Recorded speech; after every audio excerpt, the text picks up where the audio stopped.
Today's game is sponsored by Mooney Eye Care, Titchener and Satterley, Acadia Counseling, Kelly Hubbard, Remax Results,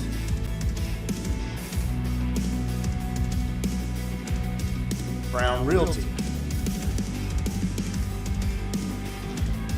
811, call before you dig. M&J Landscaping,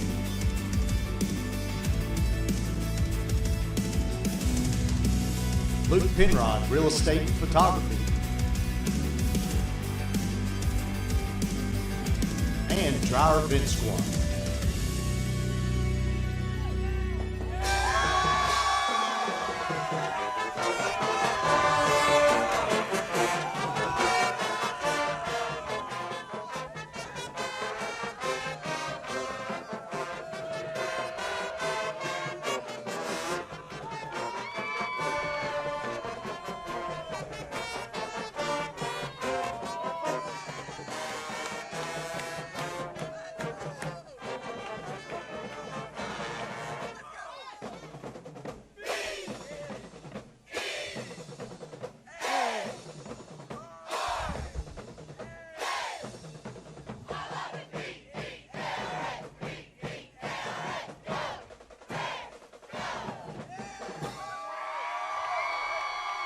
Good evening, everyone, and welcome to Game Day Spencer County style.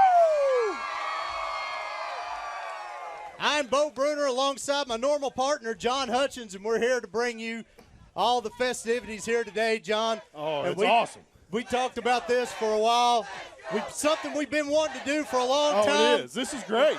Couldn't wait to get it started. No other day like today to get this done. Oh, and John, as normal, we are amongst them. Yes, we are, and it's playoff time in Taylorsville! Woo! Big night here at Spencer County, John. KSR has chosen this as the game of the week. Yep. It's something that would actually come is very unexpected. Yeah, it did. I got a text on Monday, and it actually didn't get announced till Tuesday, and I was like, man, I want to tell somebody. This is pretty awesome. It is awesome. Freddie Maggard's going to be here from KSR. Give it up for KSR. Let's go. Kentucky Sports Radio going to be here tonight in Taylorsville. Game of the week out of any game going on in the state of Kentucky. This is it. This is the one they're at. Could not wait to get this thing started.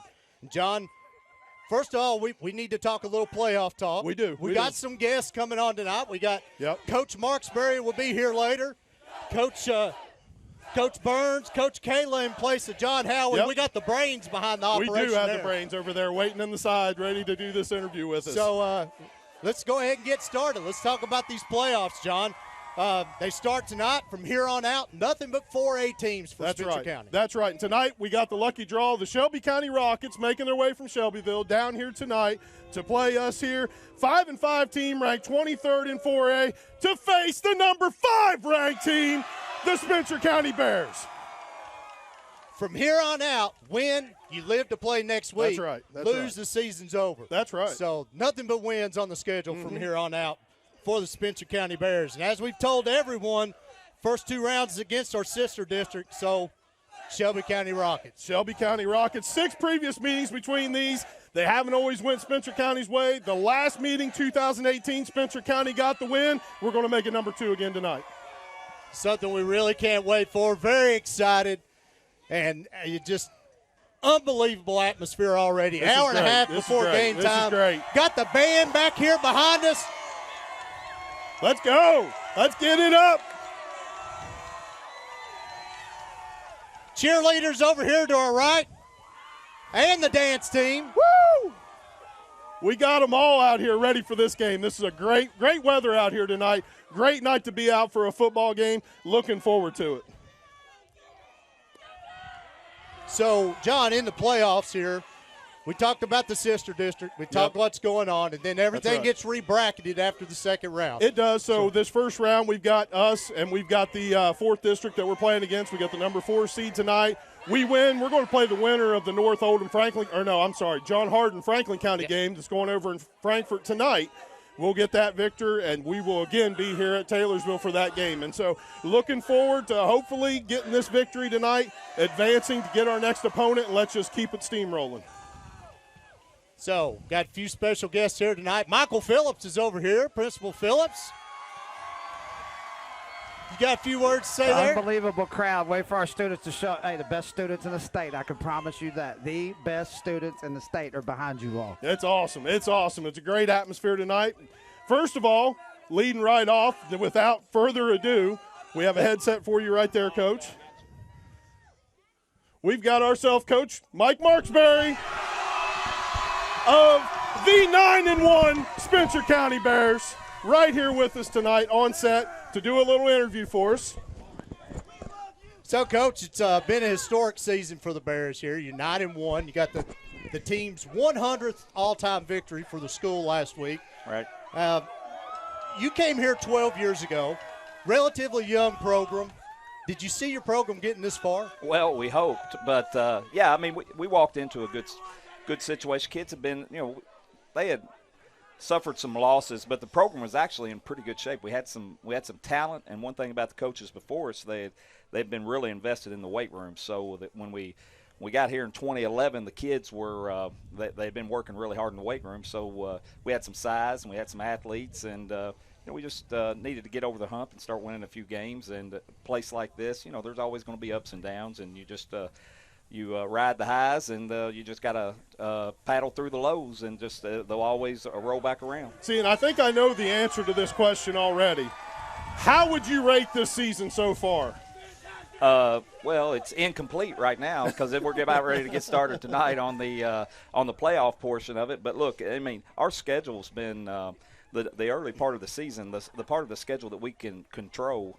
We played a really difficult schedule. Yeah. I'll tell you right now, the Bullet East team that we beat over there in week 2 was. I told everybody they were really good, and then they beat Mail and everything like that. So we've had some really nice wins, and we just gotta it's everybody's 0-0 this week. So we've got to just gotta keep being us. That's the key thing. Just be us. Yeah. Shelby County coming in here tonight, Coach. What can you tell us about them? Well, they're young, they're talented, they've got confidence. They've won 2 games in a row. They got a new coach, new system.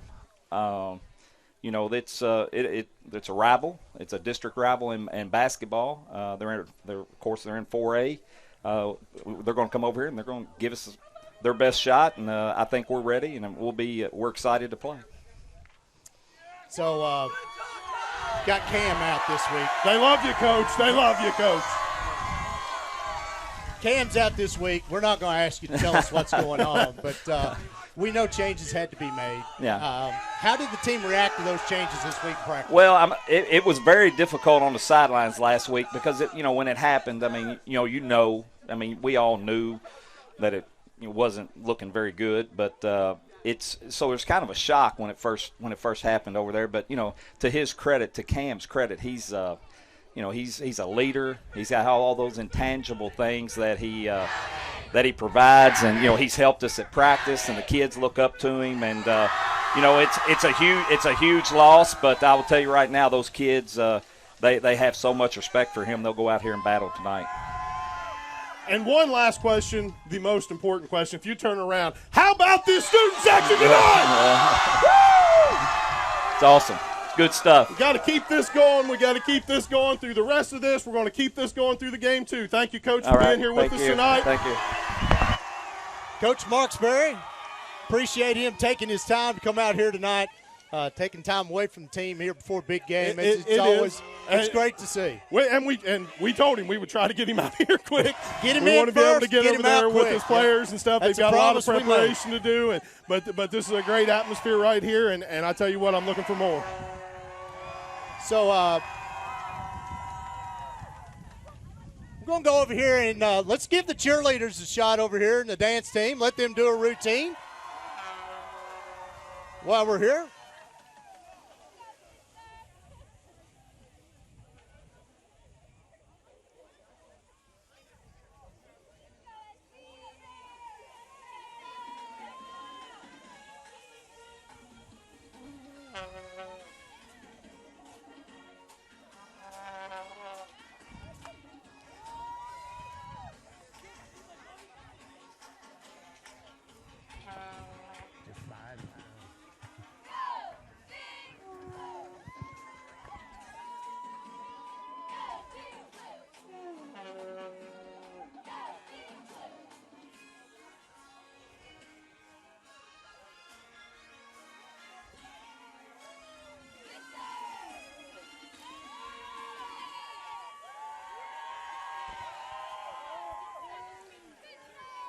Hey, great job, great job. Keep it up, keep it going, boys. Keep it going, fans. Let's go.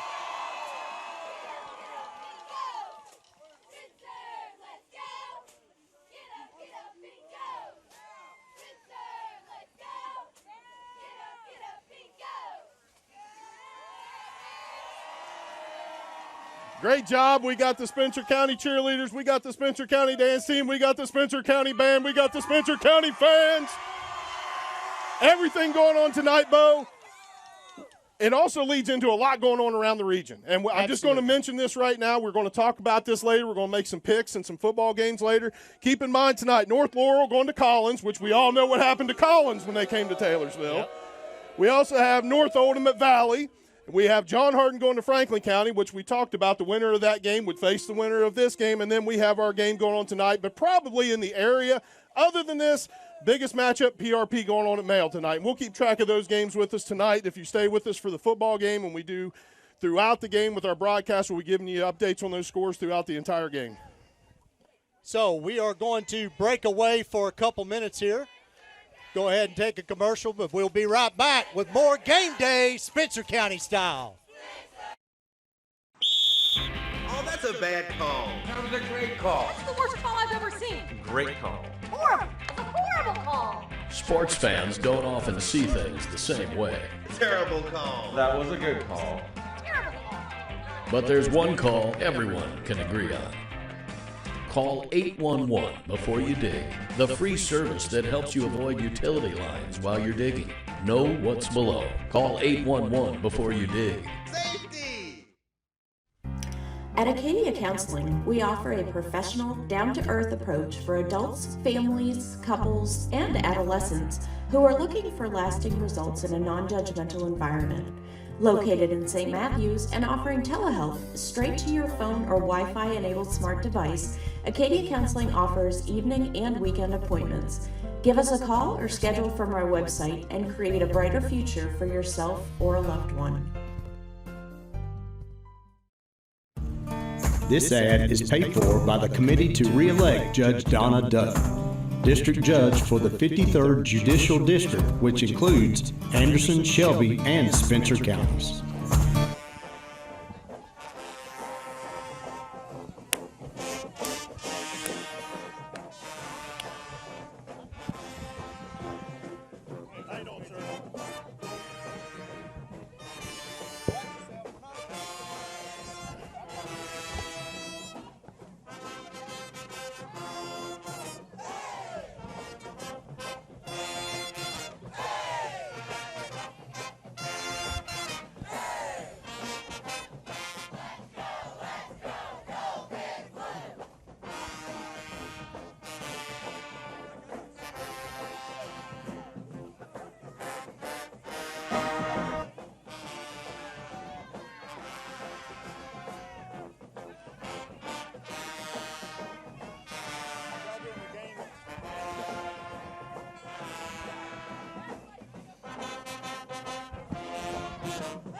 This is just a special thing for the playoffs and the game day type of thing.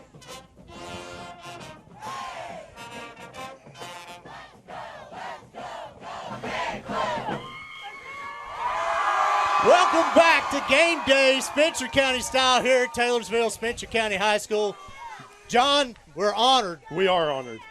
I mean, because I got a story this guy don't know. But, oh, Lord. I don't like that. But, ladies and gentlemen, it's Freddie Maggard, the representative from KSR here tonight, former UK quarterback. Freddie, you went to Cumberland High School. I went to Barberville. Oh, Lord, yeah. Okay. So no, you said that wrong. It's just Barberville. Barberville. Yeah, so there was a time there, about the time you went to UK, I was actually going into high school. So yeah. Two of my favorite players at UK around that time as I was early in high school was Freddie Maggard, Richie Farmer. Yeah. Both of them from the 13th region. Yeah, 13th region down in the mountains. Man, this is great. This is fun. This is awesome. Good job. Give it up. Let's go. This is the best student section that we've had all year. There you go. Listen to that. Yeah. This is awesome. Great job. Well, man, we really appreciate you coming tonight. It was a big shock when we heard the news. Absolutely. We've chosen as a KSR Kroger game Yeah. of the week. And, you know, we've had our eye on Spencer County this whole year because Spencer County, the name has been popping up with teams, head coaches, opponents that you all played and beaten, have talked about how good of a team this is and how we should make our way here.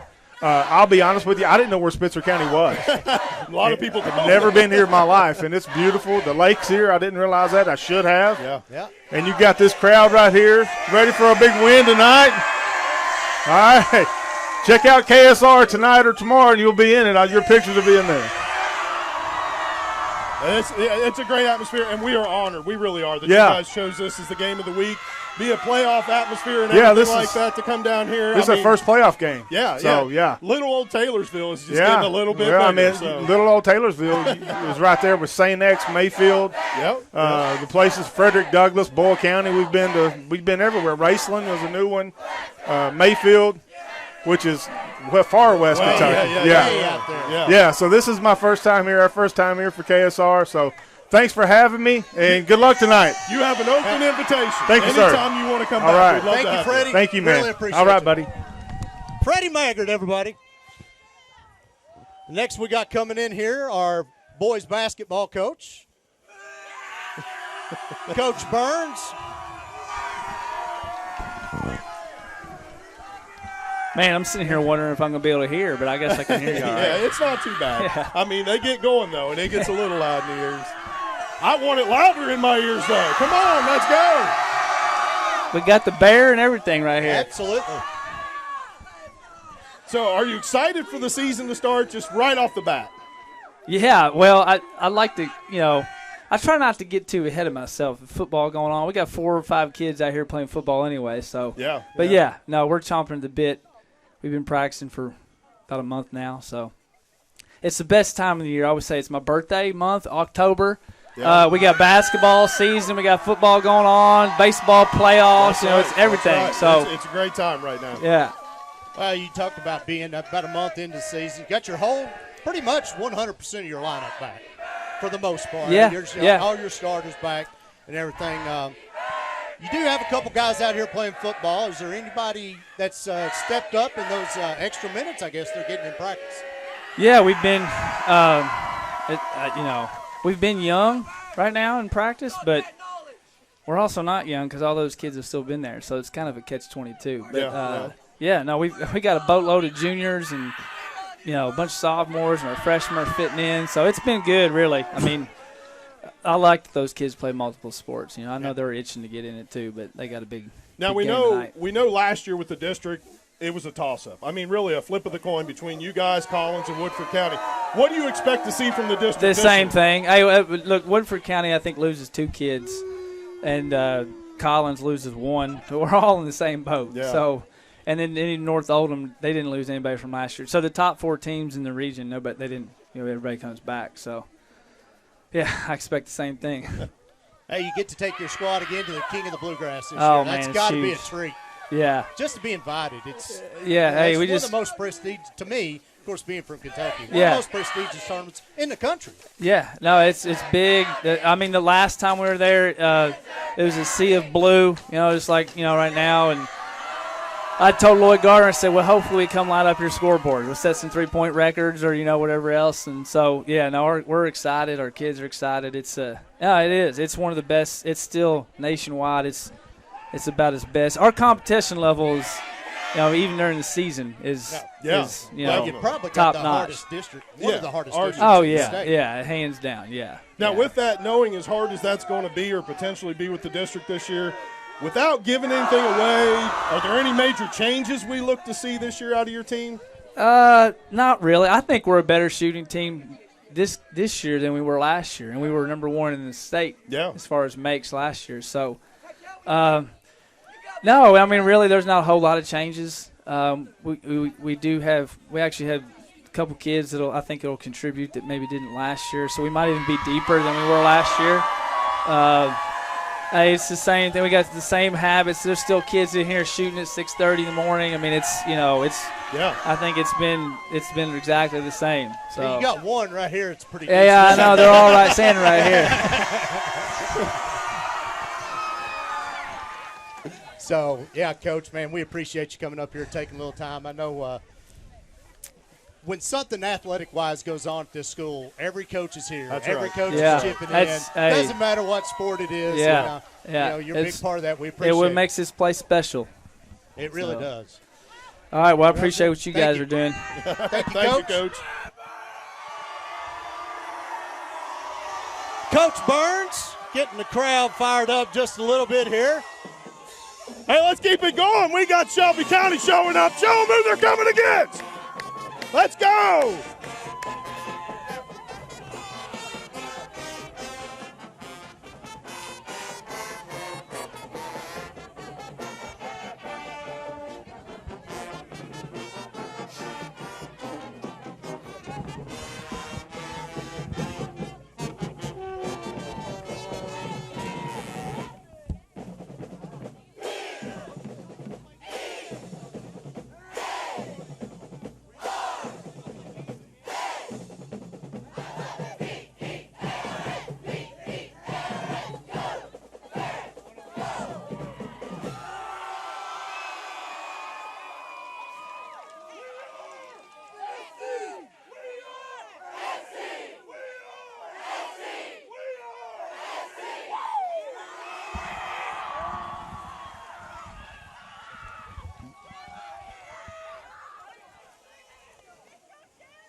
Coach Kayla's got a fan club back here. You get them. Yeah, there you go. You got it figured out. Got her going? Got it.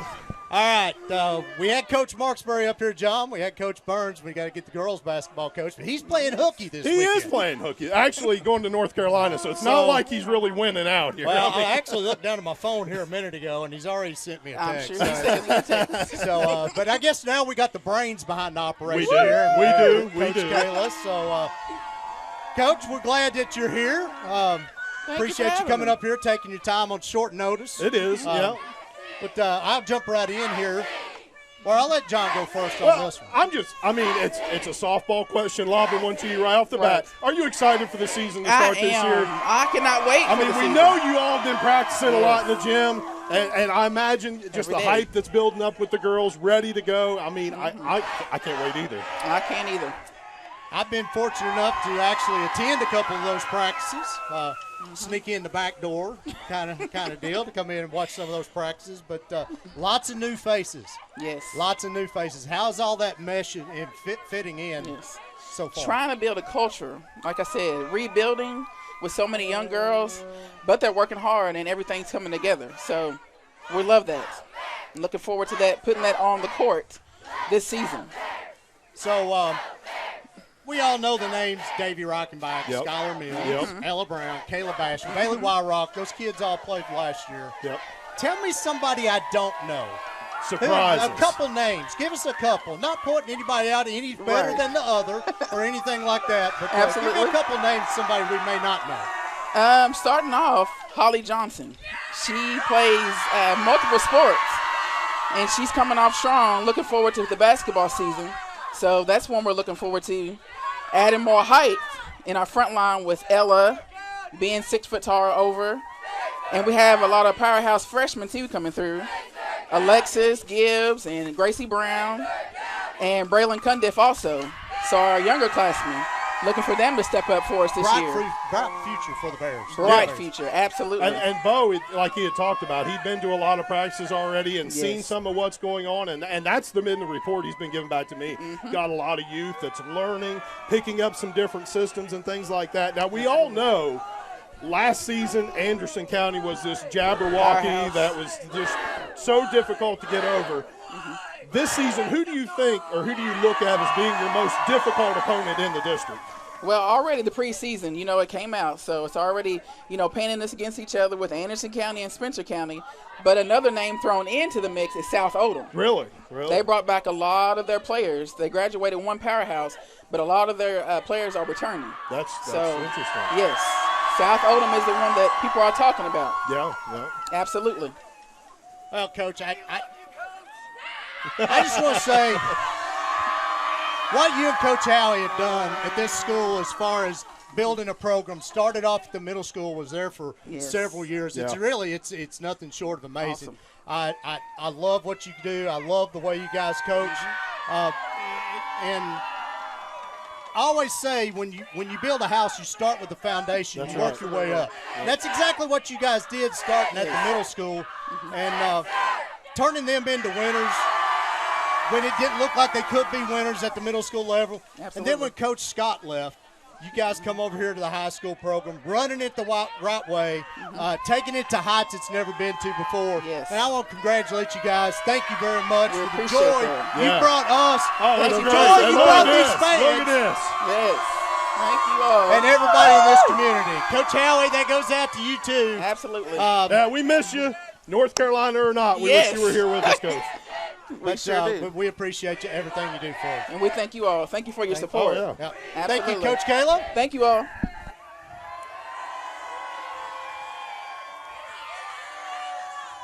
Yeah, we're going to give the cheerleaders and the dance team another opportunity here if they want to give us a couple cheers.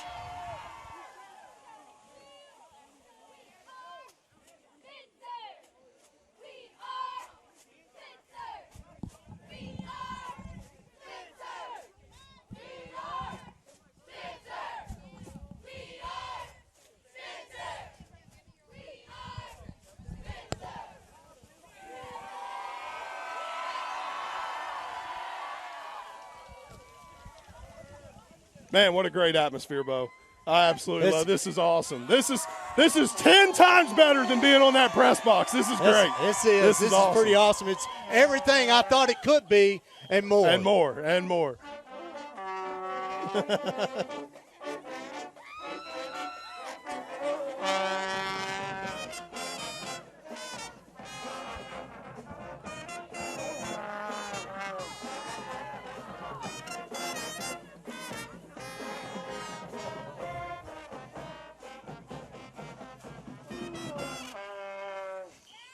So we're going to cut away to another commercial right quick, but we'll be right back here on GHP-SPORTS. Dryer Vent Squad of Louisville reminds you that clogged or restricted dryer vents are the primary cause of dryer vent fires.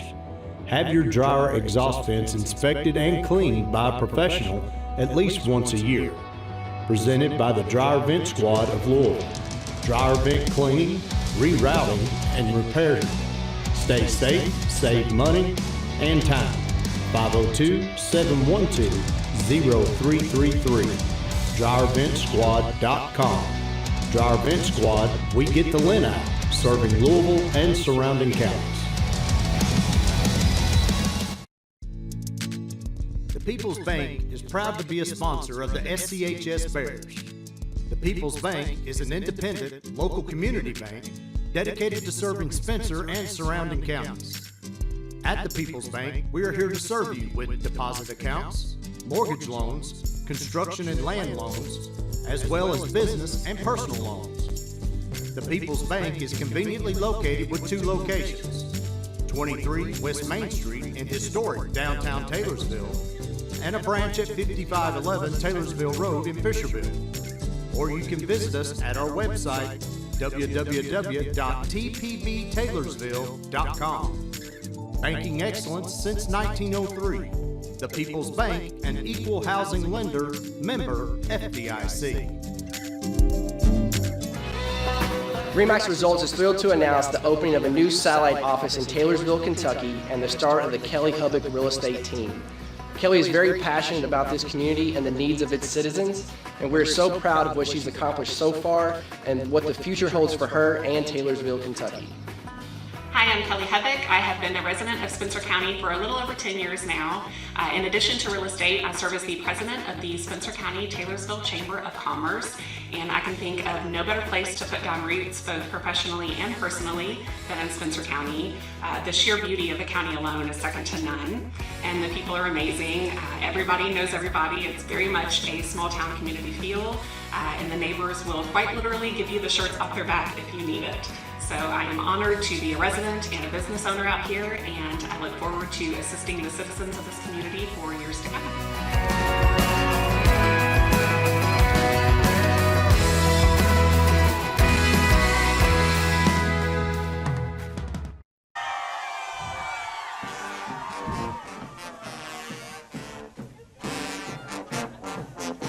This is crazy. I love this. I love this. Come on, let's go.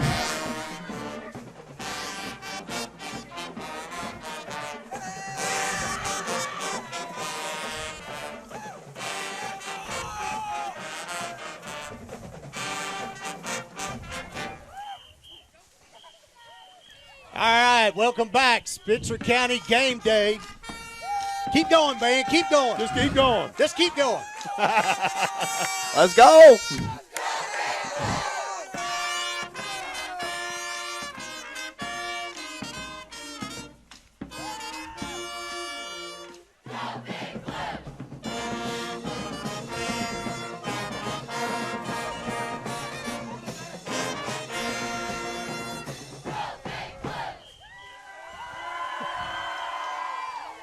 All right, back here at Spencer County High School for game day, Spencer County style. Right here, the man, the myth, the legend, Camden Cardwell. Hey, how much do we love this guy?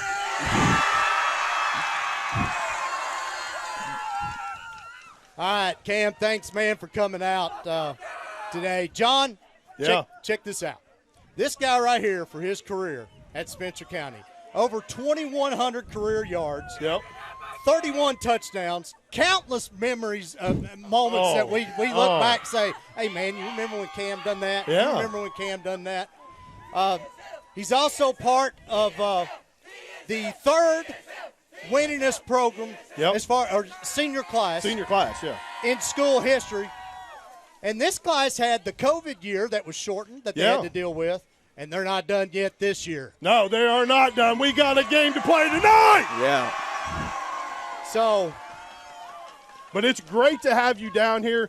We know, I saw it posted online that you can't keep a good hype man down. And we've got this going on, but I tell you what, this type of thing is sparked by your energy. These people feed off of your energy in those stands. What types of things are you doing to help push your team towards victory this week? Oh, well, coming to practice every day, making sure everybody's dialed in, locked in, coaching up the players that have to come in, fill my spot. And, I'll tell you, we're looking better than ever. I'll be honest.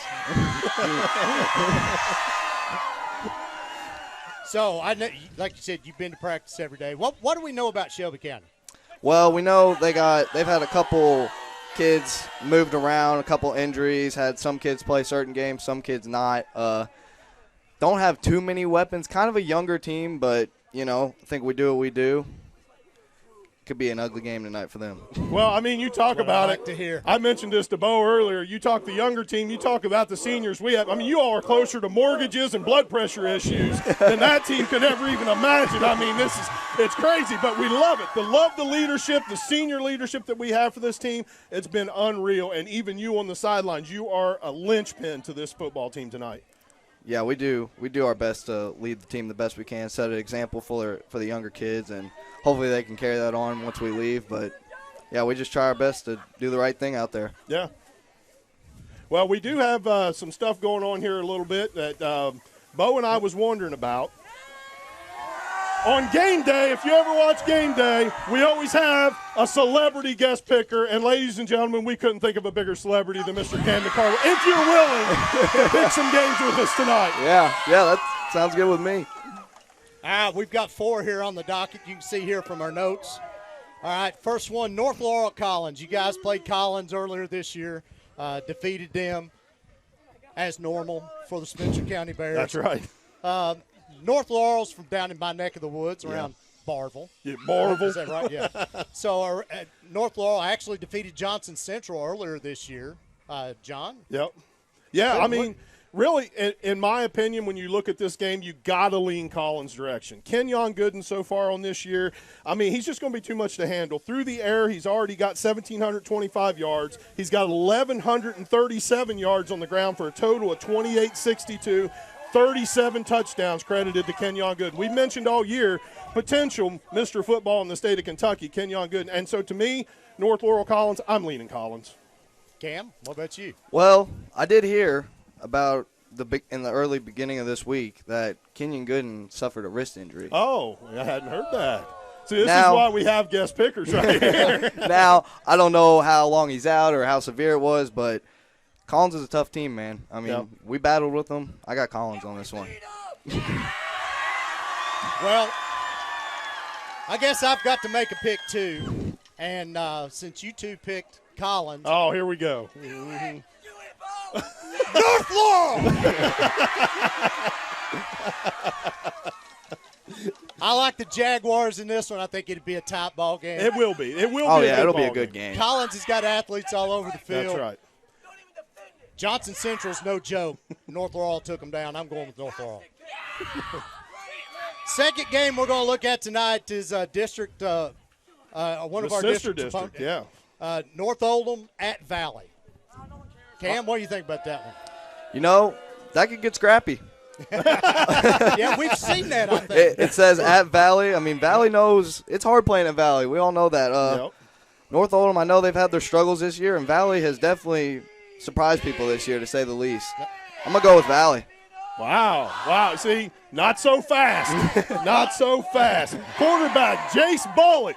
Jace Bullock for North Oldham. He spreads the ball out all over the field. So far this season has 1,543 yards through the air, 12 touchdowns. There's no way Valley can defend that in the secondary. I'm going North Oldham. That's the same guy I'm thinking of.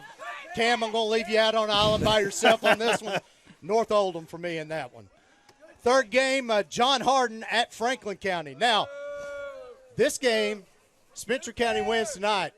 They're going to play the winner of this game. That's who we got. So we got John Hardin, who we basically run off the field here. That's right. At Spencer County and the Franklin County. So, John, what do you think? Well, Franklin's dealt with a lot of injuries this year. Franklin so has the dealt record with is some not injuries. what it probably should And be. they played some tight games that I think that maybe they shouldn't have been so tight. But when it boils down to it, to me, running back Christian Moore, he's going to continue to exploit that weak front seven that John Hardin had. I mean, we were able to just shred that front seven out here on this field a few weeks ago. And I think him running, I mean, I look for him easily to have a 200-yard night tonight. I'm going Franklin County.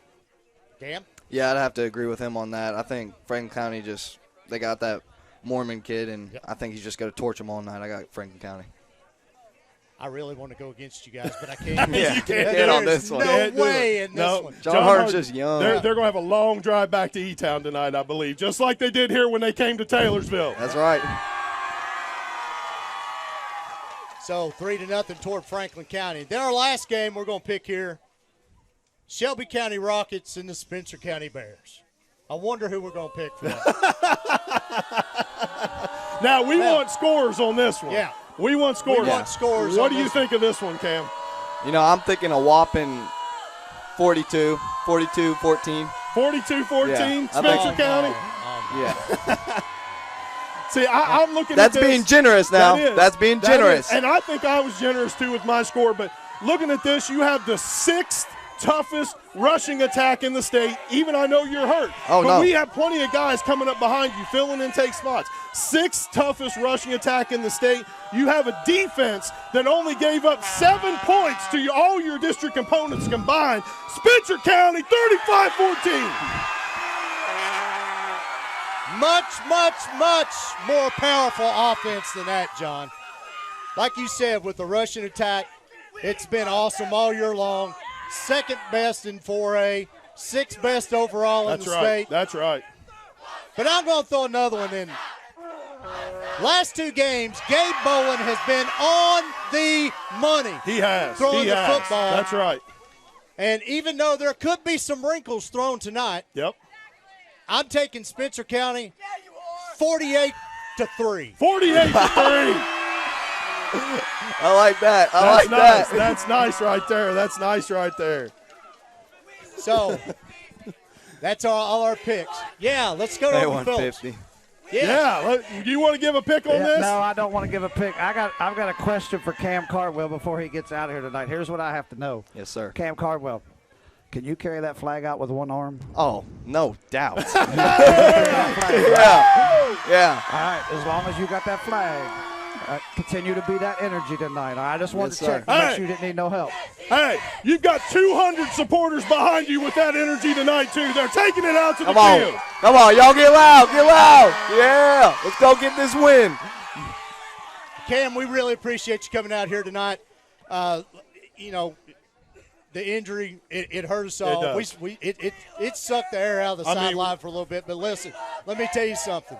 Your attitude and the way you carry yourself around this campus and around this community, everybody here is proud of you. That's you right. can still be a leader on this team. That's right. Just because you don't have shoulder pads on doesn't mean you're not a leader. We're proud of you. We love you. And keep hammering. That's Thank right, you. brother. Thank That's you. right, brother. Anything for this community. Every football player on this team knows that. I mean, everybody's like, oh, they do so much, but whenever you play for a school like this, it's easy. Cam Cardwell, everybody. Thank you, man. Thank you. Thank you. There you go. I'll get you.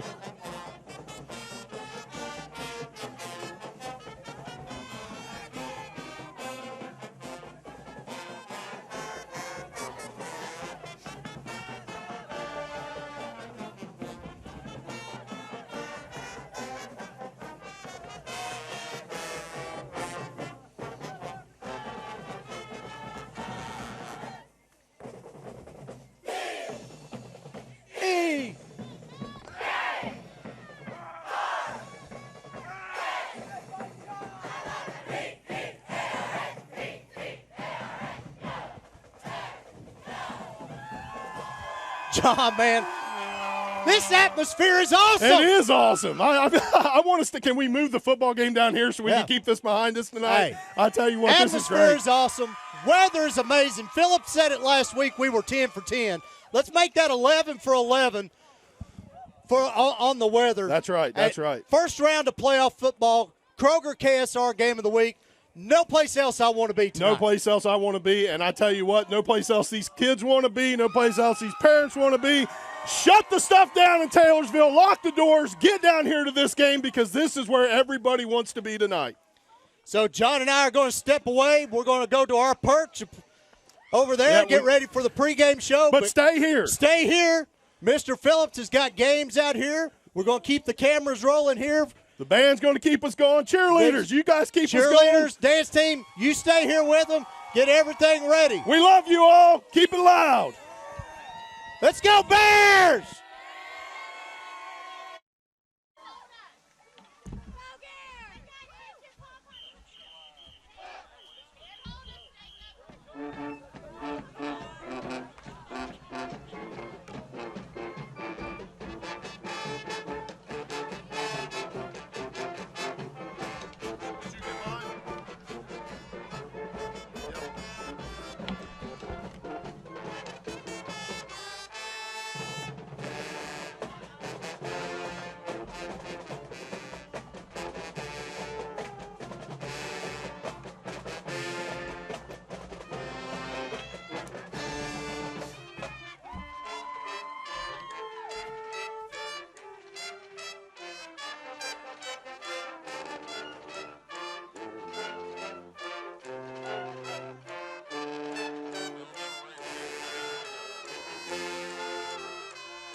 All right, here we go. Can my people still hear me out here? All right, so we got a couple games that some kids have volunteered to play and maybe some teachers and some principals. So here's what we got first. We're going to do a little football toss. We're going to see who can make the football in the garbage can. So I'm going to call you all out one at a time. Adam Medley, I'm going to let you go first. Come on, Adam, bring both footballs. Come on, come see me, Adam. Yep, I got Adam first. You got to get both balls. Bring both balls with you. Bring both footballs. All right, right here, Adam. You're throwing from right here. Now, you're on TV, so here we go. All right, you get two tosses. All right, whenever you're ready. Here, I'll hold the other one for you. Whenever you're ready. got to make them in the can. Don't hit Miss Meyer. Get up. Get up. Oh, close. Close. All right, last one. Come on, get in there. Ah. Nope. All right, Combs, you're up. Come on, Combs. Combs. Come on, Combs. We know you can shoot a basketball. Can you throw a football? Let's see if you can throw a football. All right, here we go. All right, right here. First one. Oh, just a little bit long. A little bit long. Get in there. Oh, just a little bit long. All right, come on, Skylar. Skylar, you are up. And never mind, Tyler's up. All right, Tyler, you got 2 tosses. Come on, get them in there. Let's see what you got. Oh, so close. One more. Ah, so close. All right, Skylar, come on. Come on, Skylar. You're right here.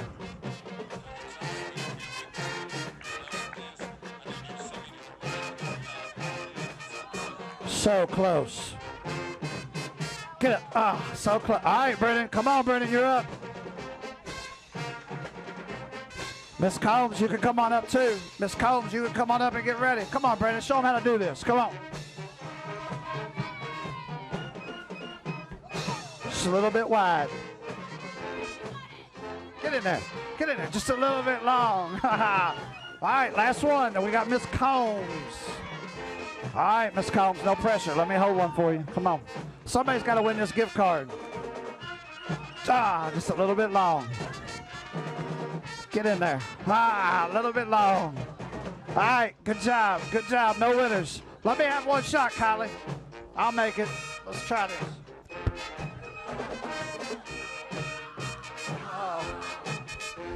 One more, Trey. One more.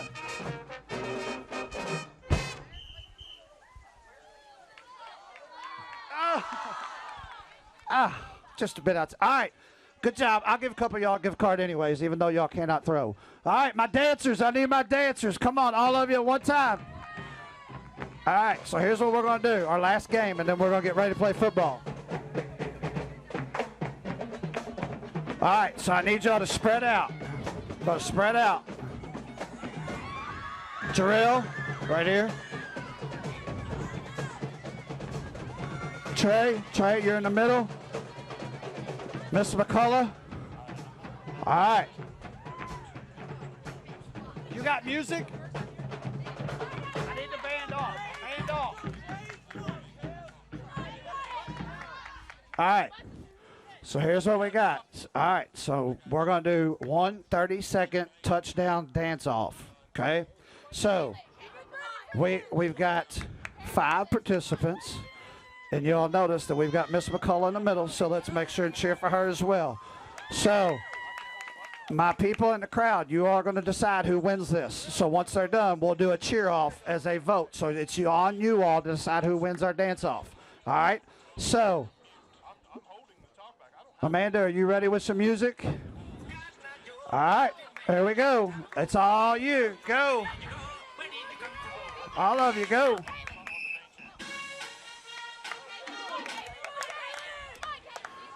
Here we go. Here we go. Here we go. There we go. I like the cape. I like the superhero look.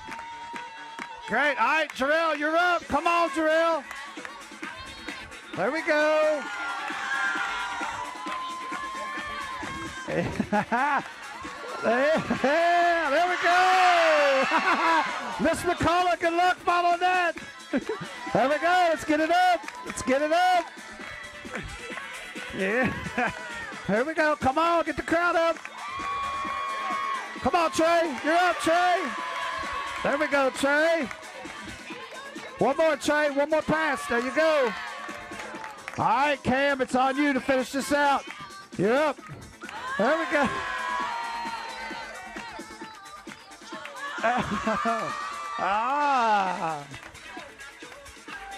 There we go.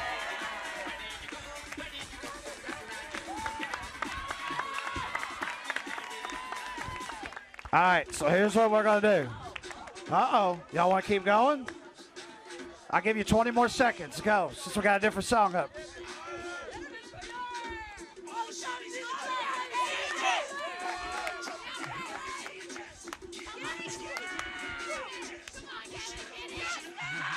Come on, Miss McCullough.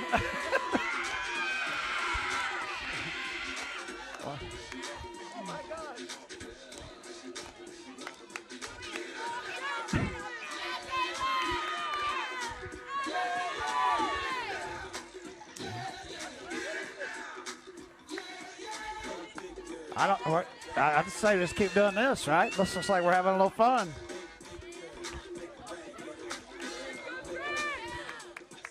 All right. All right, here we go. So we got to decide now, all right? All right, so let's line it up. Let's line it up.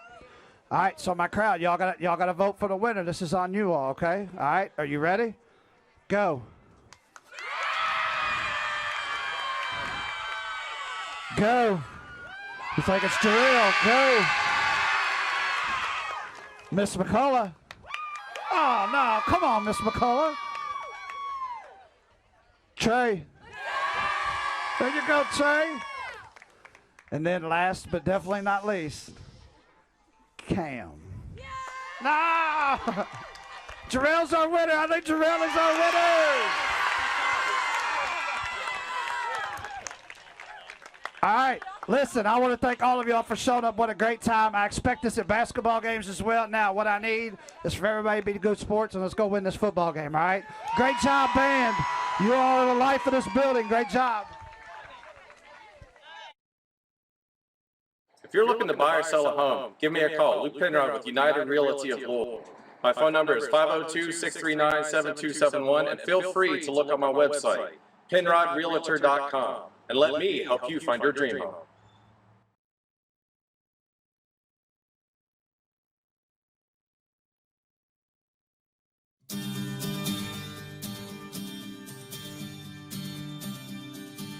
Curious what your home is worth? Visit brownrealty.com.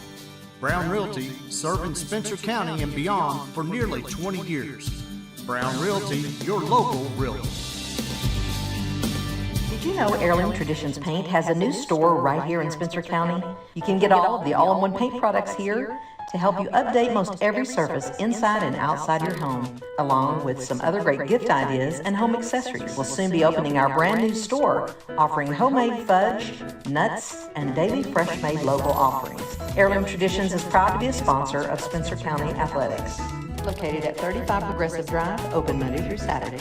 Visit our website at allinOnePaint.com to learn more.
That was a treat for me. I'm not going to lie. And then Cam Cardwell being able to make his way away from the team for a little bit, be able to talk to us, do the celebrity guest picks for us for tonight's game and for some other games around the region, and we'll get to those later. We'll be keeping track of scores throughout this game. If you've ever seen it before, we'll keep you informed.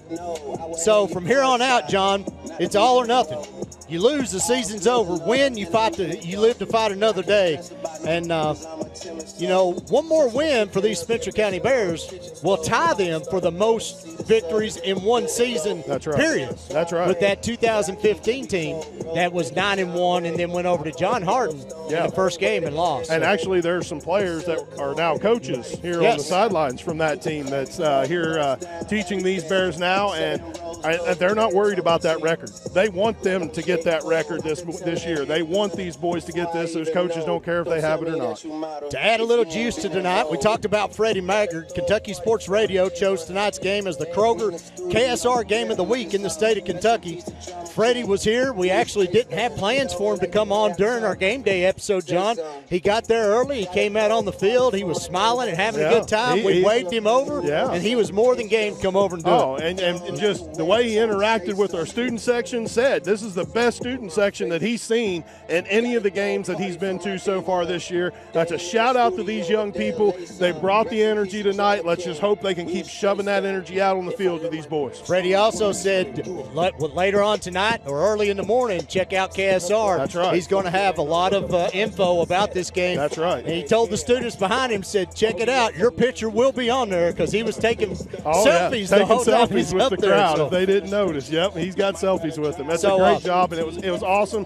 Freddie, if you listen to this broadcast later, thank you so much for taking time out to come talk to us. Like Bo said, it was an honor for us, but it was really special for these kids, and it was a treat for them for you to be out there, and we just appreciate you so much. I was also able to be in contact with Miss Tyler Thompson that actually runs the KSR website, and she wanted our link for tonight's game, so you can actually watch tonight's game on KSR. That's right. I think that's pretty cool. Huge.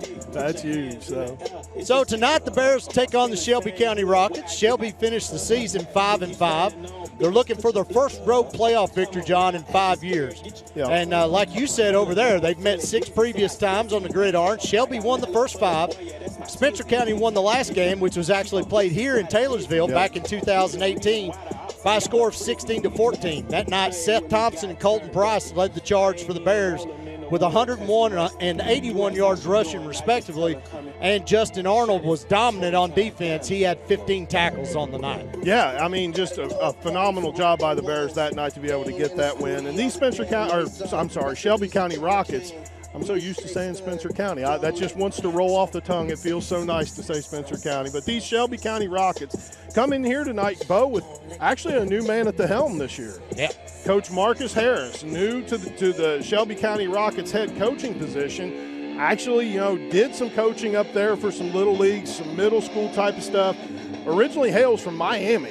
Made his way up to Kentucky. He was a 3-year letterman at Kentucky State. Now he is the man in charge over there for the Shelby County Rockets this year. I'm still blown away by this game day thing, John. I'm not going to lie. I thought it was a great success.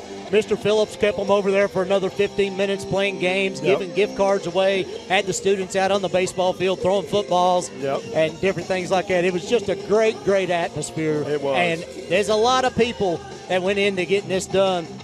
We had to twist Charlie's arm a little bit, I believe. We did. But we did. But it's hard when Ryan's not here this week, and it's hard for us to. He's a big part of what we do. And we appreciate all the volunteers that do help fill in. I know Charlie's got some different people in the trailer tonight, and we can't do this stuff without you. We love you, Molly. Day. Yeah, Molly, you're awesome.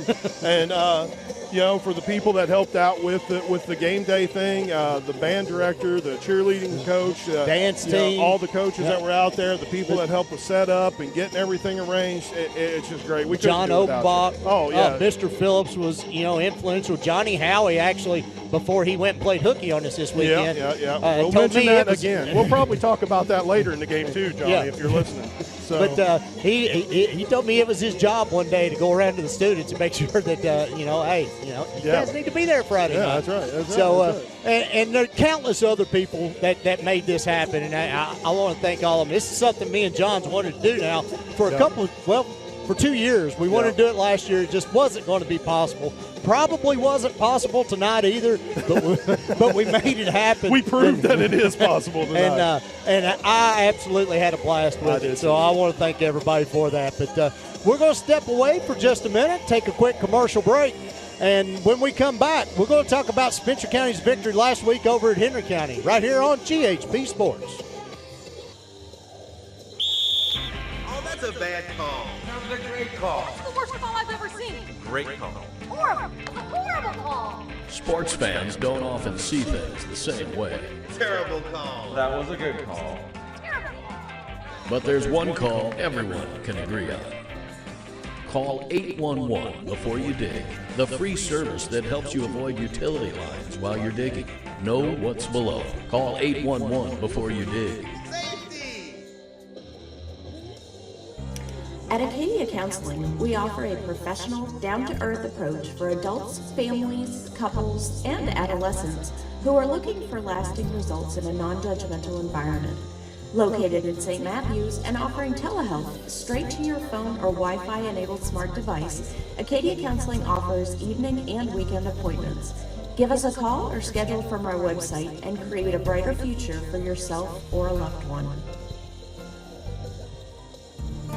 This ad is paid for by the committee to re-elect Judge Donna Dutton, District Judge for the 53rd Judicial District, which includes Anderson, Shelby, and Spencer counties. Welcome back to Spencer County High School as the band starts making their way into the stadium here down from the baseball field. But John, we're going to talk about last week's victory over Henry County. Oh, yeah. Spencer County traveled over to Henry County and brought home their 9th win of the season by winning 42-28. But, John, that victory came with a huge, huge price. Yeah, there was, a big price tag and no refunds. Yeah, it didn't matter if you had the receipt or not. Cam Cardwell goes down in that game with a severe shoulder injury. We'll just put it that way. Just shoulder injury that's going to keep him out the remainder of the season. And it was great to have him out there with us for game day 2 to talk. And he is the hype man of this team. He's still going to be involved with this team. But you're right, Bo. It almost wasn't worth the win. Now, Gabe Bolin was our Brown Realty player of the game. He hit on 5 of 7 passes for 106 yards, 2 touchdowns, ran the ball 8 times for 79 yards and a touchdown, and John really stepped up big on defense going in for the injured Cardwell. Yeah, Had 7 tackles himself. Yeah, he did. Gabe was just phenomenal to be out there on the field, and to know the drive that Gabe has, especially after Cam went down with that injury. You're talking best friends right there. They've grown up together, played football together all their lives. Those two are, inseparable type of boys. And Gabe, he went out on that field. He took it personal.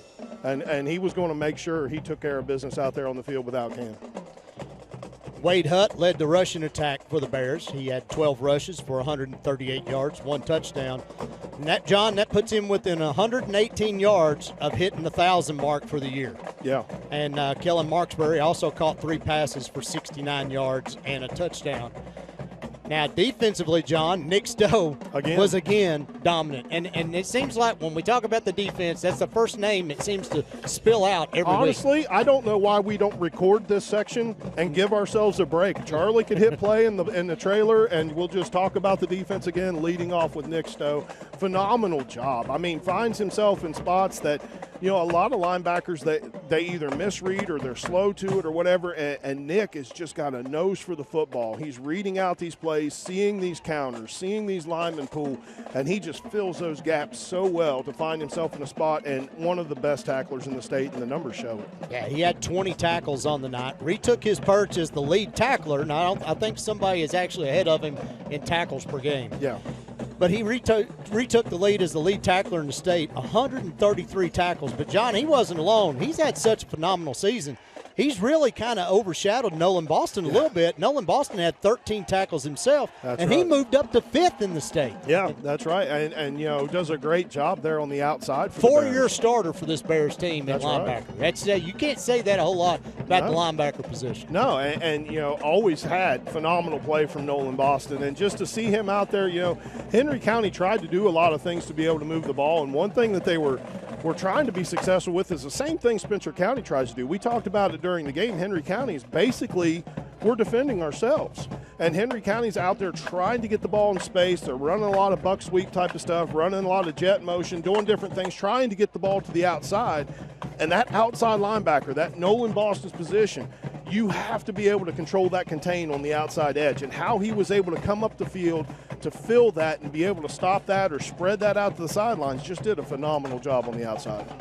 And he wasn't alone. I mean, our backs, they covered well as far as the passing game for Henry County. Henry County come into the game only thrown like 108 passes on the year, and I think they threw 32 passes. Yeah, I forgot to write that unreal. down, but had 20, I know, in the first half, and it may have even been more than that. So totally changed the way they run their offense. Well, it's shades of Collins, shades of Bullitt East. We have this defense here at Spencer County that has played so well. We mentioned it during game day down there. During the district play alone, only gave up 7 total points to their district opponents combined. Actually, in the John Harden game, had 495 yards and 492 yards, and all 4 district opponents combined yardage for all their games was 495. So 492, 490, we were 3 yards shy in one game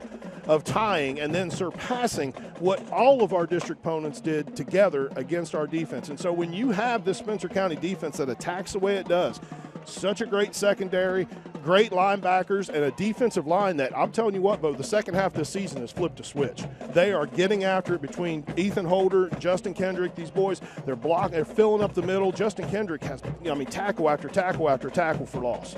And, the way that they're able to play, these offenses are coming out here primarily a running offense like Henry County, and they're like, oh, we can't run the ball. We have to throw. Same thing happened with and going the opposite way with Collins. Collins come out here. They're a throwing team. Kenyon Gooden, first drive is 4 plays and out. Turned it over on downs, trying to throw the ball, and then had to go to a running game. Bullitt East, primarily a passing team, and that second half came out in something that I don't think their fans had seen in years when they're coming out with double tight ends, single back type formations, trying to run it between the tackles. It's not their MO at all. And Spencer County's defense has played so well this year that they're turning these offenses and making them have to do something they're uncomfortable with, making them do something different.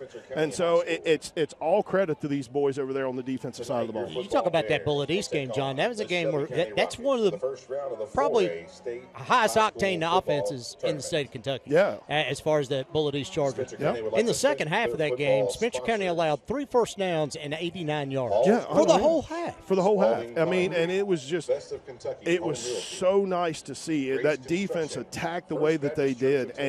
And really, we got a chance halfway through the season to talk to Coach Eldridge, talk to Coach Marksberry. And Coach Eldridge even said in the interview he was waiting to see that caliber of defense from our boys again. He wanted to see it again. And honestly, I believe we saw that against John Harden. These boys came out here against John Harden, and, it was just a different type of front. It was a different type of attitude. And, we go to Henry County, and we mentioned that win came at a cost. And I'm not too proud to say when Cam went down, the air kind of went out of our sails. Boys were a little bit down, kind of let them come back in the game because we were well on our way to a running clock in that game. Absolutely. And so to lose Cam, that took a lot out of the team there. But that defense, like you say, Bo, it's just been phenomenal. Kudos to Coach Marksberry, too. They go into the locker room at halftime. Coach Marksberry was kind of upset to begin with because Kellen ran out of bounds with 3 seconds left on the clock, and they let the clock expire. Coach Marksberry wanted to pull the Henry County Wildcats back out of the locker room to run another play. And had every right to. We could see it. We actually, play was over, had time to look at that clock and see it count down to 0, and it just wasn't right.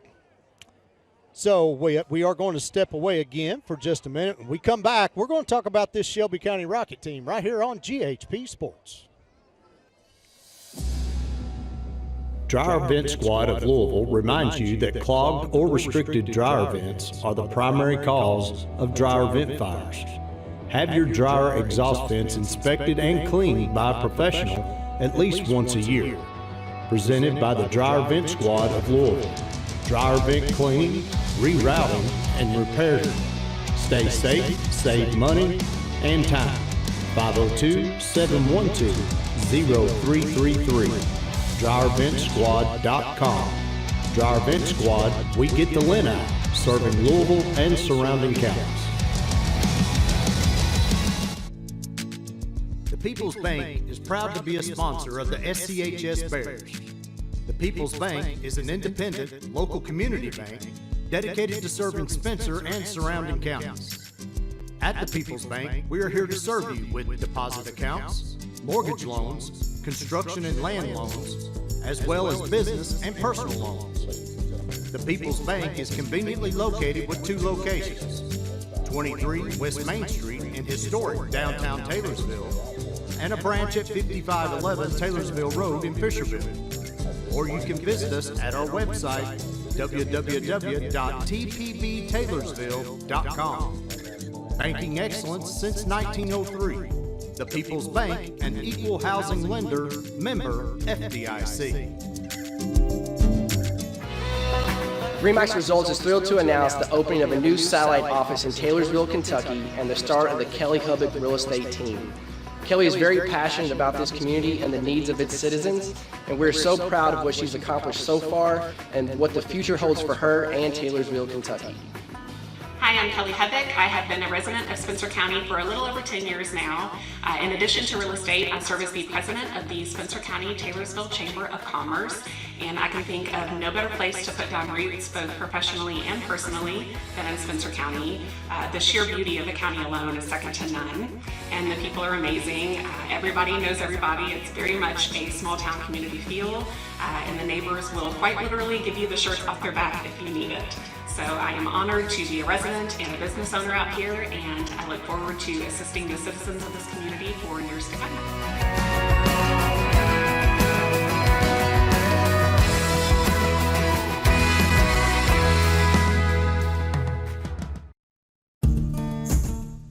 Tonight's game is proudly sponsored by Titchener and Satterley, attorneys at law, Taylorsville, Kentucky. Did you know Heirloom Traditions Paint has a new store right here in Spencer County?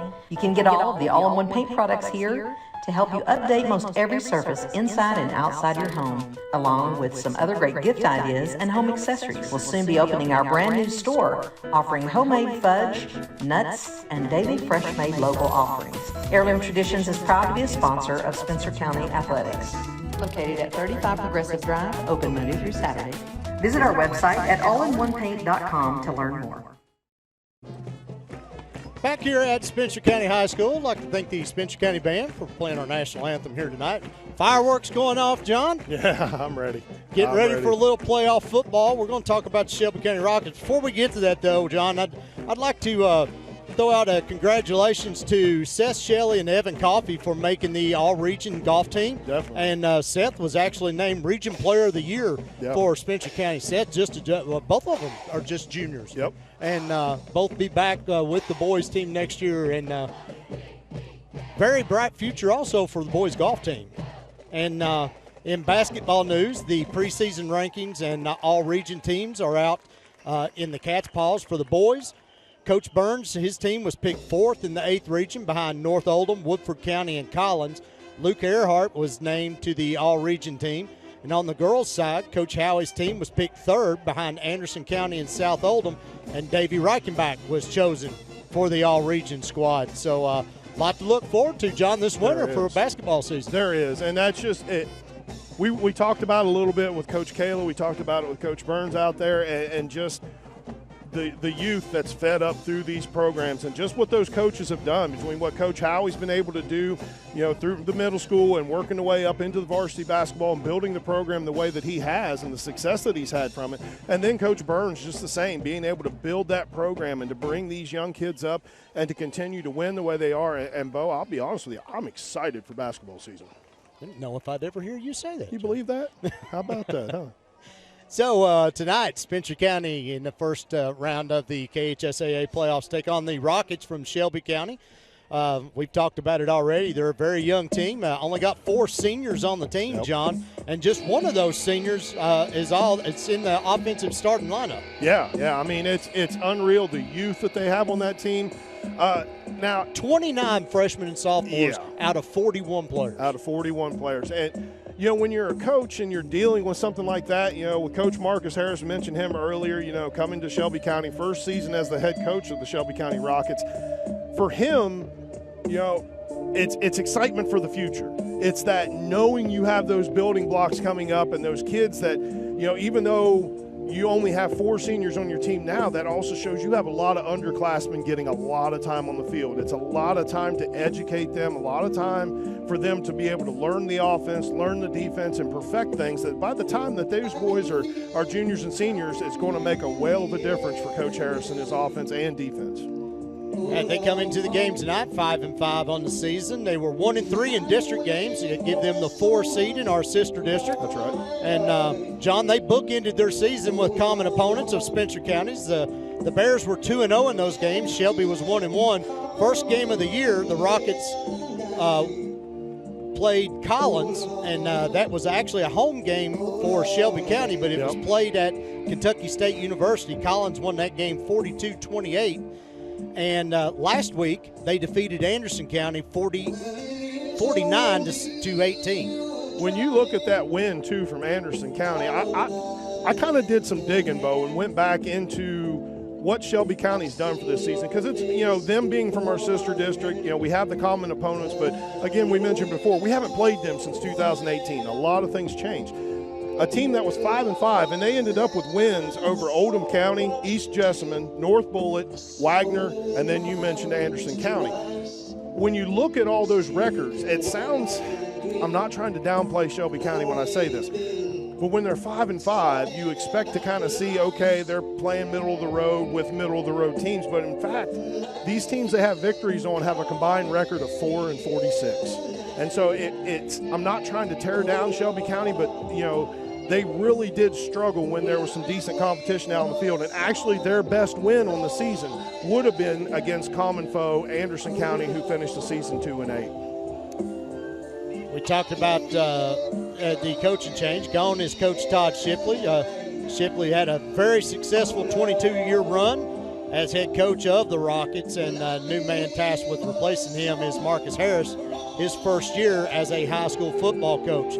Now, John, this Shelby County squad, they're probably about a 70-30, would you say, run to pass team? Well, predominantly really depends on the youth. Predominantly passing is what we at least seen a lot in film this week. Well, it depends on the game. It depends on the game, yeah, because we watched some of the Franklin County game. It seemed like they were trying to run the ball a little bit more. Possibly Franklin County secondary might have caused that, but looking at the scouting report that we get provided by Spencer County, predominantly, sorry, I'm tripping over my own tongue, a passing team. They like to work a lot of short, under type of routes, out into the flats, a lot of 5-10 yard type of things like that.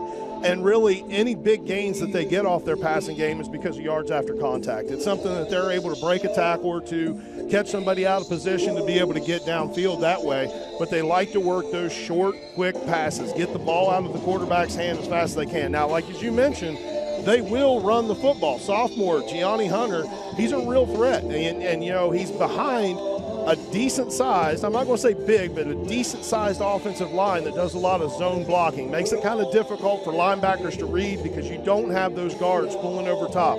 You can't follow them to the football and know where the hole's going to be. And so that in itself, can maybe cause a little worry for the linebacking core of Spencer County, but I still believe they're up to the task. You talk about Gianni Hunter. This guy, John, he's a workhorse. 197 rushes on the season. You got to start thinking about durability when you're talking about, 20 rushes a game for a sophomore in high school. Yeah. But he does have 1,310 yards. He does. And 19 touchdowns.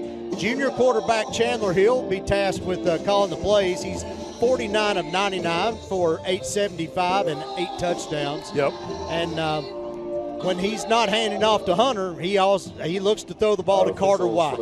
Carter White has 25 catches, 459 yards, 5 touchdowns. 18.4 yards a catch. Somebody I want to keep an eye on tonight, though, too, and this is something that we saw a little bit in film. We had already caught a rumor of a little bit.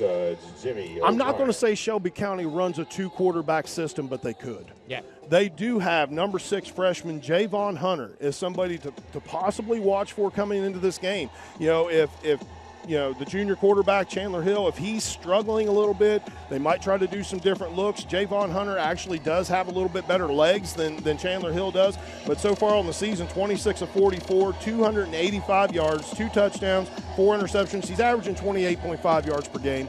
And according to the stats, he's played every game. And so that's something to keep in mind, too. It's once you get comfortable with one thing as a defense, keep on your toes. I wouldn't be surprised to see Coach Harris send number 6 out to start taking some snaps and maybe change up their offense a little bit. On defense, freshman Isaac Estrada has 98 tackles on the season, and Davion Dale has 6 interceptions, and Estrada has 4 for a defense, John, that's second in 4A in interceptions. Yeah, I mean, doing a great job really on the back end, but I'm really interested in number 77, the senior, Silva. Up there, 57 tackles. He's lineman, 5.5 tackles for loss, 3.5 sacks so far on the season.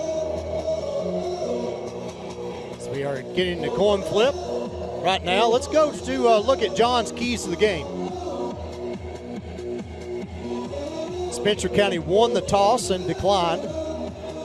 So Shelby will get the ball first. So John's keys to the game. Don't be afraid to play man defense, John. In a situation like this to where we know this is primarily a passing team, Chandler Hill is going to try to attack us on these short things. If you're able to play that man coverage, oftentimes you're going to get your corners a little closer to the line of scrimmage. And that's actually going to go a long way to help defending some of these short out passes, these short routes, these little slants, and different things that Shelby County is going to try to do. So play that man defense. Keep those 7 guys up in the box to be able to be prepared for the run. Be sure to use all your offensive weapons. We obviously all know Cam Cardwell not going to be able to play in tonight's game, but we have so many other people that can handle the football. Don't be afraid to get it to Jonathan Combs. Don't be afraid to get it to Bryce Rourke, to Kellen, to Wade, to whoever, to Gabe. We can still attack in so many different ways. Cam might not be able to run the football, but he can still carry that flag pretty good as Spencer County takes the field. And our third key to the game, John, is the hunter needs to become the prey. Gianni Hunter, he's the guy out there that I feel like Shelby County, if they're not being successful through the air, they're going to turn to Gianni Hunter to try to get some momentum, to try to get some possessions, to be able to keep the ball and work their way down the field. And, that's where that Hunter, we got to make him the prey. We got to attack Gianni. We got to make that to where that is not a viable option for Shelby County and force them to do things that they're uncomfortable with in this game. Still a couple minutes away. John, we've done a lot of talking, man. We have. I'm going to lose my voice before the end of the night. Yeah, let's go down to Phillips. Those jaws have to be tired. I know they do. Listen, as the guy that kind of gets to be some of this, I can't thank you all enough, man. Charlie in the truck, what we did before the game was about as meaningful as anything we do all week. So that is a culture-building thing. And the fact that we have 2-3 guys up there on that press box, count Mr. O, who's in our building every day, but you two especially, man, you all put a lot of time into this, a lot of effort, and I can't say thank you enough for what you all do. But you know what? I know y'all love it, so I know y'all wouldn't change it for. I don't have to drag you all out here by any stretch of the imagination. We wouldn't be anywhere else right now. That's right. But look, hey, good crowd. Watch for nerves early. If we give up an early score, we're fine. Just things like that. But just thanks for everything you do, and I'm ready to get this game rolling. Hey, Bo has said it 100 times to all kinds of people that I've been around, he's been around. We got the best job in sports in Spencer County right here. Absolutely. It is unreal. We love these kids. We're glad to be part of this. We're glad to bring this into your homes as you're watching these games, and we just love all the support. Tyler Lester on to kickoff for the Bears.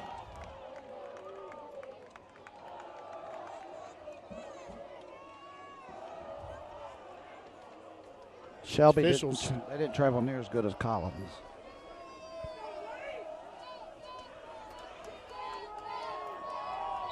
Students active down here to our right, ready to go. Low line drive kick. To live football. Fielded at about the 9-yard line.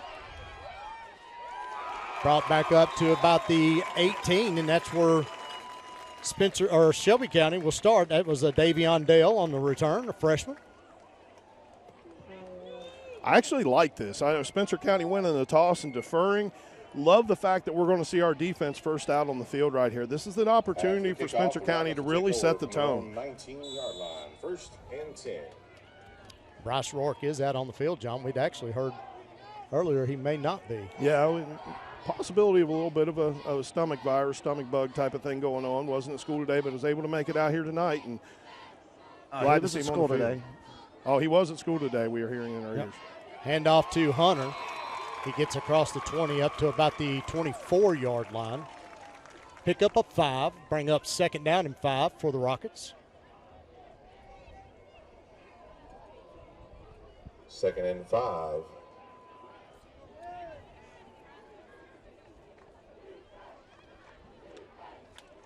Chandler Hill from the shotgun. Trips out to the right.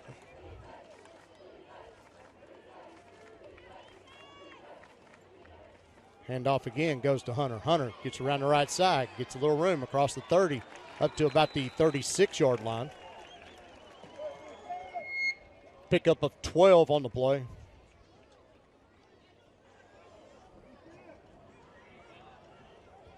First down carry to the Rockets 36. 1st and 10.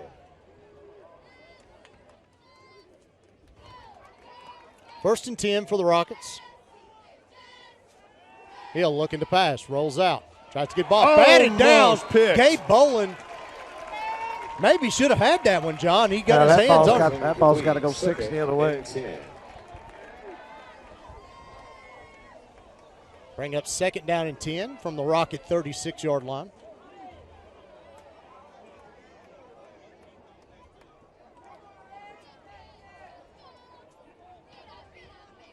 Spencer County in their home blues.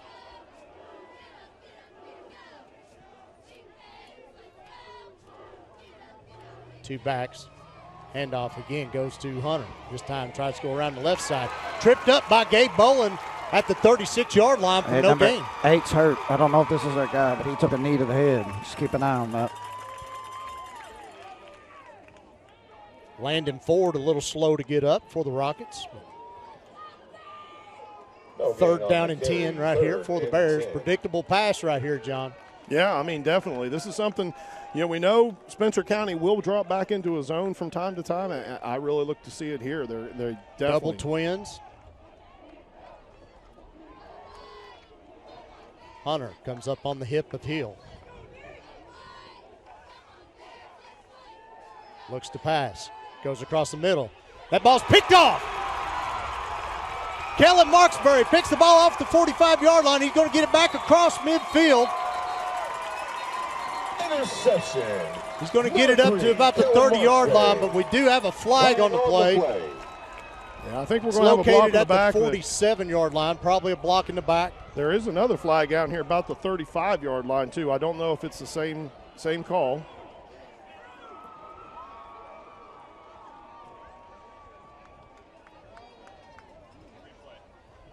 Got a replay here. Kellen just playing center field there, John. Yeah. I believe that's Justin Kendrick they got with the block in the back. So we actually have 2 different calls on the field now. The official showed the illegal block in the back, but I believe that was, not sure if that was declined or not, but there was also an unsportsmanlike conduct penalty against the Bears.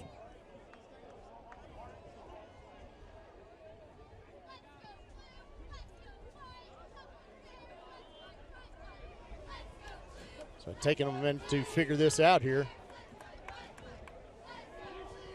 They're going to move the ball way back. Yeah, well, that unsportsmanlike, that was a dead ball foul right there, that unsportsmanlike. So that's going to really drop us back a little bit. But still, I mean, not to be overshadowing. In fact, Kellen Marksberry, great interception right there. And that's what's nice about these Spencer County Bears and our defense. You defer that kick, that opening kick, and you have that opportunity now to take away that possession and get our offense out on the field. Rourke out wide to the left. Combs and Drew Barron move over to the left side. Pitch goes to Marksberry. Tries to get around the left side. Looking for a little room. Gets across the 30. We'll pick up about 3. I'm going to give him 2 on that play. Bring up 2nd down and 8. 9:37 left to go in the first quarter.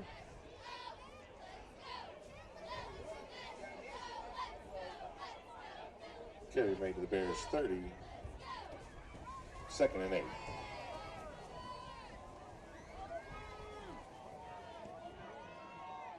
Marksberry goes in motion. Handoff goes up the middle. Hutt gets forward to about the 35-yard line. Pickup of 5 on the play. Another flag. Wait to see what the officials. I didn't see anything myself. We're going to have a legal block, chop block. Coach Marksberry's pretty hot over here. That's 3 penalties. We've not played 3 minutes yet, John. That's something he prides himself on, is his team being disciplined. Yeah.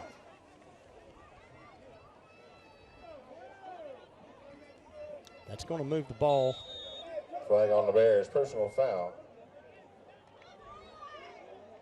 All the way back to the 20, 19-yard line. 2nd and 19. Handoff goes to Marksberry. Comes around the right side. Gets a block. Oh! Going to get forward to about the 35-yard line, about back where Wade Hutt had got to on the play earlier.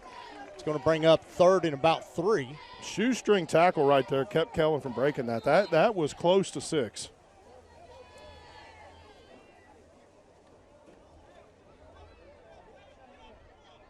Actually going to mark the ball at the 36-yard line. Carry made to the Bears 36. 3rd down and 2. 3rd and 2.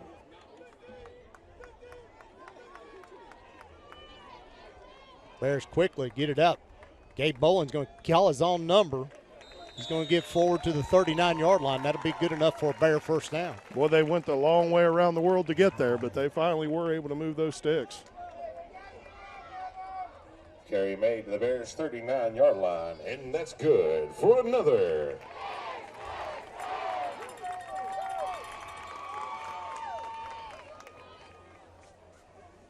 First down 10 for the Bears. Ball on their own 39-yard line. Rourke and Marksberry both go out wide to the left, almost in a stack, John. Boland from the shotgun. He's going to keep it himself. Gets around the left side.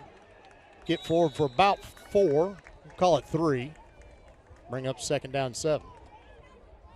Yeah, Jonathan Combs doing what he could do to lead that open, to get that hole, to chip somebody. 43.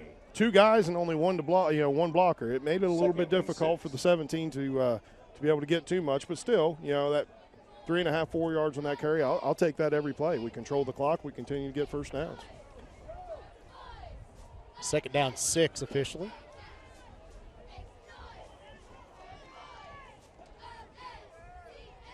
Barron coming across the right side.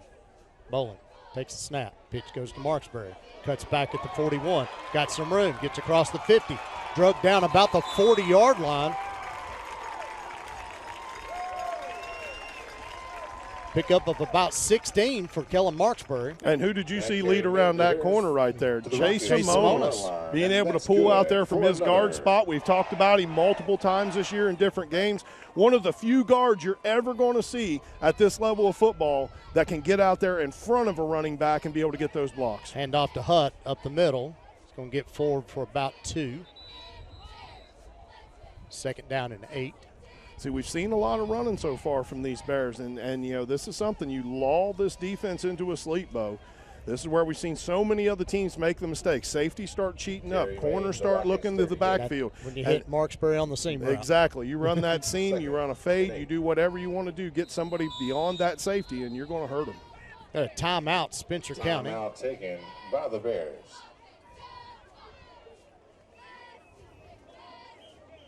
We are going to try to keep track of a few games for everybody tonight. if I'm not mistaken. I know we wanted to keep track of the North Oldham game with North Oldham and Valley, being a sister district thing. Same with John Hardin playing at Franklin County. Now, there should have been a third game tonight, too, along with ours, which would have been Marion County at Central. But, we had a situation there that there was some problems, some different things. Marion County ended up – but, yeah, it's one of those things that they were – they had to withdraw. I'm sorry, I'm stumbling over my words right now, but they had to withdraw from the playoffs. It's going to give Central a bye in this first round. So Central's going to end up playing the winner of the North Oldham and Valley game, and we will end up with the winner of the Franklin County and John Hardin game. And so we're going to keep track of those games for us. We might be able to see if we can get the score of the Collins game against North Laurel. I know there's a big game going on in Louisville tonight, Bo. PRP at Mail. That's going to be a whale of a game. I really think that's going to be a nice type of a situation. A nice thing to watch. PRP got some weapons through the air down there. Mail might be a little bit overrated taking them on. I think that could be an upset. Bowen takes the snap, handoff up the middle. Hutt's going to get forward for about 2 yards, maybe 3. Shelby County doing a great job plugging that middle up right here. And this is something, we do have an injured Rocket right now down on the field, Bo. The Rockets 35. Injury timeout on the field. Abwin McDuffus. But so far, Shelby County doing a great job clogging up that middle, making it difficult to get that. That's one of the things that's, I'm not going to say it's key to Spencer County's success running to the outside, but it definitely helps when you have that opportunity to have those linebackers have to respect that. But these defensive linemen so far for Shelby County really paying attention, really keying in on that, giving those linebackers a little bit of space to where they can help out on the outside when we try to run some of those buck sweeps, some of those, different types of things. And, and that in itself, it can make it tough sledding. But so far, Spencer County up to the task. 3rd down and 5, though, it's one of those numbers, Bo, I really don't like 3rd and 5. Makes you expand the playbook just a little bit. It does, and makes it to where you talked about the PRP Mail game. That game's in the first quarter. PRP leads 13-7. Yeah, I'm. Most people would pick Mail to win that game. I'm telling you, PRP can throw the football, and I would not be surprised to see them come out with a victory in that. I don't know either, Bo, if you happen to have one thing I was thinking of, Bullitt East. We talked about them being an opponent of Spencer County, a victory that we were able to get earlier in the season. I believe they have Butler at home tonight. And, I would take Bullitt East in that game, but still something, if we can keep an eye on that, see what kind of score that they're going to end up with in that game.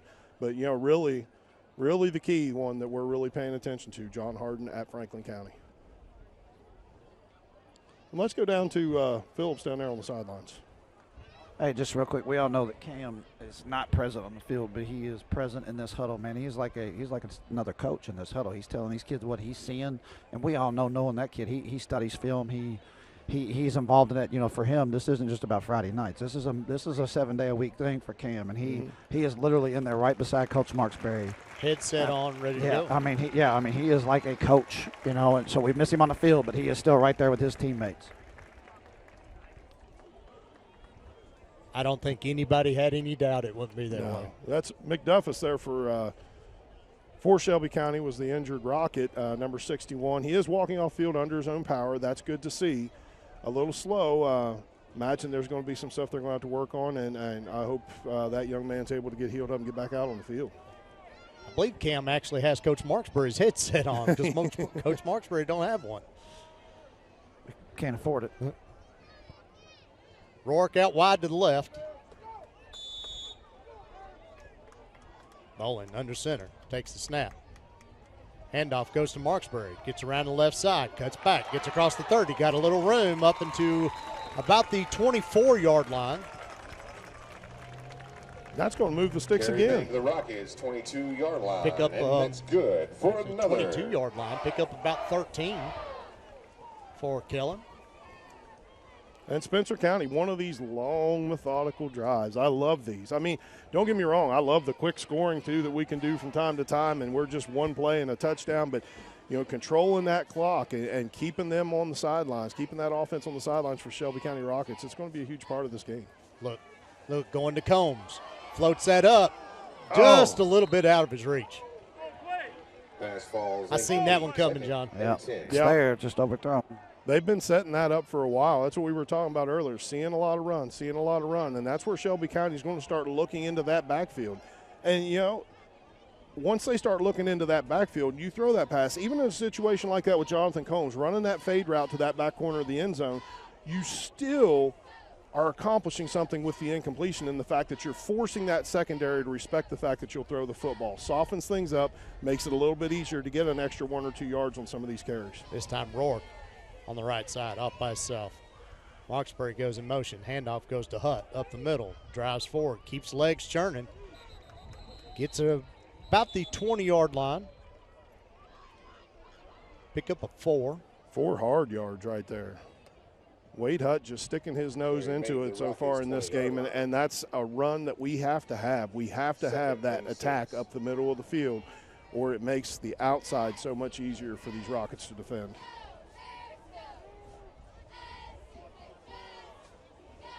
.543 left to go in the first. No score.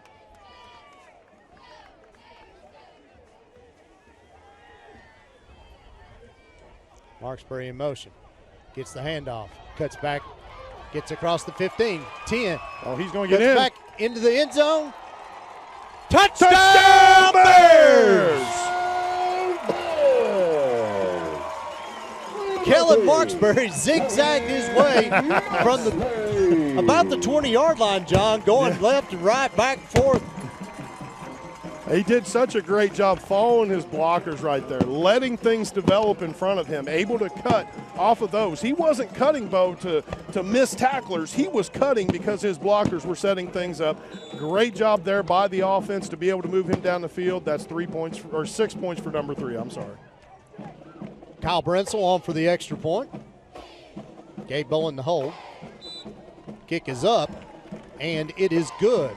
And with 5:22 left to go in the first, Spencer County 7, Shelby County 0. We got a replay of that touchdown. And I want you to just pay attention to Kellen, how he's so patient, letting his blockers. Again, Chase Simonis out front, gets the block there. Kellen gets around that one. Bryce Rourke downfield blocking. Jonathan Combs downfield blocking. Just a great job there. I mean, you had offensive linemen. Tanner Schuler also getting a good block. 55. Yep. He had all these different guys downfield. All of these players, this is one of the things that makes this team so great. They all understand that level of teamwork that it takes to win the game. None of them are out there for themselves. They're out there as a team getting these blocks, knowing that working together to get that football across that goal line is what's going to win this game. Let's go down to Phillips.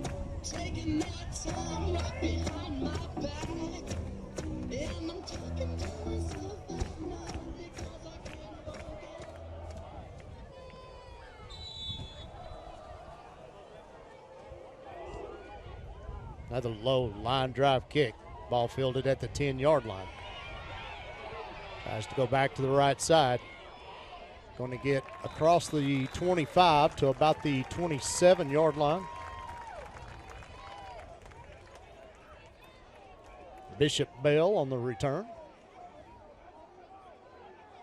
Now we'll get an opportunity to see what kind of adjustments that Coach Harris has made bringing his offense out. You know, that long, drawn-out drive that Spencer County Bears were able to have. I mean, he had plenty of time to have his offense on the sideline to try to set some stuff up, try to figure some stuff out. But, you know, this is where you get that opportunity. Coach Eldridge, one of the best out there when it comes to making adjustments, and I look for him to win this chess match. Handoff goes to Hunter. Missed a tackle in the backfield. He's going to get across the 40. At about the 45-yard line, pickup of about 19. Yeah, that was Nick Stowe getting in. The penetration was great. It was one of those things that I almost don't know if he expected the ball to be there. He caught it a little too late, a little bit off to the side, not able to make that tackle. And if he makes that tackle, we're talking about a different story right here. But now 1st and 10 for the Rockets. Shelby with the ball on their own 46-yard line. Hill from the gun. And off again goes to Hunter. Another missed tackle in the backfield by the Bears.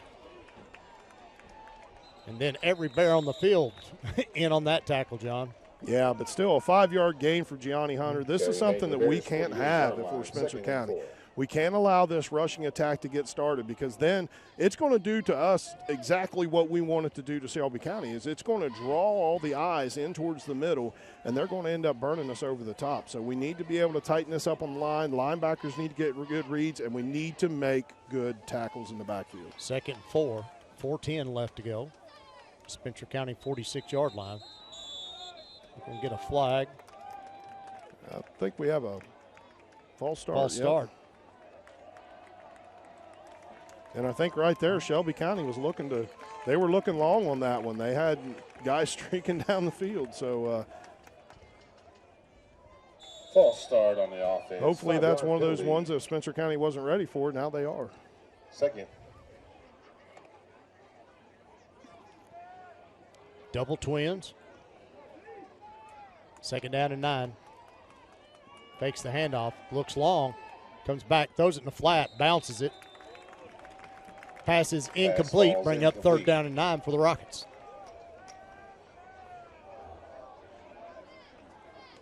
And that's what we were talking about in the pregame when it comes to this offensive attack for Shelby County. You're going to see a lot of this dink and dunk type of stuff. They're going to try to get us.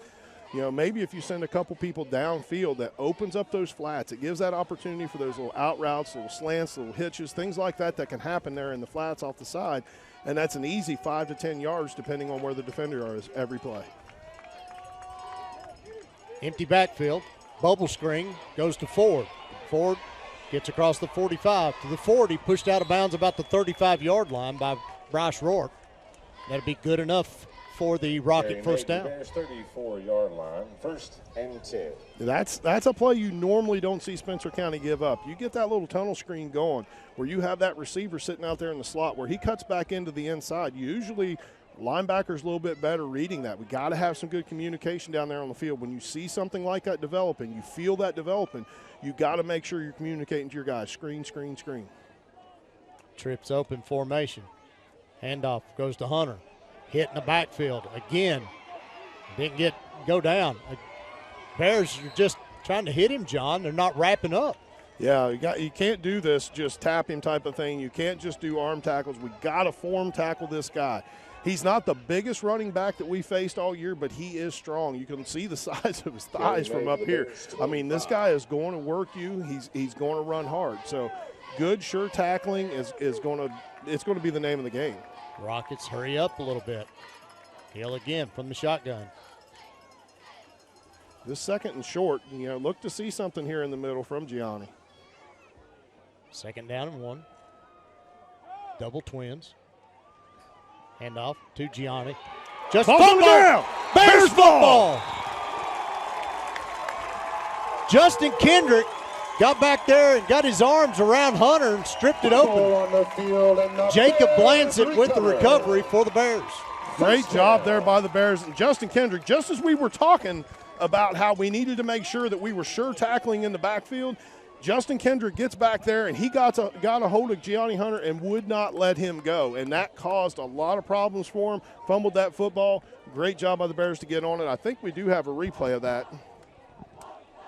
Jarrett Stewart now on at quarterback for the Bears. This is something that we heard about earlier in the week, John. Didn't mention it during game day. Handoff goes to Gabe Bolin. Bolin cuts back at the 50. He's still grabbed from behind. Takes it all the way down to the 31-yard line.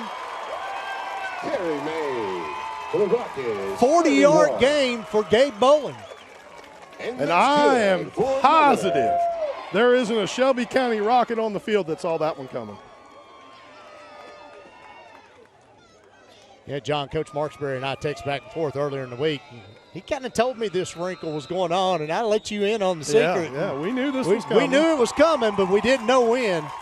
Timeout, Shelby County. 3:12 left to go in the first. Bears looking to strike again. Yeah, I was actually kind of glad you texted Coach Marksberry because you and I had talked.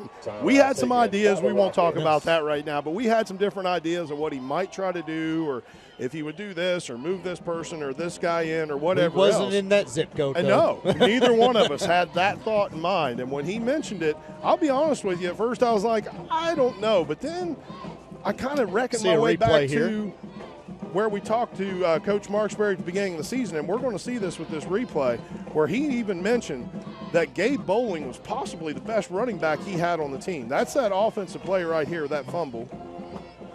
Justin Kendrick, no, I believe it's the one after this. Here's the run by Gabe. Chase Simonis out again. Turn around just to find somebody to block. I mean, it's just a great job getting downfield. And, I mean, you can't sing Chase Simonis' praises enough. I mean, does such a great job getting out there. And he doesn't just get out there, but he's effective when he gets out there. He's not just looking to run down the field. He's looking to take some people out. Stewart again at quarterback, up under center. Rourke out wide to the right. Ball's on the ground. Mid whistles. Well, you have false a false start. Spencer County. False start on the And this is something that kind of 5-yard concerned penalty. me about this plan.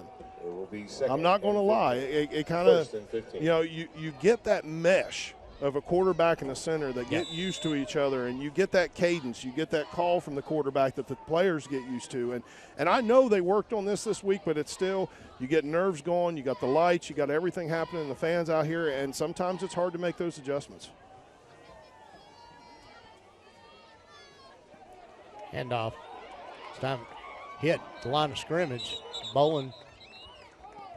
Yeah, I think we're in the area holding, and that's what the official's going to call. Flag on the play, holding on the Bears. So now that's going to back us up another 10 yards. It's going to be a 1st and 25, I believe. And the Bears not doing themselves much favors tonight, Bo, when it comes to the penalties. The penalty bugs kind of bit them a little.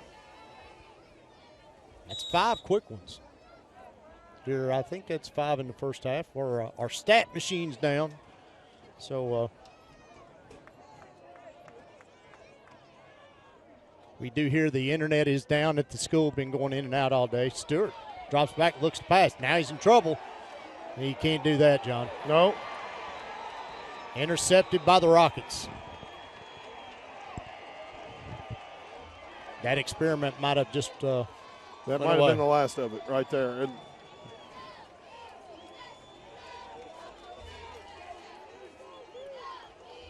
That's one of those things, quarterbacks, especially as they get older. It's good to see Coach Marksberry. You know, he's keeping Stewart up as he comes off the sidelines. But that's one of those that, as you gain that experience, you get that internal clock. You get that feel. You get that knowledge of the fact that, okay, you know, it's going off in your head, 1,001, 1,002, 1,003. I got to get rid of it. You know, it's telling you that. Hand off to Hunter. Again, met in the backfield by the Bears. Justin Kendrick again.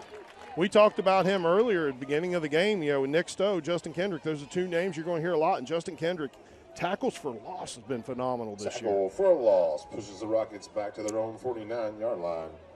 Loss of 3 and 14. 4. Second down, 14.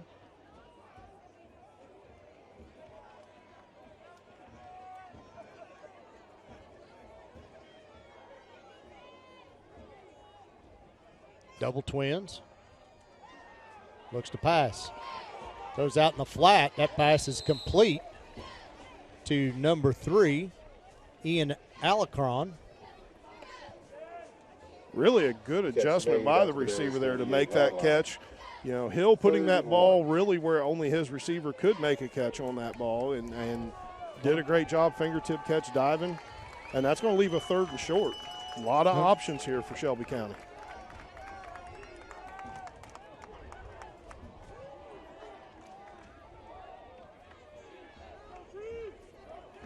This ball's going to Hunter, John. No, I would bet money on it. Either that or quarterback's keeping it. He's leaning forward. Gives the ball to Hunter. Hunter slips through the crack in the line, gets up to about the 35-yard line. Good enough for a Rocket first down. Minute 30 left to go. First down for the That's Rockets. A play that every coach has in his arsenal right there. You're just running that dive up the middle, just giving that opportunity for that runner to be able to pick up 2 or 3 yards for you, whatever you need in a situation like that. Very well blocked. First down, Rockets. Minute 15 left to go in the first. Trips out to the right. Hill looking to pass. He's got a lot of time. Goes across the middle, overthrows his receiver. Pass falls incomplete. 2nd and 10. Dylan Maines. Great coverage back there by the Bears secondary. We had guys everywhere. It was difficult for him to find somebody. We had the pressure coming, forcing him to throw the football, and really him putting it where he did was probably wise, because I think if he'd have been any closer to the receiver, that would have been an opportunity for a pick.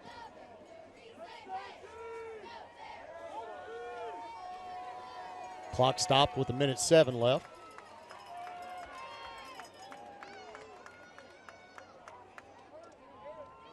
Hand off to Hunter. Gets around the right side, breaks free. He's going to get forward. It's probably going to be enough for a first down. It's going to be close. Yeah, Nolan Boston have to retreat a little bit to try to make that tackle. The hole just blown open by this line. We mentioned it earlier. You're seeing a lot of zone blocking from these guys. It's a lot of, you're not going to see the guards pull very much. They're just trying to open up holes, and that does make it very difficult for Nick Stowe at that middle linebacker spot to try to read what that offensive line's doing and try to get in that hole to make those tackles. Down under a minute to go now in the first period. Spencer County leads 7-0 early. Shelby County looking to score. Trips to the right. Hand off to Hunter. Hunter tries to go up the middle, met by a host of Bears. Nick Stowe, Justin Kendrick, Keenan Carnes in on that tackle. And that may be the last play of the first quarter, John. It might be. We'll see if Coach Harris tries to squeeze one more in here. They are walking to the sideline.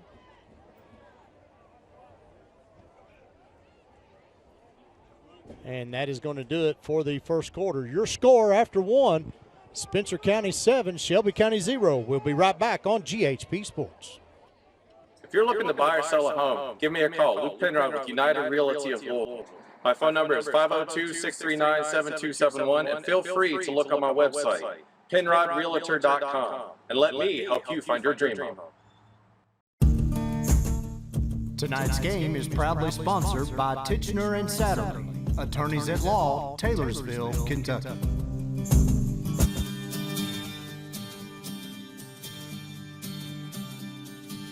Curious what your home is worth? Visit brownrealty.com. Brown Realty, serving Spencer County and beyond for nearly 20 years. Brown Realty, your local realtor.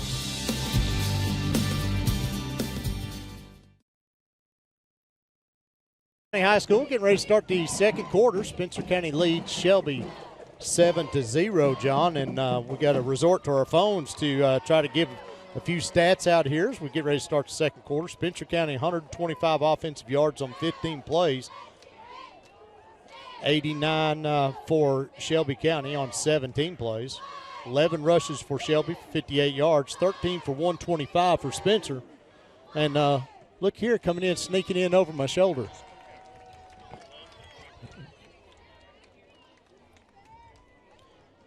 Freddie Maggard back up here with us on top of our our bear perch up here. Yeah, nice. Freddie, we appreciate you guys coming here. What'd you think about that game day episode? That was great. That was excellent. Just the whole atmosphere. You know, we've been greeted, I guess, friendly everywhere we've been, but we've never been welcomed like this. This is a first for me. We love our kids here at Spencer County, and it's just anything we could do to showcase their talents. That way, we were so excited we found out you guys were coming up here. Yeah. Follow these guys. It doesn't matter where they play. Me and John went to a game last year, covered a game in Logan County, put our table up in the stands, and there was ice forming on the table by the time the game was over. And but we didn't care. We was loving it. Screen pass from Hill. Host of Bears in on the tackle. Yeah, that was a nice tackling there. But, yeah, the people here have just been great. We got a media room for us, which we've never had before. And they had pork sandwiches and cookies and yeah, chips. We just got extras right here. Yeah. Yeah. They just a few made their way up here. They know how to get to me. That's exactly right. But this is great, though. The whole community's here, and you got cars on the side of the road watching the game. The stands are filled. This is just – it's what Friday nights are supposed to be. It's the the beauty of Friday night. You got the American flag. I got a picture with the fireworks, American flag, and the scoreboard. I mean, you can't – that's just beautiful to me. So, and they're playing on grass. That's another big plus. False start on the Rockets. False start on the Rockets. 5-yard penalty. Yeah, our coach loves the Bermuda. Yeah. That's his baby out there. He's out here doing something to it every day. The 11 games of the Kroger KSR games of the week that we've done, I think this is our third grass field out of 11 stadiums. A lot of schools are going to that. I like it myself, but it's more of a maintenance issue to me than the way football should be played issue. This is beautiful. They've got it worked perfectly for this game. Hill looking to pass, goes across the middle. That pass is complete. Dylan Maines. Bears again, just not wrapping up. Yeah, that they need to tackle better there. Got a little pressure on the quarterback. He completed the deep cross route. Got to wrap him up or separate him from the football once he makes the catch. But turnovers, that's both teams have had a turnover, and you see the results here. Both teams, if Shelby scores here, have gotten points off turnovers. And well over 250 yards now of offense between the two teams. Yeah, this running back. Sophomore. Yeah, he has over 1,000 yards on the season, if I'm not mistaken. Yeah. And he's shifty. He's given Spencer County problems. Coach Eldridge is not happy. Calls the timeout for the defense. I telling you earlier, 13th region, man, Yeah. I love that. I still go down there all the time. My mom's still there. My wife's family's still there. Yeah. Love the area. Yeah, I actually call basketball games for the 13th regional tournament every year for WYMT at the Corbin Arena. Yep. So it's awesome to get back down for that.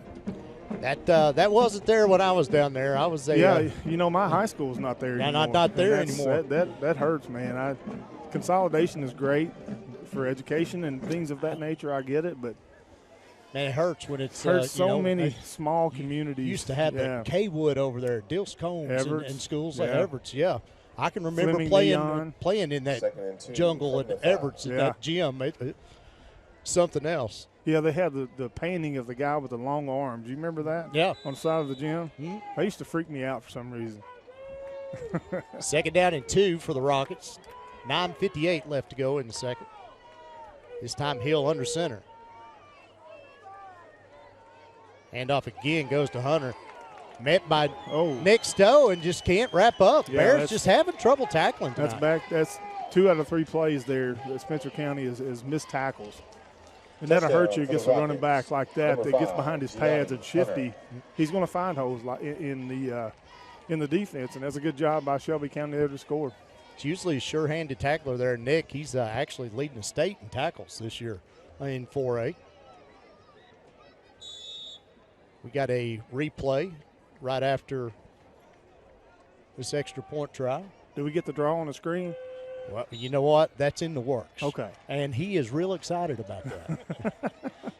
You can come around here and draw your circles. I want to draw, man. Here's the replay. Hand off to Hunter. Inside zone, that penetration. 1, 2, 3 missed tackles there. Had him for a tackle for loss. That's a tough play. Defensive coordinator won't be happy about that one. Now, this is a Bear squad. Again, we don't like to put anybody down, but our district was a little down this year. Yeah. We did go a month without giving up a touchdown. Finally give up 4 last week. When Cardwell went out with the injury, you could just see the air sucked out of the sideline. Yeah. And I credit Coach Marksberry for getting that back and actually recovering to win that game last week. Yeah, and if you're struggling tackling like Spencer County has tonight, the way to combat that is to have sustained drives on offense. And Spencer County is a ball control offense, appears to be. and just can't afford turnovers. And they lull you that's to play sleep. Kentucky. That'll get every team. So just can't turn the football over. Yeah, you're right. I mean, what I've been impressed with is how the ball carriers have read the blocks, especially on the edge, on the outside contained defender.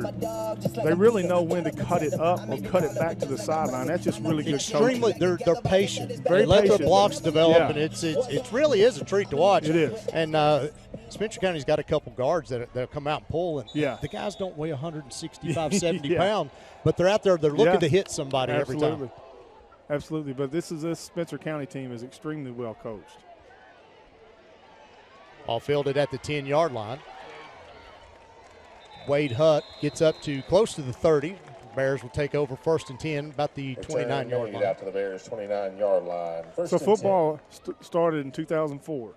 2004. Actually, 2003 we played a season, but it was all JV games. Okay. Regardless of class. In 2004 was the first year.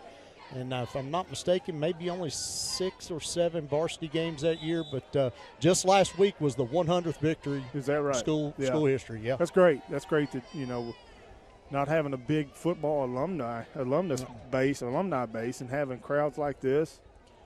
Yeah, I mean, that's it's incredible. this is small town Friday It night. is. You know it being from the Harlan, Cumberland area. Yeah, this reminds me of Raceland we were at a few weeks ago. Home crowd is just packed. The visitors filled their spot, and then they lined fumble. Fans lined 23, the highway that goes by Raceland, and here the same thing. There's cars lined. You can't see it on the TV broadcast, but there's cars lined all up on the side of the hill, on the side of the road watching the game. And they'll be there early. Yeah, they were. They want their spot.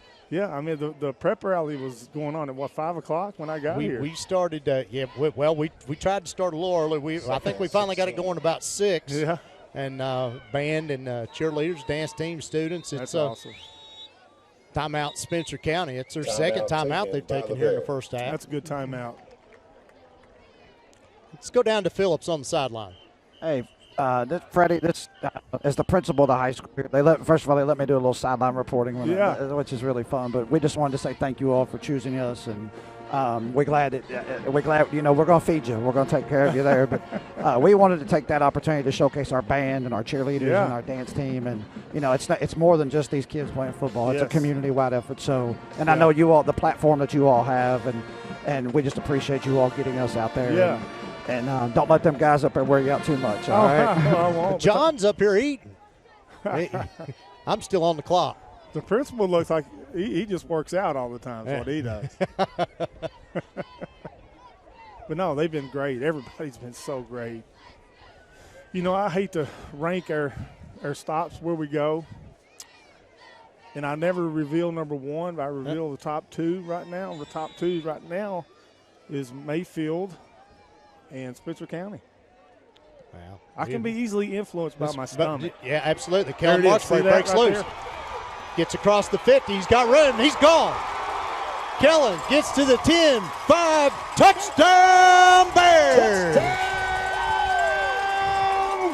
Yeah, that number 3 will get credit for that touchdown. But there's a block out here. 53. That's Chase Simonis. We talk about him all the time. He's Yeah. such an undersized lineman, but he's always the one he'll pull, and he'll be out front leading those runs all the time. Yeah, that was a great block, and number 3 read it perfectly. We got a replay here. We'll show just a second. We'll let Brentzel kick the extra point. That's awesome. The fireworks. Freddie wants you to know, hey, if you're not, I know you do the games of the week every week, but anytime you don't have one, you come back and see us. We'll feed you. You come up here, we'll give you a headset. You all know how to get to me. Brensel's extra point is good with 8:54 left to go in the first half. Spencer County 14. Here's a replay. Shelby 0. Here's the replay. Watch 53 here. Here he comes around. There he comes pulls running. out. He's pulling. Boom. Kicked him. Knockdown block. Got a pancake, and he's off to the races. The other defenders didn't think. Yep. And there's Cardwell running down the sideline to congratulate him. That's the one thing, too, about this squad, Freddie. They could care less who scores. Who's 53? Chase Simonis. I like that kid. Chase Simonis. If you go back. Is that his name? Chase Simonis. I love that kid. And if you go back and you watch our games on YouTube, every game you'll hear me and John talk about Chase, how he's out. He's the lead blocker. That's my favorite player now. He's my guy on this team. I love those offensive linemen that get out and block like that, too. And it's fun for them because they're in the trenches banging around all the time. If they get a chance to get out and pull and run around, they get to do that. It reminds me of Jagger Burton at Kentucky, the guard. Gets out and pulls them around. And Kenneth Horsey, before he got kicked to tackle, he used to be really good at that. And then you had Logan Stenberg, who's now with the Lions. He was really good there. Kickoff by Lester. Fielded about the 8-yard line. And then Luke Fortner with the Jaguars. Yeah. You know, Luke was first team All-ACC at 2 different positions on the offensive line, at guard and center. I don't think we talk about that enough, how awesome that is. You know? I mean, I brag about Luke all the time. Man, he is doing really well starting for the Jaguars now. I'd love to be in one time, and I hear Drew and Matt and those guys talk about it all the time. Your stacks of work and your highlighters and what you got. I'd love to be in on that one time just to see the hours that you put in. I can't tell you how many hours. You know, I have to cut things off and dedicate time. Yep. You get in trouble at home. I get in trouble at home every once in a while. Well, that's why I thank God that I've always gotten up early and can stay up late. I never sleep, so it gives me a good chance to do stuff like that. But yeah, like the Rockets 20-yard line. You know, if I'm calling a game like this, but actually calling it, I get completely, I wouldn't say paranoid is the right word, but I really emphasize I want to say the player's name correctly. Because to me that is disrespectful to that kid's family if I'm up here saying the name wrong, you know? Yep. And that's just something that I've always thought. And with these games of the week also, I have an intern here with me. And part of my responsibility, you know, that Tyler Thompson and Drew Franklin trust me to do is to try to train their interns, you know, the right way to do things. And little things like thank everybody and, you know. Doesn't look indeed. Pass is complete. And he's off to the races. Nobody's going to catch him. Touchdown, Rockets. Got behind the defense there. Great pitch and catch. That's we watched some film of them earlier in the week. We meet, John and I meet at my house every Wednesday to watch film of the team. Yeah. Coach Marksberry is actually generous enough to hook us up with his huddle account and get to do that. And that's some of the things that we noticed when we was watching film this week. Yeah, I do favor Spencer County the further this game goes along. I do think that the football process of attrition, I think Spencer County will win this football game late in the fourth quarter or late third quarter, something like that. I think you're going to see the Bears pull away here. But that's certainly not what you want is a one-play scoring drive there by Shelby County. And the extra point is no good. So with 7:49 left to go, 14-13. Got a replay? Yep. Oh, here we go. All right, you can see the receiver up top. Got a a little two-man cross. combo route. That's just a smash route. Cut in, cut out, and he just throws it over the defender on the ship. Perfect play. You know, sometimes on the shows that I do, I say football happens. That's a play that football happens. I've used that before. Yeah, football happened. It was a great and the pitch quarterback catch. put that perfect. You know, he's going to catch it or it's going to be incomplete. That's like a pitcher in baseball. You can throw a perfect pitch and nobody's going to hit it. Right. You know, sometimes football happens, and that's a perfect example right there. But guys, I got to get going. I appreciate you having me. Freddie, thank you, sir. Thank you again so much. Yes, and again, you are welcome here anytime. Spencer County will take you in with open arms. Thank you, Spencer County. You've been the best to us. Love y'all, and thanks so much for being just a great host. I told my intern Daniel, I said, man, don't get used to this. This is not the norm that we have a green room that we get to go back to for food or media room. Well, it's the norm here. Oh, you need another pork chop? I've eaten 3, man. All right, thank you, Freddie. We'll see y'all. Freddie Maggard, former UK quarterback, current KSR.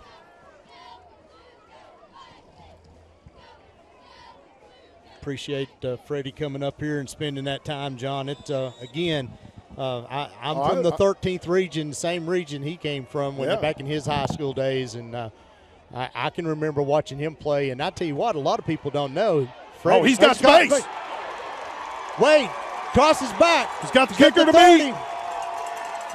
10, 5, touchdown Bears! Scan the field. Any flags? No, I don't see any. No. Molly Titcher, there are no hankies on the field.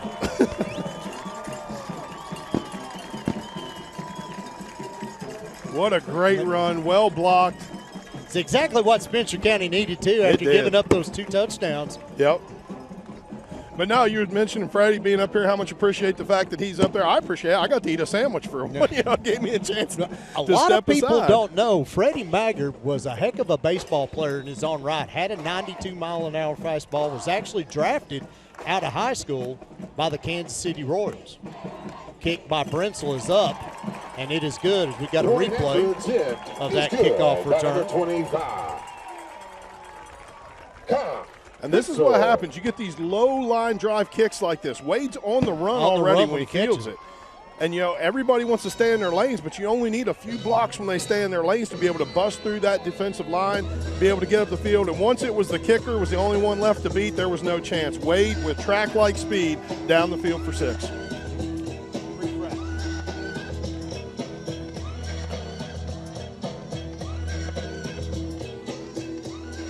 But, Freddie was drafted by the Kansas City Royals, John, and there was actually a period of time where he was not going to go to – he'd signed with UK to go there, and he was not going to go to UK. He was going to take the Major League Baseball contract and changed his mind and stayed at UK and started out as defensive back and actually moved to quarterback later on. Well, I'm glad he did what he did because he ended up coming back here and being able to spend some time with us tonight. Was honored to have him out there with us tonight for game day and to be up here calling this game from where we actually stand all the time. I mean, you can't ask for anything more special. It was a great job.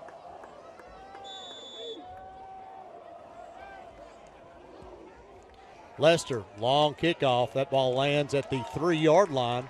Does roll into the end zone. Almost again. Tyler kicked one like that a couple weeks ago, John. It landed about the 2-yard. Uh-oh. Our internet's back up.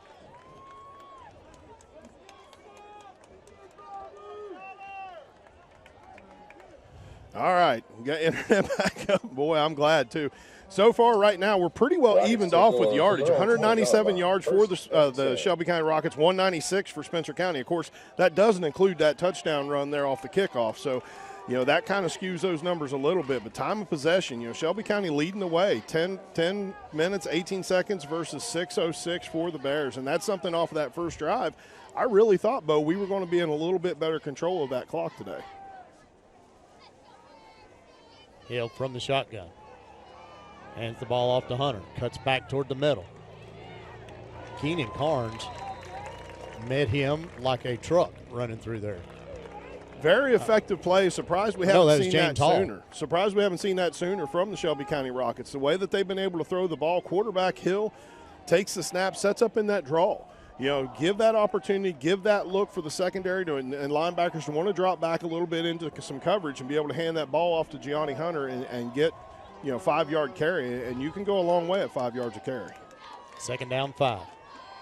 Hill looks to pass, comes across the middle. Pass is complete. Bears are saying incomplete. It's incomplete. Incomplete pass. Pass falls incomplete. Bolin hit him about the time the ball got there and knocked the ball out. Yeah, the receiver, I suppose, in that situation, even if he hadn't had the ball knocked loose by Gabe, he has to survive the ground when he goes down. He did not survive the ground, did not hold on to it with Gabe hitting him. Incomplete pass is going to bring up a 3rd and 5. John, you got anybody come up here to talk to you? I want one of them pork chop burgers now. Between you talking about it and Freddie talking about it, you got me hungry. Well, I'll save one for you. Hill again drops back to pass. Again across the middle. Again complete. This is going to be good enough for Shelby County first down. And again, John, you talked about it before the game started. This little dink and dunk down the field, 5, 6, 8-yard passes. Well, and this is where we talked about, that long 3rd down earlier in the game, 3rd and 10. It didn't bother me to see Spencer County come out into a zone type of a look. But when you're in a situation like that, this is where I was talking about the keys to the game and playing that man type of defense. All Shelby County had to do right there, receiver got down there, set into a little bit of a gap in the zone, and just waited for the quarterback to throw it. Hunter met in the backfield, dropped. Justin Kendrick, James Hall in on the tackle. Kendrick there first. He had a hold of Hunter by the time he got the ball, John. Yeah, you're actually going to take a little bit of a loss on that, too. It's 2nd and 11. Michael Cowan out there on the field. Normally playing offensive line, tonight playing a little defense.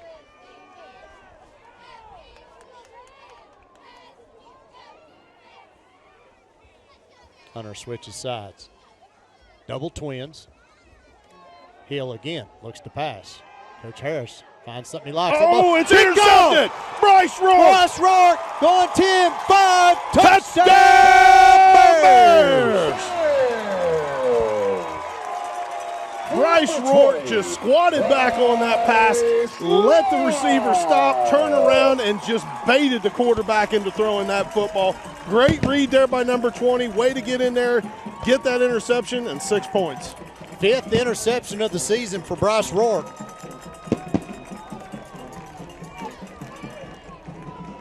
We keep seeing how plays. he don't get any sniffs at any All-State. He had 6 interceptions last year, 5 this year. But, you know, we keep seeing plays like this. We're going to have enough replays. You'll have a second to eat one of them pork chop sandwiches here in a little bit. Brensel on for the PAT, and it is good. Point after. And I want, this replay coming up, just watch him run on that top of your screen right there. Going to sit back, sit, bait, and then he breaks on it as soon as the ball's thrown. And there was just no chance. Receiver didn't even know he was coming. Nobody in his way. Touchdown 20. 5:38 left to go in the first half. Spencer County 28, Shelby County 13.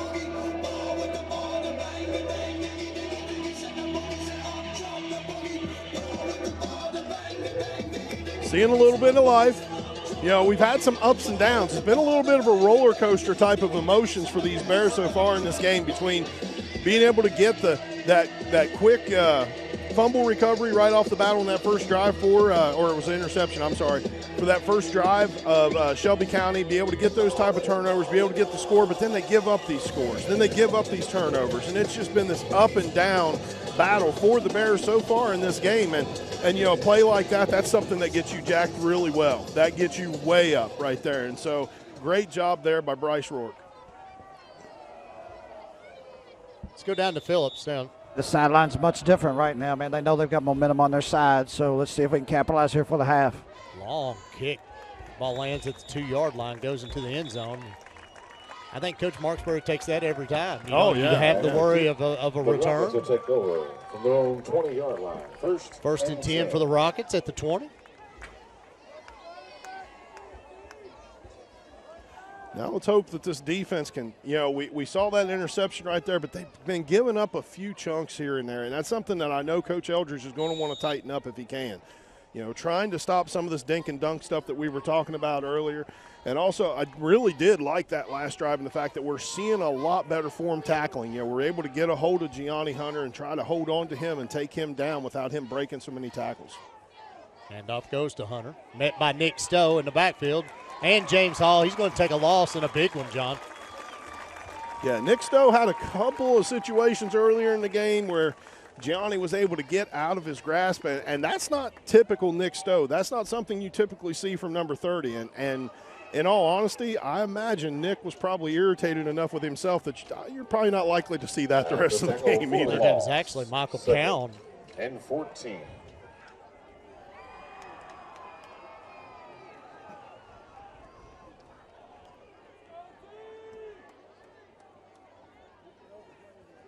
$16 rushes for 75 yards now for Gianni Hunter.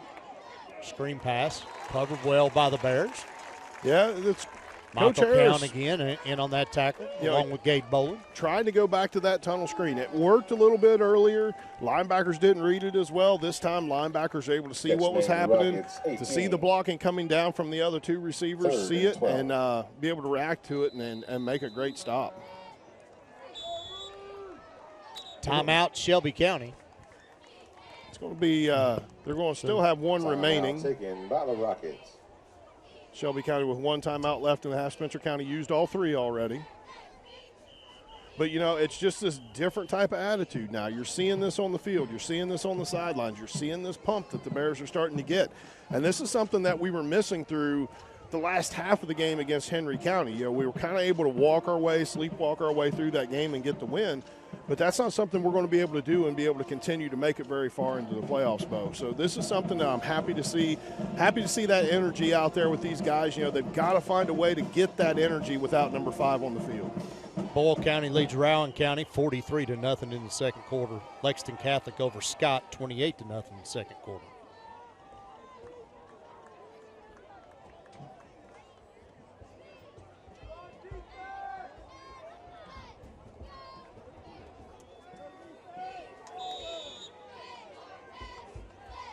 Nelson County leads Henry County 17-7. Hill looks to pass. Now being chased by a host of Bears. He's going down. Kendrick and Hall in on that sack. Sack on the quarterback, number 32. That's going to bring up a 4th down and a long 4th down at that. 4th and at least a 3-iron maybe. I mean, that's a long way to go. And the nice thing about this, too, Bo, is you're actually going to get that punter in a little bit of an uncomfortable situation. He's going to be standing back there about his goal line, maybe a touch into the end zone to receive this snap. Mail now leads PRP 24-16 just before halftime. And the Bears should get really good field position out of this, John, with a chance to put 6 more on the board. Almost got the block. Kellen's just going to let that go. It's going to go out of bounds about the 40-yard line.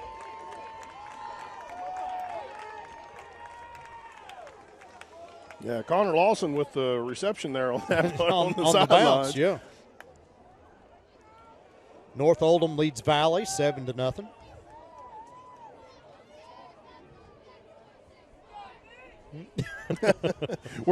I don't know if Phillips is on the air right now, but of course, we mentioned it. We mentioned it at the game about against Valley that Phillips was. He's a Valley alumnus, and now we've got him on the air now. What was you saying, Phillips? That pregame, I loved it, but there was a lot of Valley slander there, and that does touch a little bit closer to home than the rest of those schools. So we'll talk about that this week. All right. Stewart back in at quarterback. Hands the ball off, reverse, comes back to Marksberry. Or no, that's Drew Barron. No, that was Marksberry. That was Marksberry. Thought I seen a 1 on that jersey. A little congested right there, a little bit going on. It's hard to find his hole to be able to cut up into. Carry made to the Rockets 39, 2nd and 8. Stewart still out on the field right now. Now he's coming back off. Ethan Hampton comes in to replace him. This time we'll see Bolin at quarterback.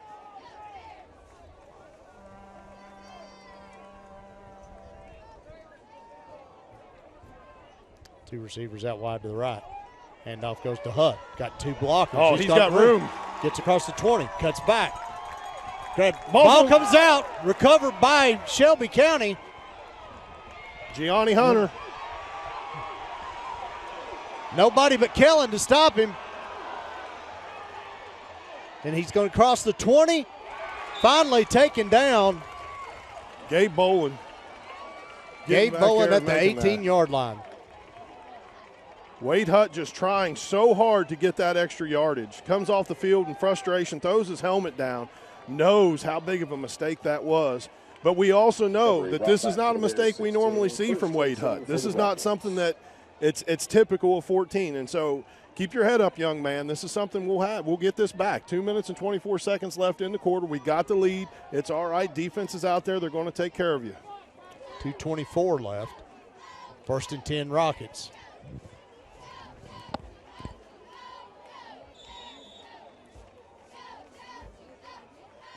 Ball placed about the 18, 19-yard line. Trips out to the right.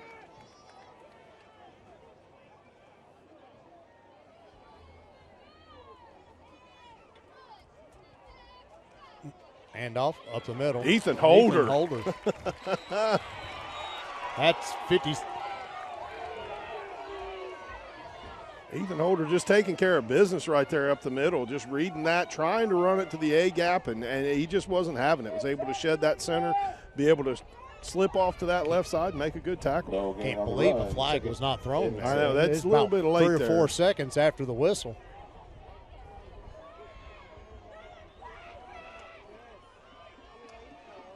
Five wide now for the Rockets. Empty backfield for Hill. Bears coming. He hits as he throws the ball. It's incomplete. Justin Kendrick. Pass falls incomplete. Third. That's one of those hits that Chandler Hill's going to feel tomorrow right there. That was nice right there.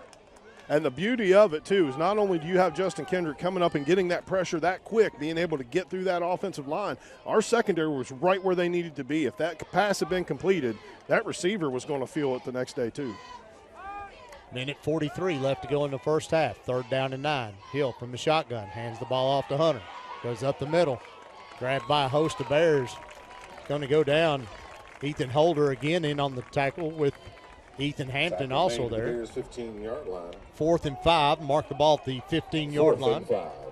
Running clock now. Minute 24 left. I'm going to say a long 5. I'm going to say closer to 6. I'm not going to give them the benefit of the doubt right here. Spencer County's really got that on their side. Double twins.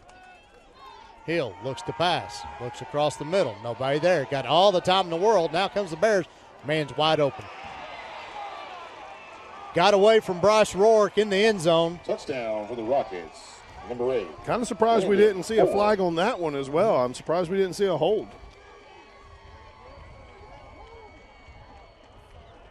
You know, we had to play a couple plays ago where it seemed like an awful late hit. And then on top of that, you know, we do this touchdown pass and no flag on the ground for holding.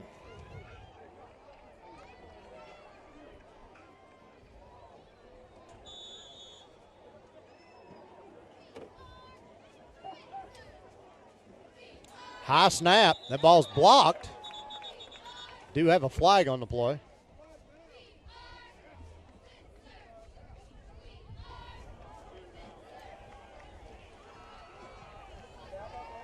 Encroachment. All sides on the Bears. Called on the Bears. Yeah, it's going to be half the distance to the goal, and Coach Hunter, he's going to he's sending going to his offense back out. Yeah, give Coach the ball to Hunter. Harris. Sorry, Gianni Hunter is stuck in my head. But Coach Harris, I mean, I would do the same thing. You missed the extra point earlier. This gives you the opportunity to kind of get that square back up to where you're a 7-point difference again. So 2 points gets them to 21. Double twins. Hill under center. Hands the ball off. Again, a missed tackle in the backfield for the Bears. And Nolan Boston came flying in there and just did not get wrapped up. Number 5. Gianni. But as you see this defensive line trying to get through, and right there, gets shoved down to the ground, laid on top of, guys getting pulled from behind. I'm sorry. I mean,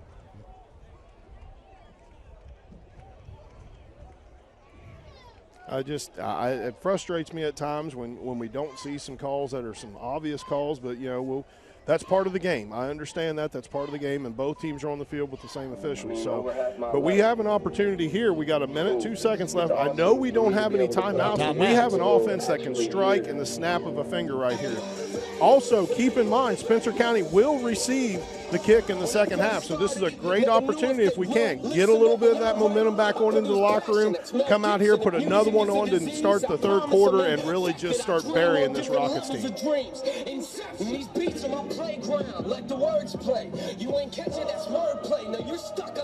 450 yards of offense we've seen this first half combined, John. But you know what? Of all things that we're dealing with, I know that the adjustments that Coach Eldridge is so good at making at halftime is what I want to see. I want to see that. You know, he's the type of coach that'll go in there and he'll tweak this stuff. He'll figure this stuff out. We've seen it time and time again to be able to come out in the second half and just completely shut teams down. So if we're going to have problems with anything, I would rather see it there right now. 1st and 10 for the Bears. Ball be marked about the 37-yard line. Bears take over from their own 37-yard line. First and 1 minute.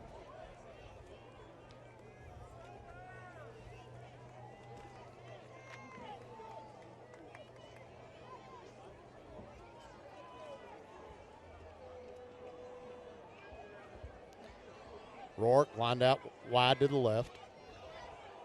Bolin under center. Takes the snap. Hands the ball off to Hutt. Back. No. Gabe keeps it himself. He's got some room. Crosses midfield. Gets across the 40. Going to go out of bounds about the 32-yard line. That's Kellen. Yep. I completely lost that ball, John. And you know what? I did too. Shelby County did. Everybody did. Because, Coach Marksberry is just he is so good at rebuilding these players and keeping these players up. I fully expected Wade Hutt to get the football, and I expect to see Wade Hutt get the football here shortly, if it's not this play, the next play, because he's going to stand behind his guys. Yes, mistakes happen, but I trust you. I know you can do the job out on the field. I'm going to continue to feed you the football. Marksberry goes in motion, gets the handoff. Hutt, out late blocking, gets around the right side. He's going to go out of bounds just short of the first down marker. Stops the clock. That's just smart football right there. Second down and about 2. 23. Second and 2. Yeah, we got Phillips in our ear saying it looks like a coach's son playing out there, and he's doing a phenomenal job. That's just smart football. 44 seconds left to go in the first half. Bears looking to strike again.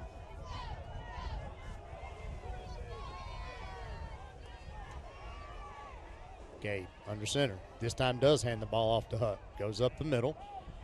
Still churning. Still pushing. That's what I like to see right there. See, that's why we're going to continue to feed 14 in this game. He's got that drive. He's not going to make those mistakes very often. We have rarely seen Wade make mistakes like that with that fumble earlier. And somebody we can trust. Under 30 seconds. Stop. The clock stopped long enough to move the change. Gabe's going to spike that ball. Again, no timeouts left for the Bears. This will be a second down. But, this is the opportunity. We haven't shown a lot of passes in this game so far. This is a great shot right here to be able to try to throw something like that. We've seen these fade routes to Combs in the end zone. Seen them also to where they brought Bryce Rourke, drag him across the middle, something like that.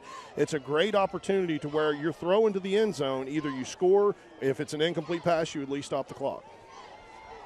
There's the pass to the end zone. Kellen's wide open. Touchdown Bears! Touchdown Bears! Number 8, Gabe Bolin. To number 3, Kellen Marksberry. 42 seconds, Bo. 42 seconds is all it took for that drive to go down the field. Great clock management by the Bears. We mentioned Kellen getting out of bounds earlier to be able to stop the clock. That time right there, that's exactly what we were thinking. You have an opportunity to throw it to the end zone. If it's an incomplete pass, it's an incomplete pass. But these fade routes that these guys have been able to get to the corners of the end zone, Gabe's putting it in a spot where only they can catch it. So it's a touchdown or it's an incomplete, and we live to play another down. But we'll take the 6. Low snap. Bolin gets it. Kick is up and good by Kyle Brentsel. Your score with 20 seconds left to go in the first half. Spencer County 35, Shelby County 21. Too. So you see Kellen, he just came out of that wing position on this side of the field and was just able to go downfield, go to the corner of the end zone, nobody with him. But again, if he doesn't catch that, we're not hurt, though. We're still in a spot where we have 20 seconds left in the half. We're still living to play another down. But luckily, we got Gabe Bolin out there throwing the football, who's just been an absolute marksman these last few weeks with some of these passes and just laying it right out there for Kellen to make that catch. Let's throw it down to Marksberry. Or not Marksberry, Phillips. A few minutes, it'll be 20 seconds, and I'll have Marksberry. Hey, and I think, John, you mentioned this a while ago. We're pulling the New England Patriots right now. We get the ball at the beginning of the second half, right. And that's back-to-back possessions here. If you can do nothing crazy here, come out and get a score, and then you kind of open up a little bit of a game here where you can start to just run the ball and do some things. So big thing there that you mentioned.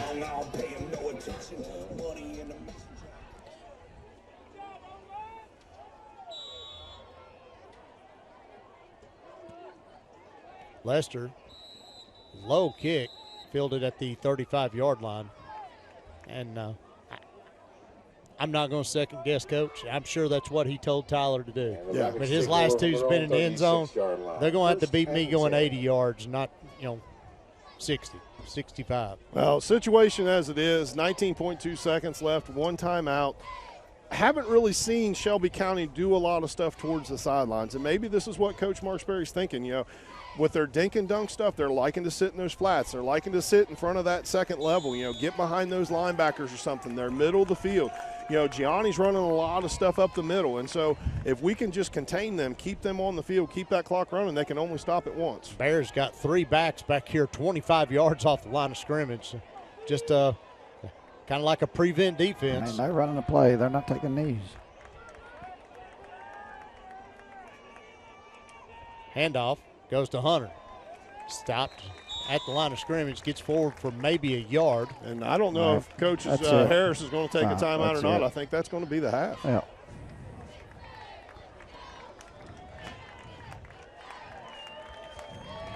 Clock runs down. We come to the end of the first half. Spencer County 35, Shelby County 21.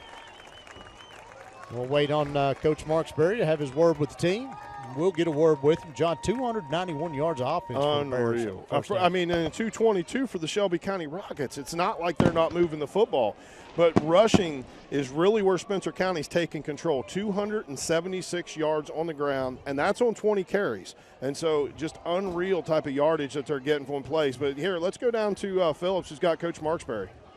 All right, Coach. Offensively, fine, man. Defensively, it looks like we're missing a lot of tackles in the backfield, getting good penetration and hitting the kid. Just he's tough to bring down. Yeah, I mean that's probably the most disappointing part is the tackling, and then we gave up a couple of we had them on 4th and 12, and they threw an 8-yard route, and we got 3 guys that hit him, and we don't get him on the ground, and five's good. I ain't gonna take anything away from him, but we faced better, and I'm not being disrespectful or anything like that, but But we're getting to him, and we just got to finish. We just got to finish our drives off. We get them in 3rd and down, and then they throw a screen. They get 2 yards more than they need, and everything like that. So, but hey, we'll clean it up. Offense looks really good. We got to get Jared in there and get him some more snaps. He got a little bit rattled there, and we'll fix that and get him smoothed out. Good deal. Get the ball beginning of the second half. Go get him, Coach. All right, gentlemen, back to you all. Halftime. We'll see you on. So our score here at the half, Spencer County 35, Shelby County 21. We'll be back with some halftime stats and thoughts here in a minute on GHP Sports. Today's game is sponsored by Mooney Eye Care, Titchener and Satterley, Acadia Council, Kelly Hubbard, Remax Results,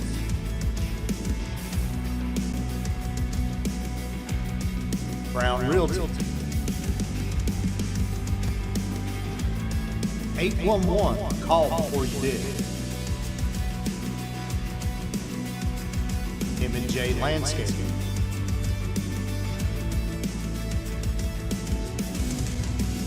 Luke Penrod, Real Estate and Photography, and Dryer Bid Squad.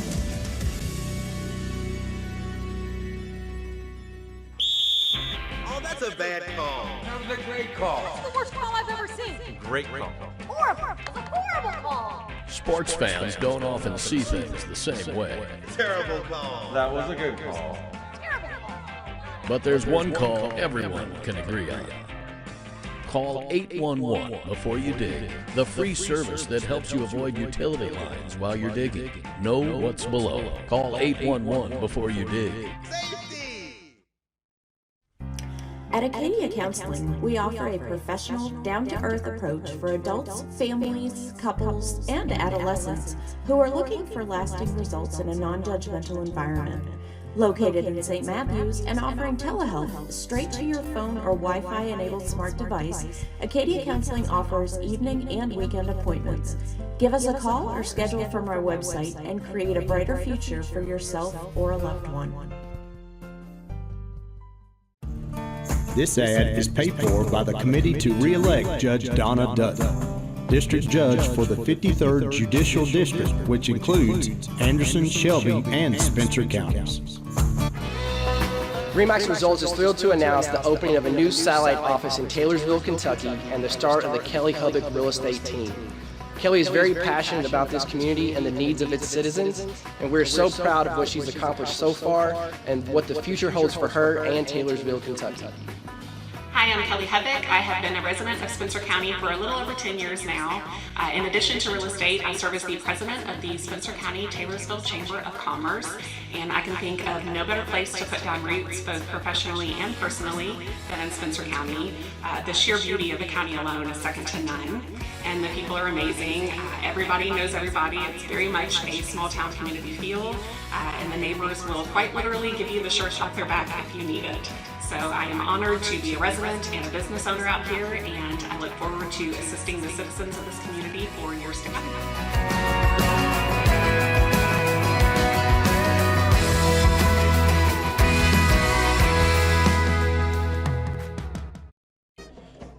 Back here at Spencer County High School, halftime. First round of the KHSAA playoffs. Spencer County leads Shelby County 35-21. Yep. And John, a lot of offense in that first half, but a lot of no defense. Yeah, it was kind of tough on the defensive side of the ball. As we look at some of the stats that we have up here, and first of all, one stat I want to point out right now is the fact that we actually have stools to sit down on right now. That's a great stat. Kind of comfortable to be able to get a little weight off right now, and Bo's getting his pork chop sandwich in. But anyway, let's look at these stats here. Of course, we know the score, 35-21. First downs. You know, Shelby County able to move the chains a lot more often than I thought they were. You know, those dink and dunk passes, you know, those 13 first downs versus Spencer County's 9. But, of course, Spencer County has the lead that they have based off of these quick strikes that they've been able to get. You know, a kickoff return for touchdown earlier by Wade Hutt. Total yards, 291 Spencer County, 223 to Shelby County, and that's something I guarantee if you walk into that locker room right now, Coach Eldridge is trying to take care of. That and the turnovers. We cannot give up the football like that. It's 5 not very turnovers often in the first half between the two teams. It's not very often that Spencer County, you know, coughs up the football, but in a situation like that, giving up 2 turnovers, usually 2 turnovers is going to be pretty much death for you in the game, but because they've caused 3 to Spencer County or Shelby County, been able to stay in it. Rushing attempts, 22 rushing attempts. I don't think that's right for rushing yards on the screen there. I do believe rushing attempts, 22 rushing attempts for 68 yards for Shelby County. That's coming from Digital Scout. I have it off to the side here, folks. And then Spencer County with the 276 rushing. And that seems to be the difference when it comes to the offensive side of the ball, just able to move the football so well. But on the other hand, Chandler Hill back there at quarterback, 8 for 15 right now, 155 yards. Of course, that included that one long touchdown pass he was able to get there before the half. Also looking here, we talked about the first downs, third down conversions. Shelby County 4 of 7. For 57%, and that's something we typically don't see out of this Spencer County defense. We don't typically give up third down that easily, and so I'm sure Coach Eldridge is going to want to try to work on that. On the other hand, 3 for 3 for Spencer County, they're 100% there. And the other big thing that we got to kind of clean up a little bit, penalties. 2 penalties on Shelby County for 10 yards, but we have 5 penalties against Spencer County, a team that's we went through games where there hasn't been a flag thrown on Spencer County. That will be a big subject this week at practice. Yeah. If Spencer County goes on and wins this game. Got to take care care individually, of some John. What we got? Well, individually, I want to look at Shelby County first because they have been pretty impressive. You know, we did talk about in the beginning of the game that they lean to be kind of pass heavy. And looking at the stats for Chandler Hill right now, I mentioned earlier he's 8 for 15, 155 yards, 2 touchdowns. He does have the 2 interceptions, but still doing a great job spreading the football out with some of these under routes that they're liking to run. Rushing-wise, of course, Gianni Hunter. He's the story of it. We knew that's what we were facing when we came in. 19 attempts for 75 yards. He's averaging 3.9 yards per carry. He does have the 1 touchdown. And, you know, that average, I don't think, Bo, that really shows what kind of happened in the second quarter. I think at the beginning of the game he was able to really open some stuff up, able to get some longer runs, get in the 5, the 10-yard run type of things, and even longer. And in that second quarter had some adjustments made to be able to kind of bring that average back down to that 3.9. Receptions, number 3, Dustin Wells, somebody we didn't even talk about before the game, is leading 5 receptions, 119 yards, 23.8 yards per catch with the 1 touchdown, and that he was also the receiver that did have the long long reception for that touchdown. Now, looking at Spencer County stats, Gabe Bowling, 1 for 2, 15 yards, the 1 touchdown. That's what we saw that completion from, where he hit Kellen Marksberry in the corner of the end zone.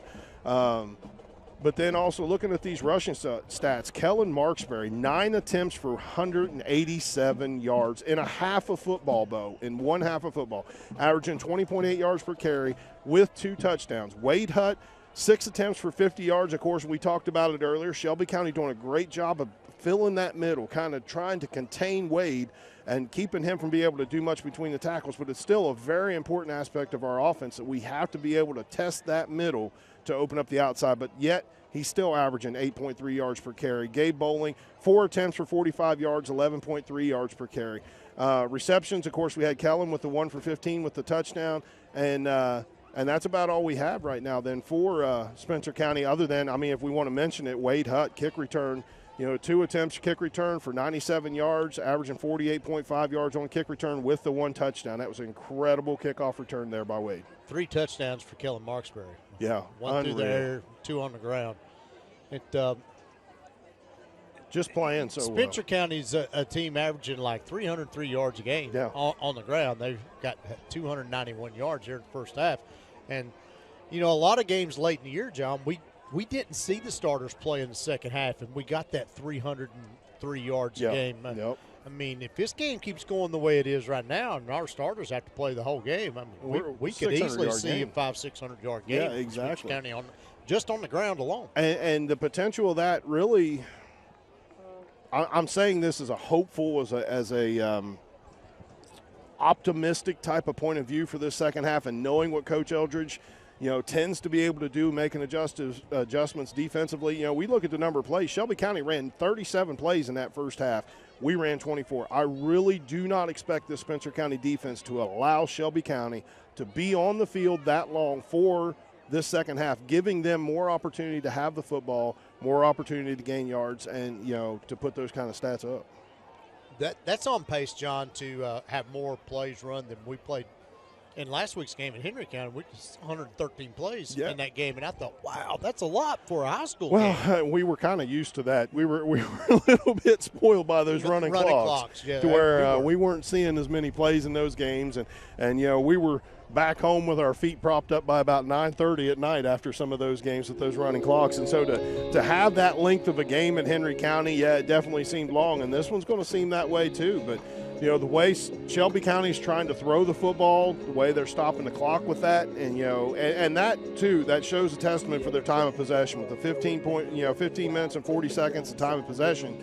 That's leaning towards Shelby County is just how they've been able to control the football. They've had these long drives, the 37 plays. And, but, again, I don't see a Coach Eldridge defense coming out of this locker room for this second half and playing the same way that they did that first half.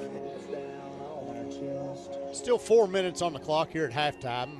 We're going to step away for a break, and we'll come back. We'll talk about some scores from around the state here on GHP Sports. Dryer Vent Squad of Louisville reminds you that clogged or restricted dryer vents are the primary cause of dryer vent fires. Have your dryer exhaust vents inspected and cleaned by a professional at least once a year. Presented by the Dryer Vent Squad of Louisville. Dryer vent cleaning, rerouting, and repairing. Stay safe, save money, and time. 502-712-0333.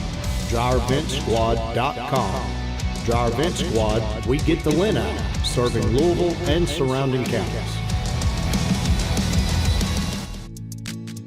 The People's Bank is proud to be a sponsor of the SCHS Bears.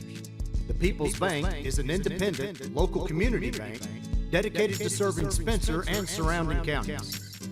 At the People's Bank, we are here to serve you with deposit accounts, mortgage loans, construction and land loans, as well as business and personal loans.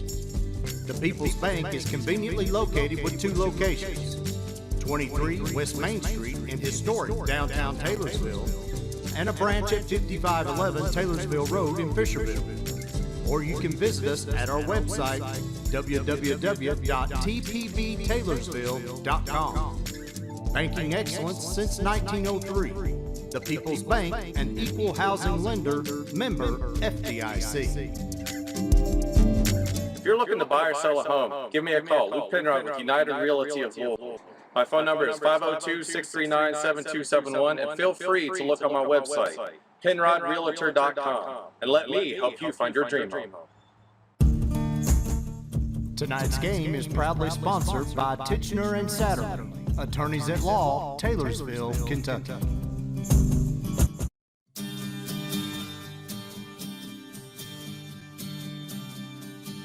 Curious what your home is worth? Visit brownrealty.com. Brown Realty, serving Spencer County and beyond for nearly 20 years. Brown Realty, your local realtor. Did you know Heirloom Traditions Paint has a new store right here in Spencer County? You can get all of the all-in-one paint products here to help you update most every surface inside and outside your home, along with some other great gift ideas and home accessories. We'll soon be opening our brand new store, offering homemade fudge, nuts, and daily fresh-made local offerings. Heirloom Traditions is proud to be a sponsor of Spencer County Athletics.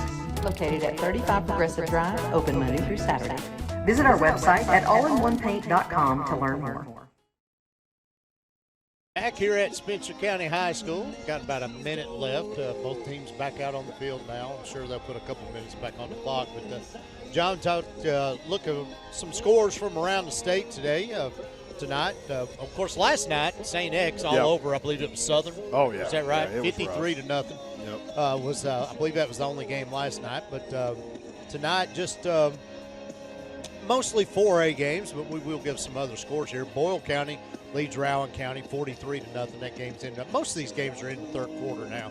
Lexington Catholic 36 over Scott 0. That's Scott, not Scott County. Logan County leads Allen County Central 28 to nothing.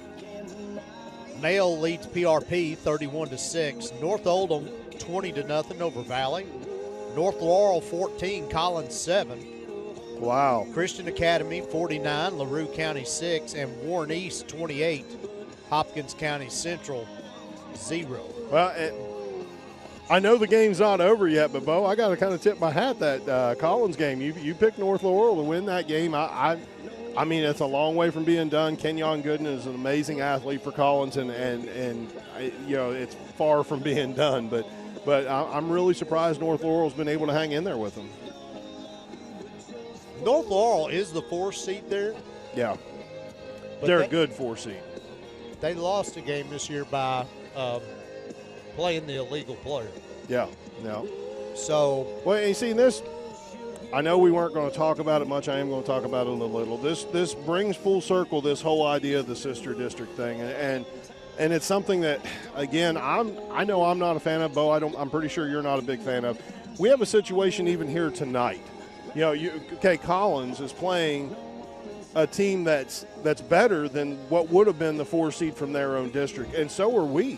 You know, we are the higher ranked team for Spencer County. Spencer County being ranked 5th, and I believe Central, I want to say, I'm sorry, I don't have it in front of me, but I believe Central was ranked somewhere around 13th, something like that in the state.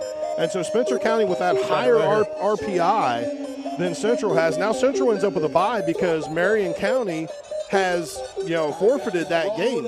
But even if they hadn't forfeited that game, Marion County was ranked lower in the state than Shelby County. So for us to be the higher ranked 1 seed, I don't like the fact that we don't get the opportunity at the lowest ranked 4 seed. And so there are some issues there, some things I hope KHSAA can kind of tweak and try to make some adjustments. But Bo, you and I have talked about it, and really the only fair way, in our opinion, to ever do this is from the start, go by the RPI. 1 plays 32, 2 plays 31, and so on and so forth. And wherever you go is wherever you go to travel. They will not do that because of travel. No, it's that logistics. I know they won't do that. But here's my problem with that. But you still allow it. Yeah, you Taylor County tonight has to drive 3.5 hours to Paducah Tillman. That's right. To play a game in their sister district. Yeah.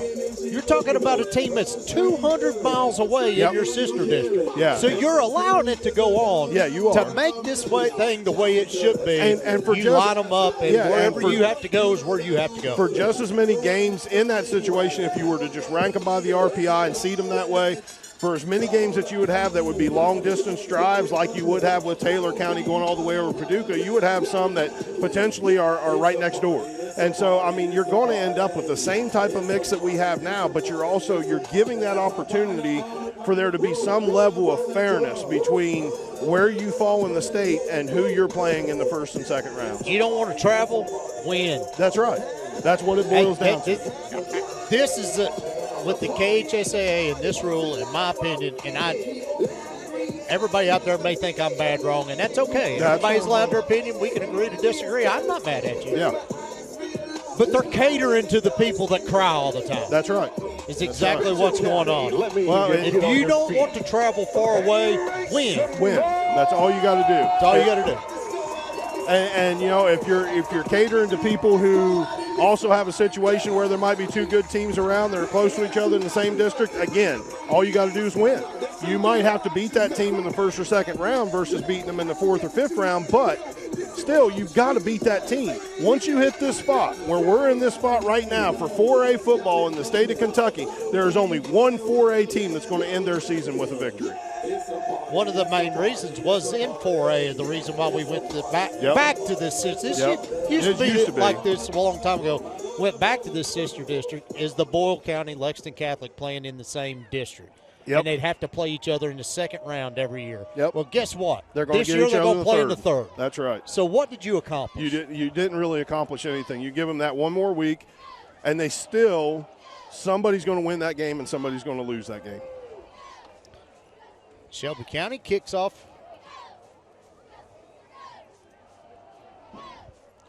Listen at Phillips for bringing up film session. Yeah, he's down there talking about, we noticed in film, Shelby County does have a nice little onside kick that they try from time to time. Just to pop up over the shortstop's head, out of bounds. It's going to bring the ball out to the 35, illegal kick out of bounds. Good field position for the Bears to start this drive. 35-21. High scoring first half. 21 points, I would venture to say, maybe the most the Bears have given up in a half all year. Maybe the Bardstown game may give up that much, but I don't think so. Yeah, I mean, it. After the kick, the Bears take over from their own 35-yard line. Oh, and I'm ahead. 2 pork chops to 1.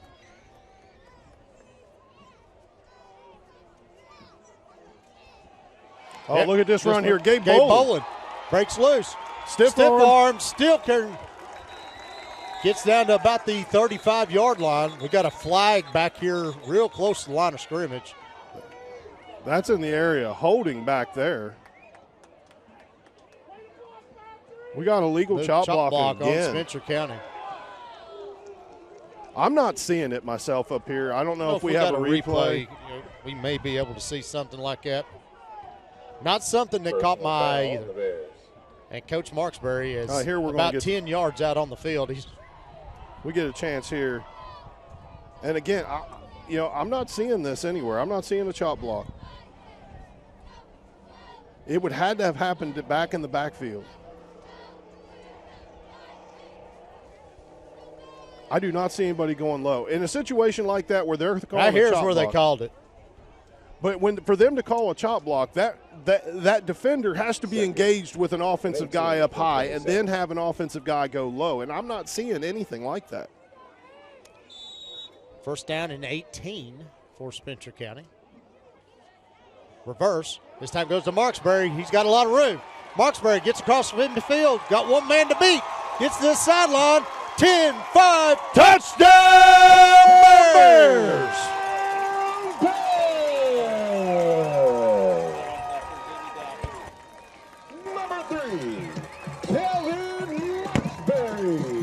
That's unreal run right there by Kellen Marksberry. And I tell you what, the greatest part about it was you had so many different defenders from Shelby County coming to this side trying to get an angle, thinking that they were going to be able to even put a hand on number 3. And I think really that was all that touched him. Number 3 from Shelby County did get a hand, touched his back, but other than that, there was nothing they could do. Touchdown, Kellen Marksberry.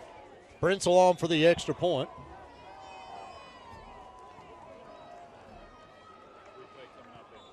And the kick is up, and it is good. 42-21. We're going to have a replay of that here, too. We're Check the replay out right here.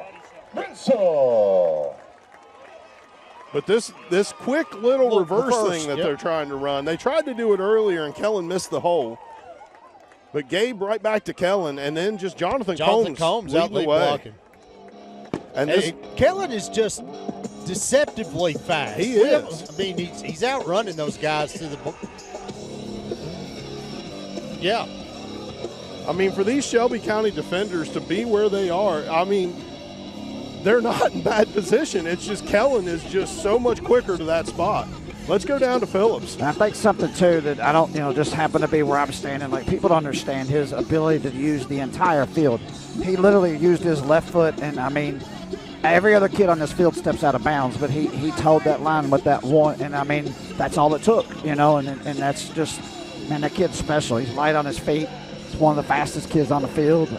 Once again, he's around at all time. He has been since he was old enough to remember, so you can just tell the kid's special. 10 rushes, 260 yards, and 4 touchdowns.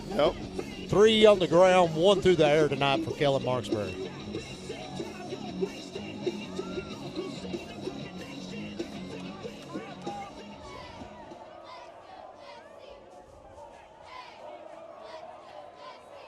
Lester onto the kick, 42-21, 11:35 left to go in the third quarter.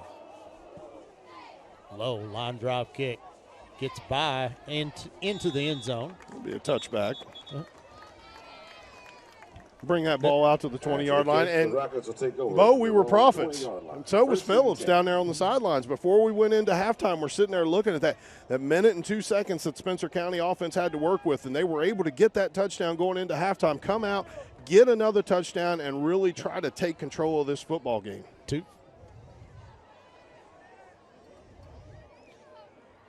Coach Marksberry still giving the official down there on the sideline an earful. Well, I think he had to walk away. Yeah, it was over that chop block that they called earlier. And again, I never even saw a place where there was 2 different guys engaged with the same one, much less one going low. There's a hold. Hand off to Hunter. He's getting forward for about 4. Bring up second down 6. Hunter getting up a little slow. 3-yard gain on the carry. 2nd and 7. 19 rushes now for Gianni Hunter, 75 yards on the night.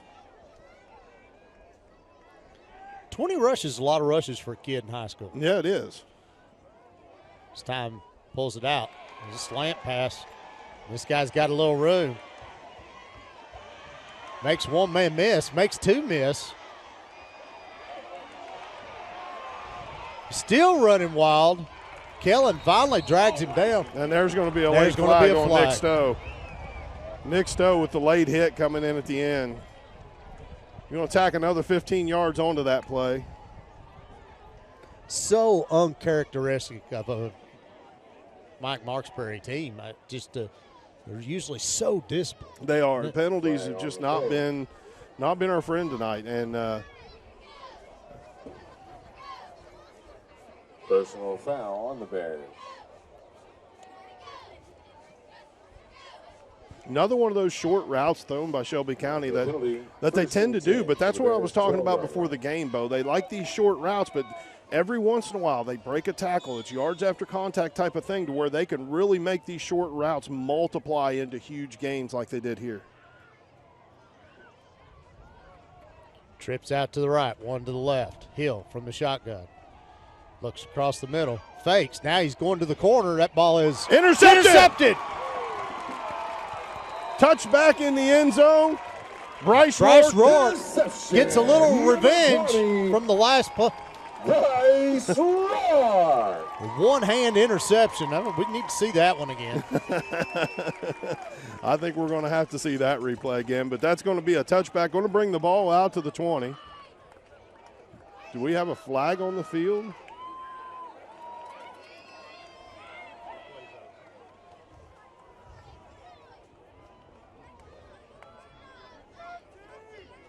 Okay, all right. We got the possession here. Spencer County will take over at the 20-yard line.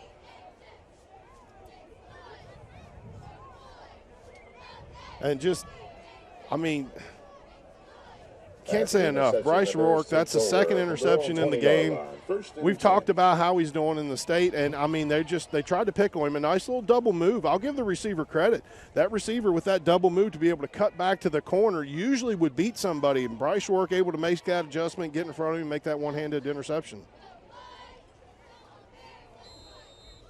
We do have a flag on the play. Delay a game.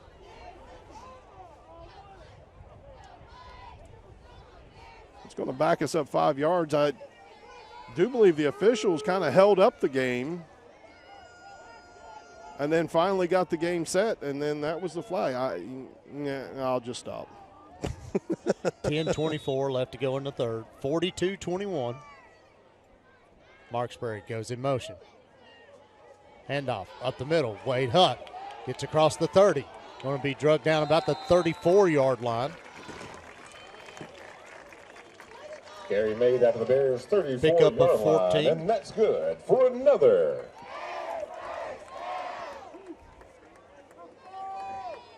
I don't know how that could be a first down there, John.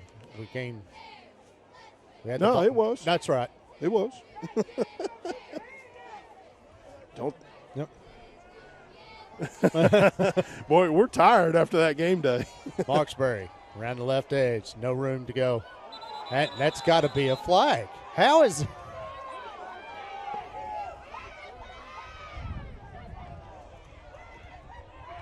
again, you're going to end up seeing right here, John, what we saw when we went over to Valley. Yeah, you're going to end up with retaliation. You're going to end up with retaliation. Now, you know, we've talked about the discipline with the penalties with Spencer County, but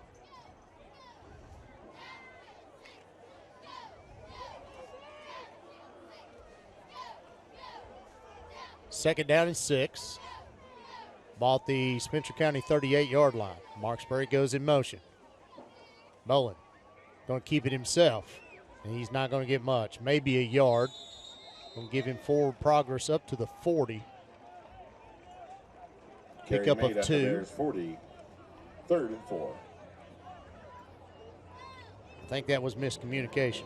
It may have been, but regardless, still happy to see a 2-yard gain. 3rd and 4 is not a terrible place to be in right now. I like to see the clock running, and this is what I want to see out of this now. We came out, we took control in the second half, was able to get that other score, got the interception to get the ball back.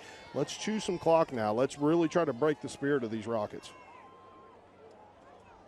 Handoff goes to Marksberry, gets around the left edge, and he's got some room again. Cuts back at the 45. He's going to get to the 30 and go out of bounds. But we do have a flag back at the 41-yard line. We got another holding called against Spencer County.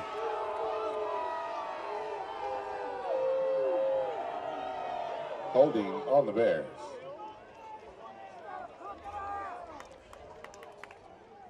So that will come back.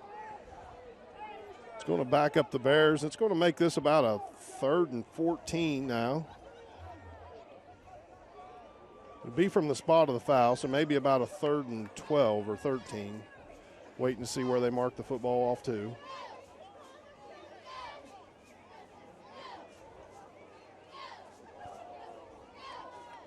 We'll call it about a 3rd and 13. But just penalties after penalties. That there 8 penalties for 85 yards, and I'm not even sure the digital scout's updated yet. We could possibly be 9 penalties for 95 yards now. It's just not something that we typically see from these Bears. Very sloppy. 3rd. Timeout, Spencer County. Timeout. Go down to Phillips on the sideline. Coach is not happy right now. Yeah, the call was because Ethan Hampton threw his hands up trying to not look. I don't think he did anything, but it drew the eyes of the official, kind of that like, yeah, I didn't do it, but Look, we're just going to stick to what we're doing. 3rd and 13 is not as bad as it seems for us, I don't think. We've had a whole lot of chunk plays tonight.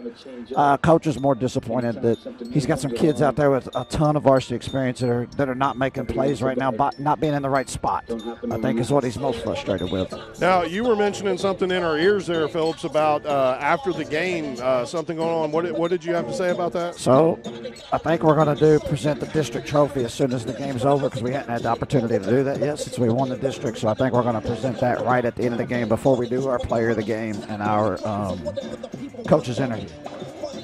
And that's a good plug right there, a good thing to keep in mind. End of the game, we will have the Kelly Hubbock post-game interview with Coach Marksberry, and we will also have the Brown Realty Player of the Game interview. So make sure you stay tuned afterwards, see what some of these, what Coach has to say, what some of these players have to say with what's been going on, and hopefully we're in a really good mood at the end of the game. I tell you right now, just some rough things, some mistakes being made, and things are going to get tightened up. It's stuff that it's not typical of us, and so I don't expect to continue to see it.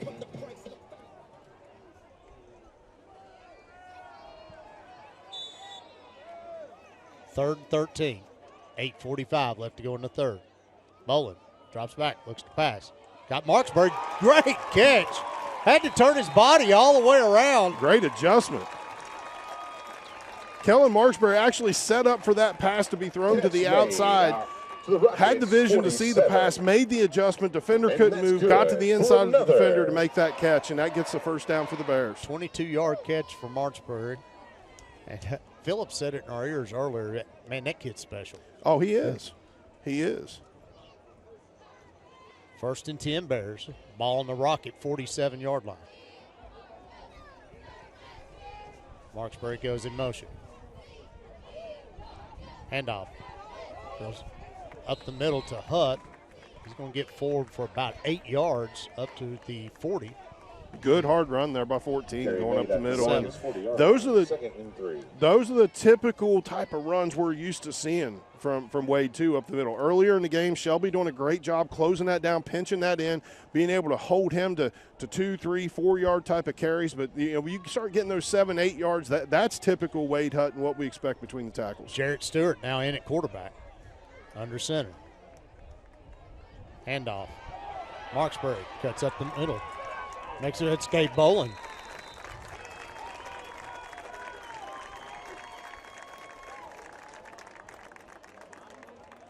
We do have an injured Spencer County Bear, Jonathan Combs, down on the sideline or down there on the field. I do believe it is 1-7. And he's jumping up quick. He's popping up quick. Might have just rolled an ankle or something. We might be able to get that worked out, maybe get that retaped or something like that. But hopefully see Jonathan back on the field. Just a tremendous weapon that he has been as a senior on this team. And for somebody who didn't even play high school football before this year, he's just been a phenomenal addition for Coach Marksberry. Coach Burns just talked about in our game day show how he enjoys watching his kids play other sports. That'd change your mind pretty quick. You see something like that. Yeah. 7:37 left to go in the third. 1st down and 10 for the Bears. Stewart in at quarterback.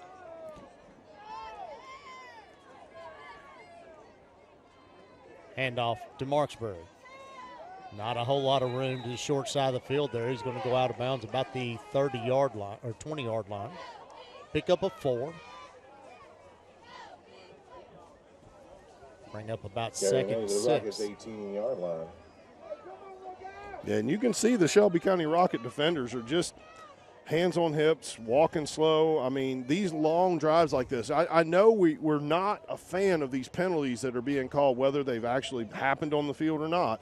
But what it's done, it's actually extended these drives for the Spencer County Bears, forcing these Shelby County Rockets to defend more and more plays, because so far these penalties have keep backing the Bears up, but the Bears are able to still get first downs. Get another timeout, Spencer County. Timeout taken by the Bears. Yeah, I think we just had some just some miscommunication maybe going on there with the offense right now. And it's different. We have some different personnel in on the field, and that's to be expected. But it's still something that, we talked about it. Bo, you and I had a chance to talk about it this week when you had texted Coach Marksberry, and Coach Marksberry kind of, gave you a little bit of a hint of what we might expect tonight. And we had said, without trying to be too cocky, this is the opportunity. This game is a great opportunity to try things, to be able to do some different things, where we're seeing Jarrett Stewart in at quarterback. That's not next week, assuming we end up with Franklin County here as what we're going to assume. I really don't see John Harden being able to pull off that win. But if we get this victory, and assuming Franklin County wins, Franklin County is another one of those teams, though, that's good enough that I don't think you want to experiment like that. You want to have this opportunity to try these things, work some of the bugs out. We still have next week in practice to be able to continue to work bugs out and get things figured out before the Flyers come into Taylorsville. Boyle County has defeated Rowan County 49-0. 7:31 left to go. Stewart in at quarterback. Marksberry switching from right to left. There's the counter move, goes to Bolin up the middle, makes a man miss into the end zone. Touchdown Bears! That's the play we see so many times this year. Cam Cardwell run. That's right. That counter play. He took the words out of my mouth right there, Bo. That is something we always expected to see number 5, and number 8 ran it to perfection.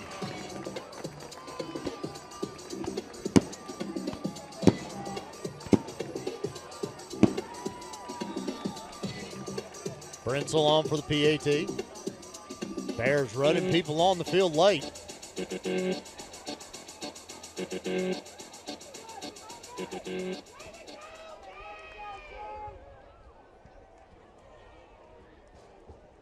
Good snap. Bolin gets the ball down. It's up. And it is good. With 7:23 left to go. Spencer County 49, Shelby County 21. So we see a replay. Just simple misdirection counter move there by the Bears. We've seen it hundreds of times this year, John. We have. It's a great play. And when you get all that pre-snap motion, you get the post-snap motion, you get these different guys going different places, that's the point of that counter. You get these linebackers seeing these different things, trying to read these different plays and to read these different backs, and then all of a sudden what they think is going to happen, just the complete opposite happens in a situation like that. Gabe Bolin, great blocking up front, able to break a few tackles and get 6. Spencer County now 30 rushes for 424 yards on the ground, 461 total.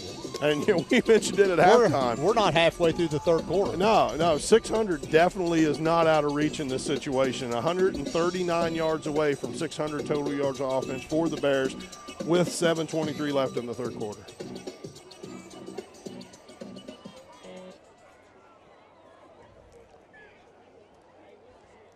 Marksberry again down here talking to an official. Yeah, it's a little rough.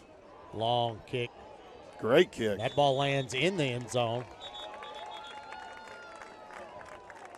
Big time boot by Tyler Lester. That's our 8th region soccer player of the year, Tyler Lester. That's right. Kind of a late addition to the Bears football team this year.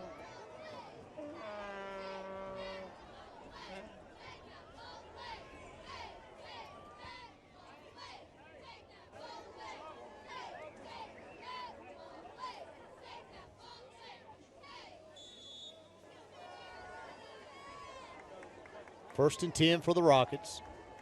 Ball at their own 20-yard line. Trips out to the right. Handoff. Little misdirection themselves. Hunter gets the ball, gets around the left side. Got room, gets up for a first down and more. Gets pushed out of bounds about the 38-yard line. Yeah, Ethan Hampton over there to get that tackle. But yeah, a little trickiness there from Coach Harris. Kind of a draw counter type of a thing, to where he, that hesitation that the quarterback had before he handed off the football, and Gianni Hunter getting out there. But Gianni Hunter, he's got a lot of carries on him. We were talking about that earlier in the game, and that's the potential where he's getting a little bit tired, I would think. 20 attempts for 78 yards, that's not counting that last carry. So to make 21 rushes so far for Gianni. 22. Sometimes makes a couple people miss. He's going to get forward, get another first down for the Rockets. Pick up of about 11. And we got another Bear down on the field. Keenan Carnes.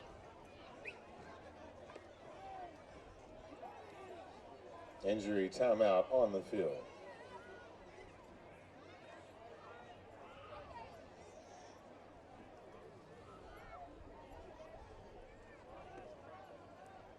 Coach Marksberry, the first out to him.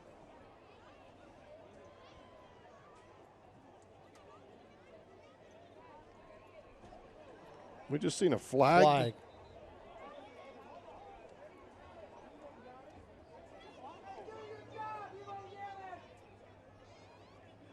Unsportsmanlike conduct versus Spencer County. I don't understand what.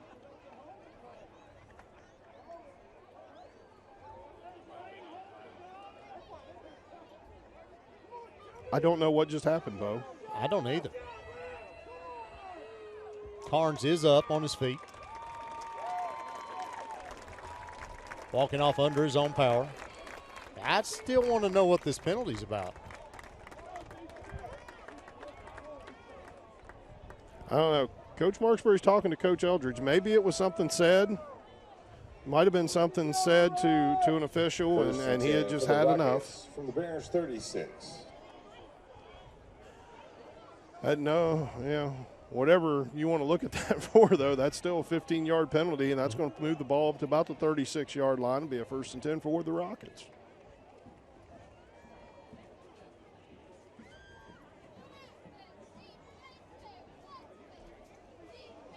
And I do think there will be a topic of conversation between the coaches and the players next week about these penalties.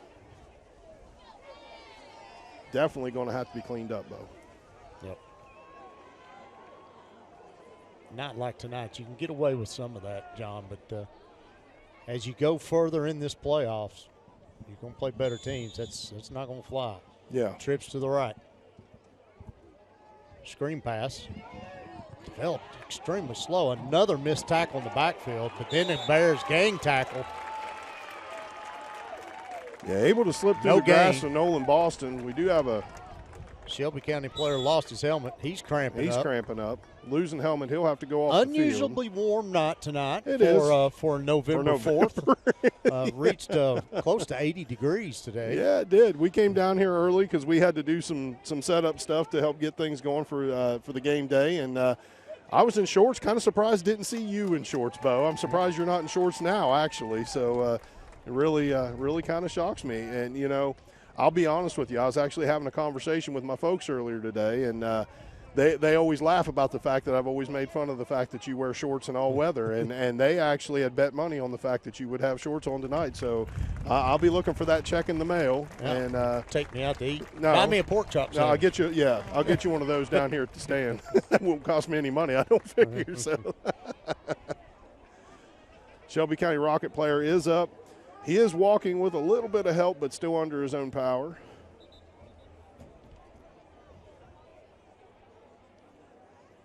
Johnson Central defeats Lincoln County 36-7.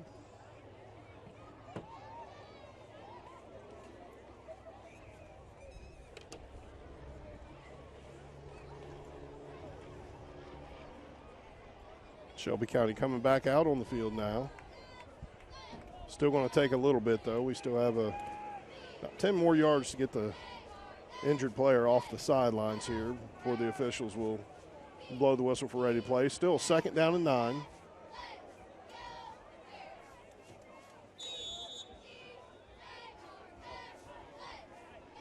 Again, trips to the right, one way to the left.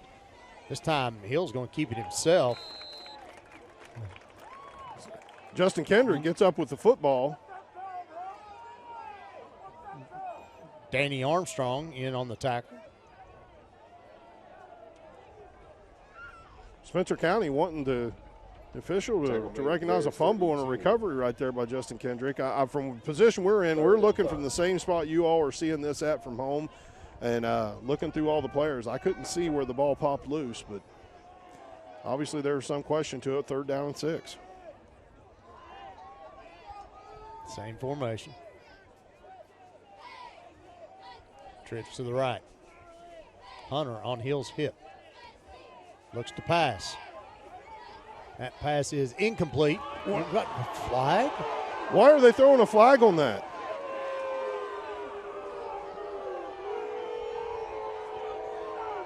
We got to see a replay of that. Bryce Rourke in great position there. Here's the replay.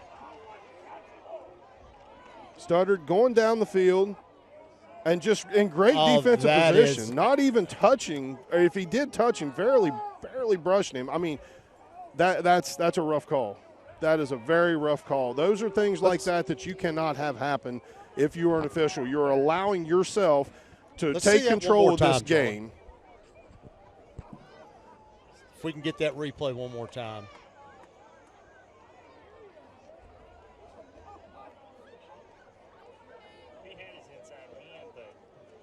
But as Bryce Rourke's going down the field right there, I mean, it's just there's nothing there. Nothing there for that call. I don't even know if he touched it. As an official, you cannot call a game in a way that's going to control the outcome by what you call. The automatic 1st down. Hunter met at the line of scrimmage. Another flag comes in. Yeah, we're going to have a hold against Shelby County. Phillips called that in our ear. And that's a makeup call. The fans call. are thrilled just the fact that there was a flag thrown on Shelby County. You know, you could literally call a hold on every play. You really could. So I mean, I think that official knew that wasn't right. Let's go down to Phillips. Nick Stowe come out of that pile, and his shoulder pads are sticking out of both sides of his jersey, where his jersey was pulled up so high on both sides from holding him. So, yes, good call. Makeup call.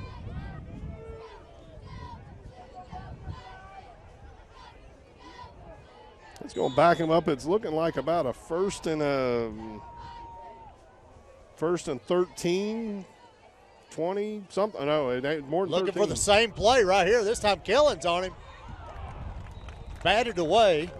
And Kellen goes down hard right there. Kellen's still on the ground. He's getting up. He's getting up. He's a tough kid. Tough kid.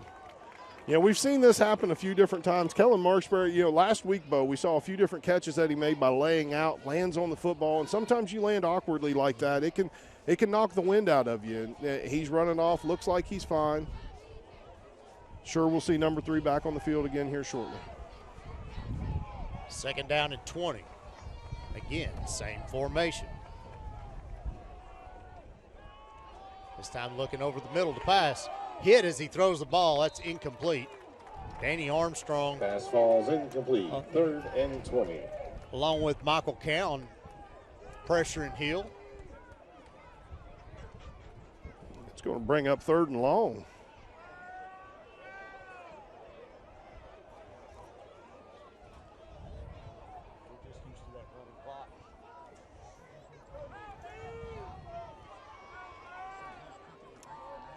Same formation again, Bo. Again, looking to pass. Goes across the middle. Into a lot of traffic. Almost intercepted. Ethan Hampton in there in position. Make that stop. And Chandler Hill also getting back up off the turf again. He's just getting beat around a little bit now in this second half. And Spencer County getting after that quarterback. No man's land here for the Rockets. 4th down and 20. They're going to go for it. Well, at this point, 5 minutes left. You're down 28 points. You really don't have much to lose. This is win and advance, lose and go home. And so again, trips to the right. Left receiver in just a little bit at the hash. Then hit again, and that pass is complete for a touchdown. Touchdown for the Rockets. Javon Hunter down there making that reception. Hunter.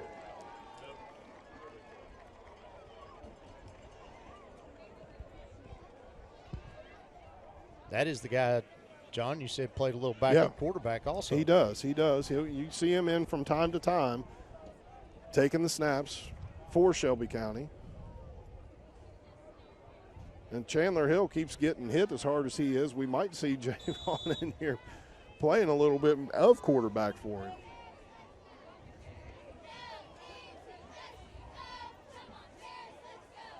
Extra point for the Rockets is up, and it is good. Point after 5:03 left to go in the third. Spencer County 49, Shelby County 28. Been a very interesting third quarter so far. A very, I don't want to say slow third quarter, but that's kind of been a little bit slow. I mean, we've had a lot of disruptions, whether it be from penalties, from injuries, incomplete passes, scores, different things like that just stop the clock. But, even with that said, this offensive onslaught's continued for this game. Shelby County, 343 total yards. Spencer County with 461. And it's just continuing to roll. But Spencer County, 424 yards on the ground. That's the big difference of the game. 30 rushes versus 27 rushes for the Rockets, and with only 104 yards. And so that's the difference right there. That's what you're seeing. And I tell you what, we wouldn't be seeing near the yardage and near the time of possession if it wasn't for the penalties that have been thrown against Spencer County, who has 11 penalties for 125 yards. Yeah, we're hearing in our ears that Coach Burns is actually down here on the sidelines. Check on Jonathan Combs. It's his inside man. He's worried about that ankle, and deservedly so. But still, keep that in mind. 11 penalties for Spencer County in this game, 125 yards in penalties. Corbin leads Harlan County 49-0. A lot of games like that the first weekend of the year, first weekend playoffs, John. Yeah. When you get these 1 versus 4 seeds, you see that quite a bit. Squib kick. Bears fall on it. 33-yard line.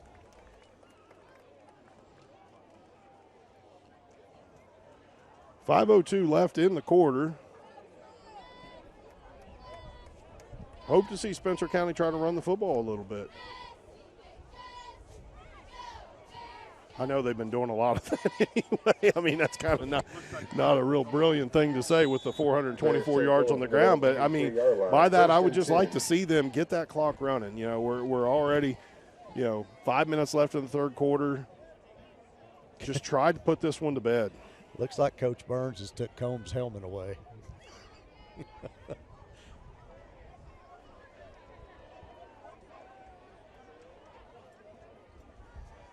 Marksberry goes in motion. Stewart hands the ball. Ooh, hit hard. Isaac Estrada right there, the freshman we were talking about before the game started. Leading tackler, being able to come downhill on that, be able to make the stop against Wade. Good hard hit.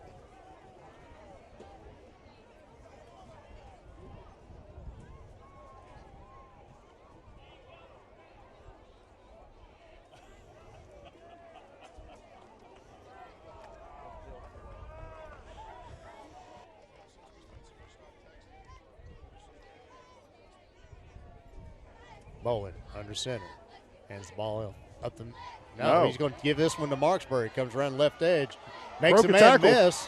Gets out of bounds about the 47-yard line. It's going to be good enough for Spencer County first down.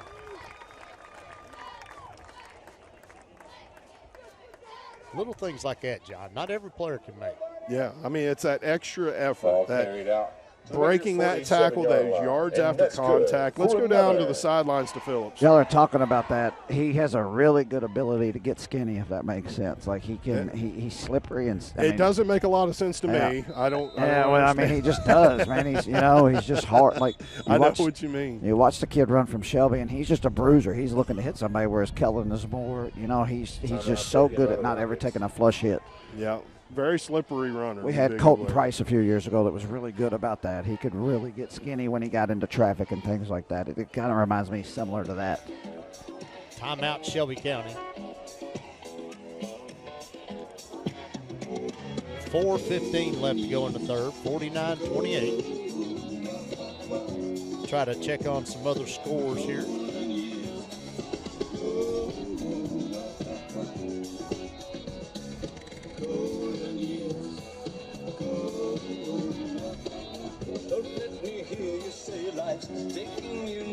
Corbin actually won that game 55-0 over Harlan County. Yep. That's not surprising. Number 1 team in 4A this year, Corbin. Like I said, Boyle County won 49-0. Lexington Catholic leading Scott 50-0. Logan County over Allen County Scottsville 35-6. Franklin Simpson leads Hopkinsville 3-0. Those games start an hour behind us, so.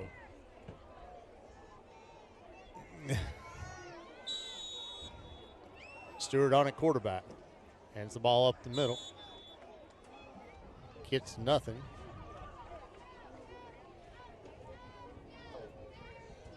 No gain on the carry. No gain. 2nd and 10.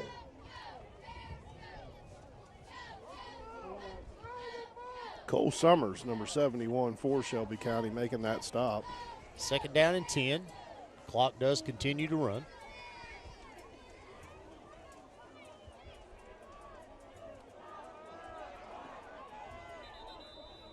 And we got another timeout. Spencer County timeout. And That's I think their Cam last. Cardwell caught that one. He's seen something he didn't like. And yeah, there was definitely some things.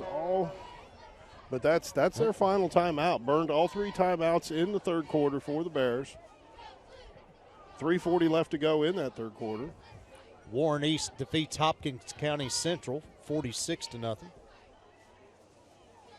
Bears continue to win. That could be a future opponent.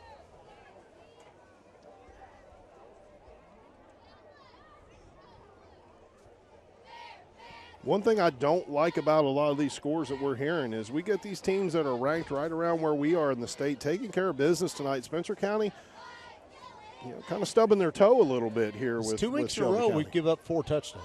Yeah, and it's not typical. It's not something we typically see from these Bears.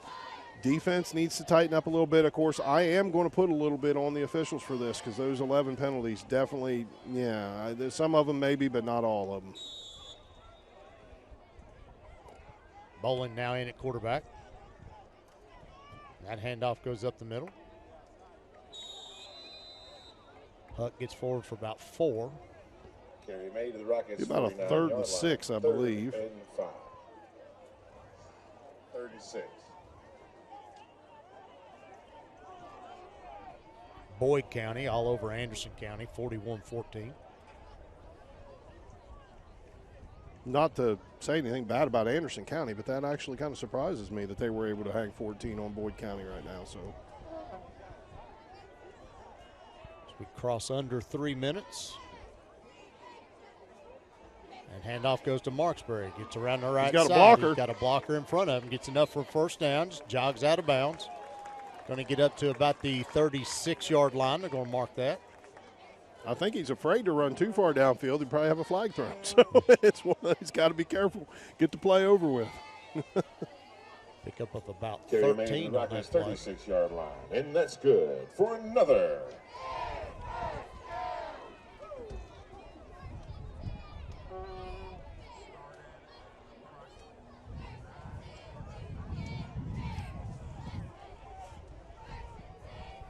First and 10 Bears. Bowling keeping, going up the middle. Drugged down from behind. He's going to get up to He's up to 12, 15-yard 15, 14, somewhere in that range.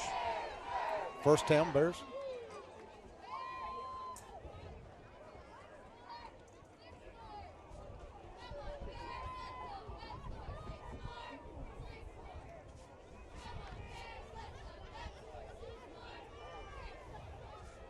First and 10 Bears. Ball at the Rocket 15-yard line.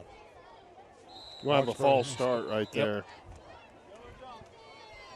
False start on the Bears.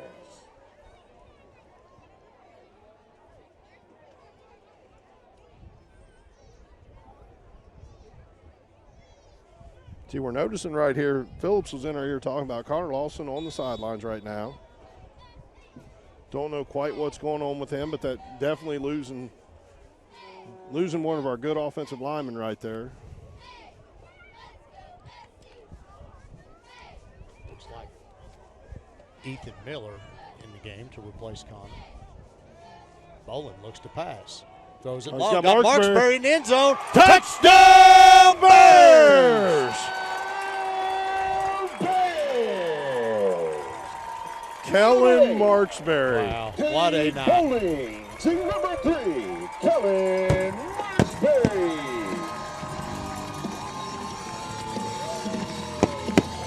15-yard pass from Bolin to Marksberry for the touchdown.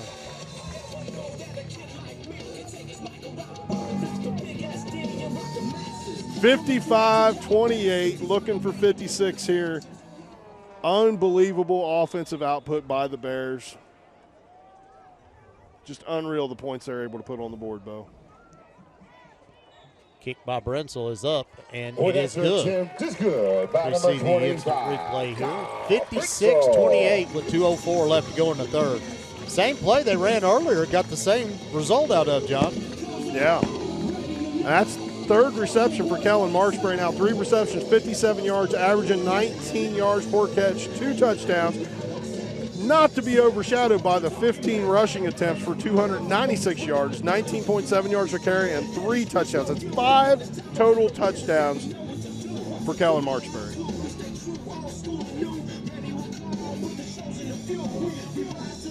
Well, I can guarantee you the people around the district knew who he was, but the people around the state are going to know him after the end of the night. Exactly. This unreal game tonight by Kellen Marksberry. I mean, that alone puts him at 353 total yards for the game, receiving and rushing. Gabe Boley puts him 3 for 4, 57 yards, 2 touchdowns. I mean, just some good numbers coming out of these boys.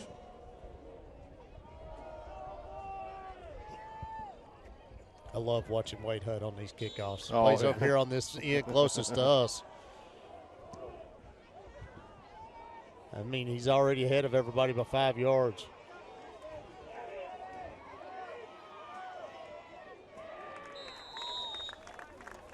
Rockets will get the ball at about the 31-yard line. Or no, the 26-yard line. Going the wrong way. After the turn, the Rockets will take over from their own 27. It's all right, Bo. We were told in our ear not long ago that we are just surpassed 4 hours of being on the air for tonight. I'll admit I'm a little tired, but still happy to be where I am. There's no other place I would rather be right now. Minute 56 left to go in the third. 56-28, Bears lead the Rockets.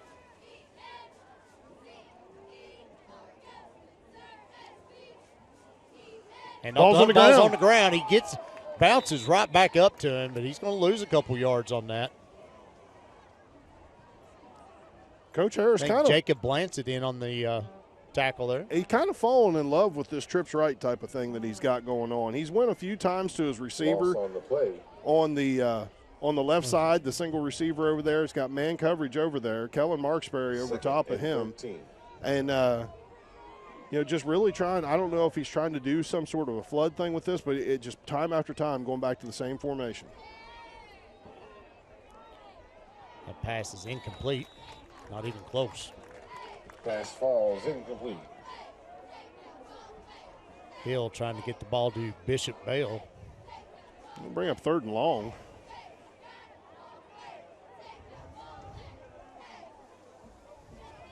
So far tonight, looking at the stats, Shelby County 5 for 9 on 3rd down, 55.6% conversion rate. 4 third downs for Shelby County. I'm tripping over my tongue again, Bo. Screen pass. It's been successful for him tonight, John. Oh, but they're going to stop him short. Pass is complete to Tackle made at Alacron. The Rockets 35. 4th and 2. Bring up 4th and 2 for the Rockets. Offense will stay on the field. 54 seconds left in the 3rd quarter. They do have to run another play.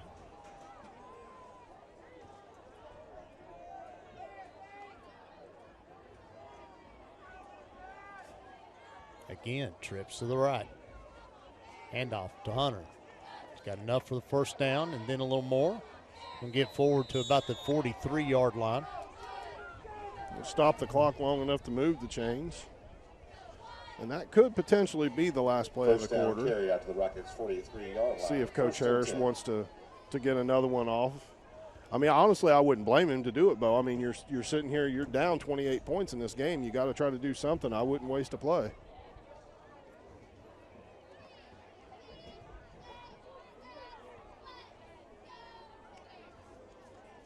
Handoff again goes to Hunter. This time he's met at the line of scrimmage. Driven back by a host of Bears. James Hall, Jacob Blanzett. 2nd and 9. And that might be the last play of the third quarter. It will be. So at the end of 3, Spencer County 56, Shelby County 28. We'll be back in a minute on GHP Sports. Did you know Heirloom Traditions Paint has a new store right here in Spencer County? You can get all of the all-in-one paint products here to help you update most every surface inside and outside your home, along with some other great gift ideas and home accessories. We'll soon be opening our brand new store, offering homemade fudge, nuts, and daily fresh-made local offerings. Heirloom Traditions is proud to be a sponsor of Spencer County Athletics. Located at 35 Progressive Drive, open Monday through Saturday. Visit our website at allinonepaint.com to learn more. Back here at Spencer County High School, getting ready to start the fourth quarter after an hour-long third quarter, John. Yeah, that was a marathon, definitely right there. You know, we did joke about it a little bit after halftime, how we're used to these running clocks coming. You know, you get that 36-point lead. You know, there's a lot of times we've had home games where, Bo, we've been sitting in the recliner in the Barker Lounger by about, 9:30. You know, the John Harden game, I was home sitting on the couch at 20 minutes till 10. Exactly. Here it is, 5 minutes to 10. We're just starting the fourth quarter. Just starting the fourth quarter.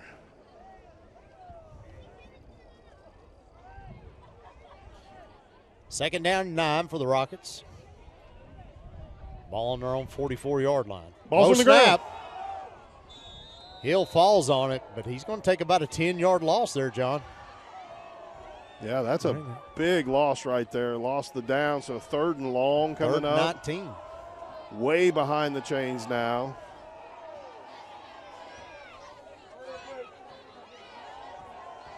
Definitely a passing situation here. As the students are trying to get the wave going over here, John. Keep in mind, this is 2-down territory still. This is something, I don't look for Shelby County to punt the ball. Handoff, delayed handoff to Hunter, and he gets met in the backfield. He's going to take more loss. Nick Stowe meets him in the backfield, and then a host of Bears comes up there and helps clean it up. Ethan Holder, James Hall, all on the tackle to finish that off with Gianni Hunter. Going to bring up a 4th and looking, I mean, that's darn near 30 yards, Bo. 4th and about 28. Got the ball marked on the 26-yard line.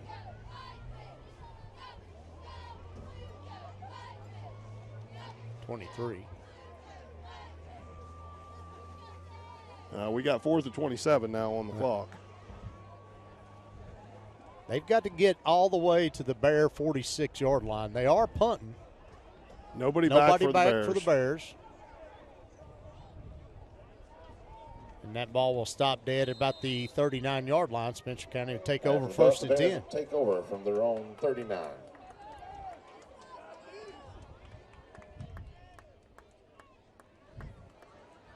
So, yeah, this is what I was mentioning a little bit ago, Bo. We went to break there at the quarter. I'm like, we talked about the quarter that would never end with the third quarter, but now we're sitting here, Spencer County's got the ball. A touchdown and a 2-point conversion actually gets us into a running clock. And so, there's hope. We might be home at a decent time tonight, and womp, womp, womp. Ball's on the ground. That was Gabe Bolin, coughed that up, did fall back down on it. Loss on the carry, 2nd and 14. We got a helicopter overhead right now. We don't see those very often out here during the game. Must be Freddie's ride. It might be.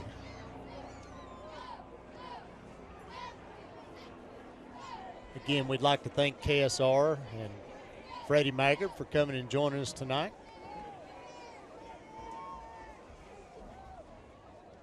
Hand out to Marksberry. He's way back, going to take a big loss. There's a flag. Finally comes in for a late hit.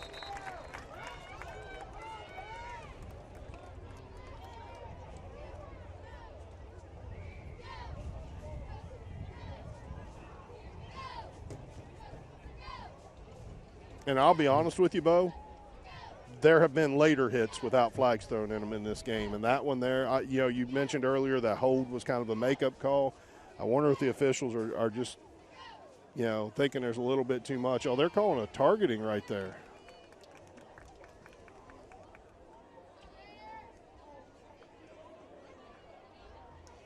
So it wasn't the late hit, it was the targeting call. It's going to move the Bears up probably close to the original line of scrimmage. Now, I'll be honest with you. I don't know the rule in high school. I don't know if you're ejected with a targeting call. I don't think so. I did not see anybody go to the sideline.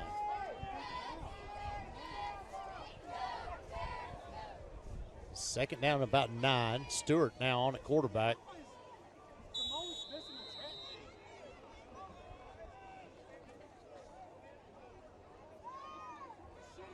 Wade Hutt goes in for maybe a half a yard there, John. Yeah, it's going to bring up 4th down. Spencer County has not punted tonight. I think we're about to see one. Punt team does come on.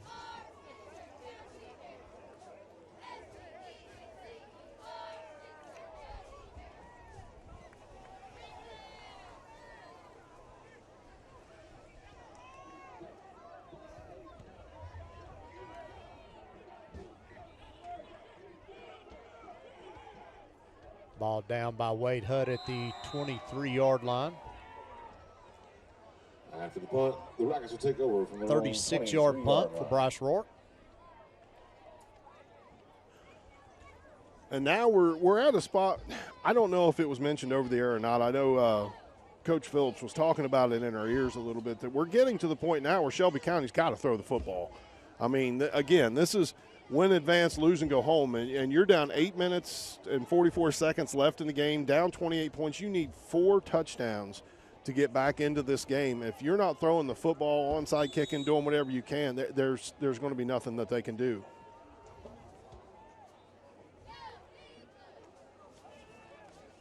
Double twins. Pass goes out to the flat. Good hit. Bryce Rourke. Come up to make that stick right there and kept the player in bounds. That's something, too. They were running an out route there. I'm sure Coach Harris would have loved to seen that receiver to be able to get out of bounds, but Bryce Rourke able to make a sure tackle, keep the runner in bounds, and brings up a 2nd down. 8:20 left.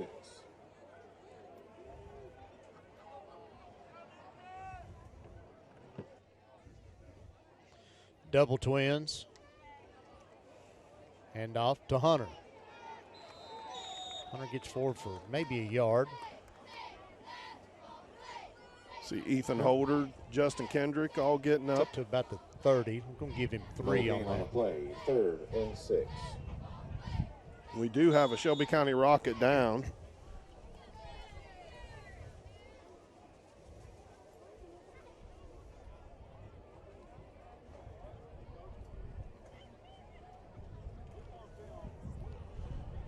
So McDuffus, he's back down on the ground. He was down earlier in the game with the cramp.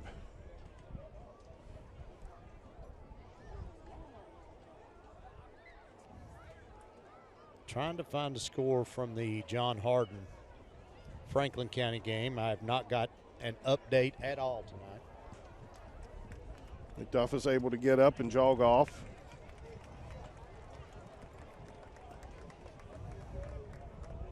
Still brings up a 3rd and about 6 for the Shelby County Rockets. 7:50 left in the game.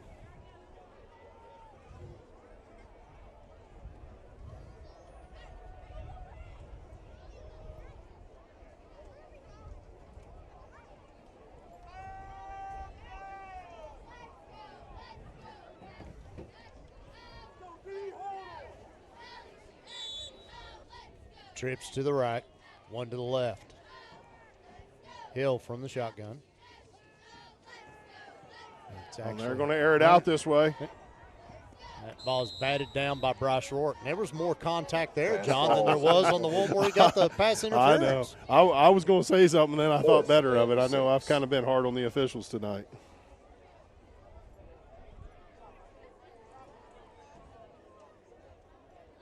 It's going to bring up 4th and 6. Looks like the punt team coming on for Shelby County. Kind of surprises me to see the punt team. Running out of possessions really fast if you're the Shelby County Rockets. Again, Spencer County, nobody back deep. No reason to put anybody back deep. Good punt.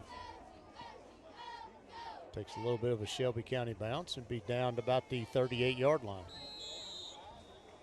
So that's where Spencer County will take over. From their own 38-yard line. 1st and 10. We've been talking about some of these numbers so far, Bo, and talking about some of the stats and what we might be able to obtain. Spencer County right now, 519 total yards of offense. A possession coming up right here. They got 462 yards on the ground right now. Just unbelievable stat. But 12 penalties, 130 yards, and that's going to be the one that's going to ring the hardest for Coach Marksberry and these players. And it's going to be something that, you know, I'll admit I've blamed some of this on officiating, but not all of these calls were officiating calls. Some of these calls were legit and mistakes that these boys need not be making. Stewart hands the ball up the middle.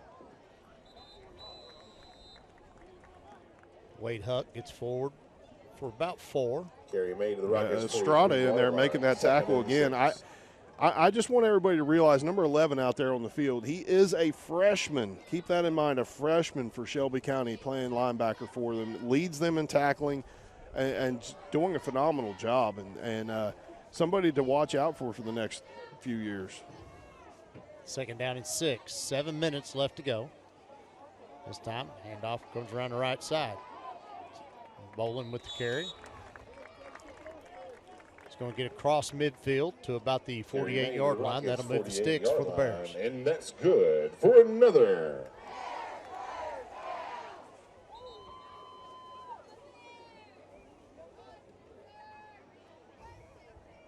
Another one of those spots, just a long, methodical drive right here. Clock is running, 6:45 remaining in the game. Just look to keep it moving, keep getting first downs. Bears taking their time, letting that clock churn down. Marksberry goes in motion, gets the handoff. Chase Simonis at the block. Oh, great block by Simonis. Ball's loose. Shelby County football. Marksberry getting up a little slow. A little slow, yeah. A flag on the field, just come in late.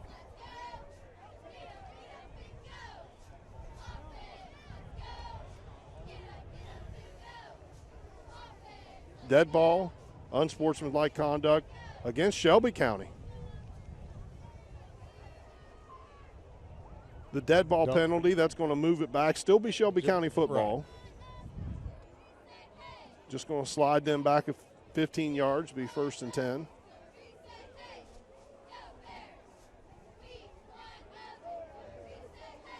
We see the Spencer County defense coming back out on the field.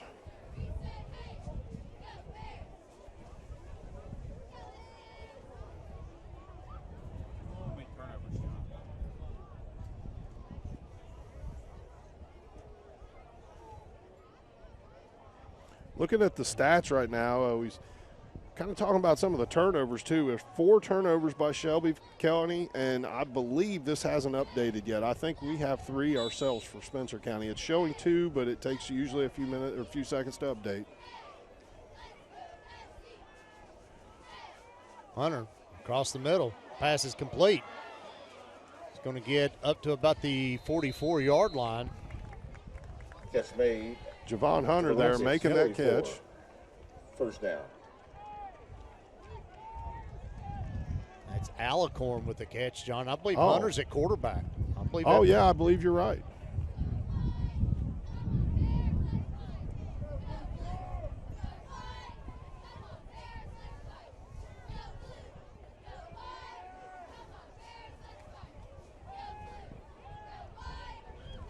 Quick pass out to the sideline.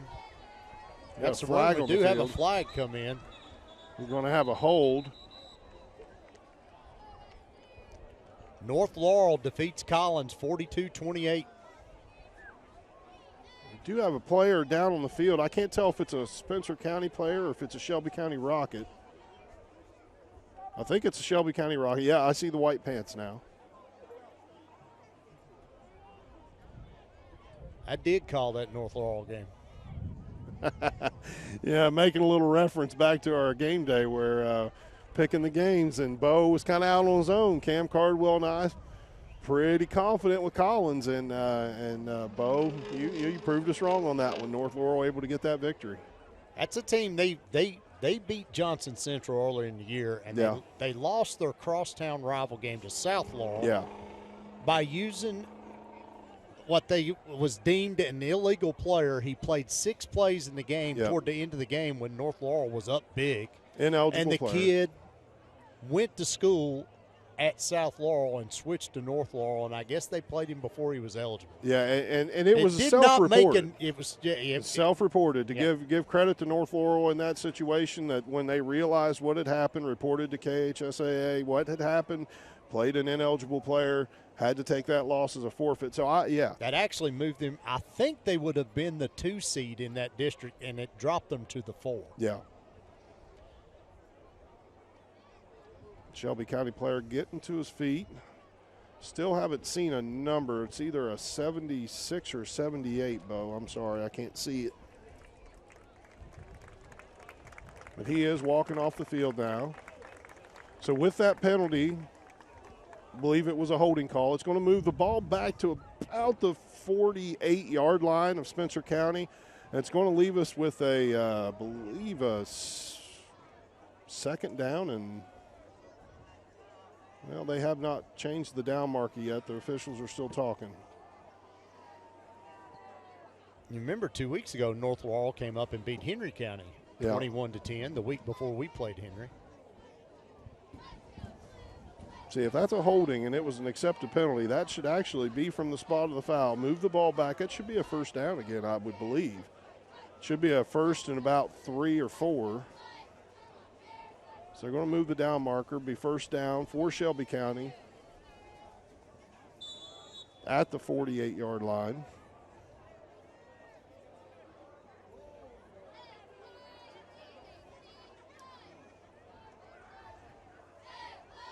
It's a first down and 3. That's one you don't see too often. Not very often. And off to Hunter. Tanner Schuler had him dead to rights in the backfield, John. Just got away. Tackle too high. It's going to be enough for the first down, though. Going to move the change for Shelby County. Fire that clock back up. 5 minutes and 20 seconds remaining in the game. And Shelby County just in no hurry at all. It really surprises me, Bo, this second half of the game. I'm not going to say mismanaged by the coaching staff of Shelby County, but there's just been no sense of urgency to try to get back into this football game. Another quick screen. We're going to have another late hit. Now we got a shoving match going on the sidelines. Can't have that. Can't have that. Come on, boys. Cooler heads.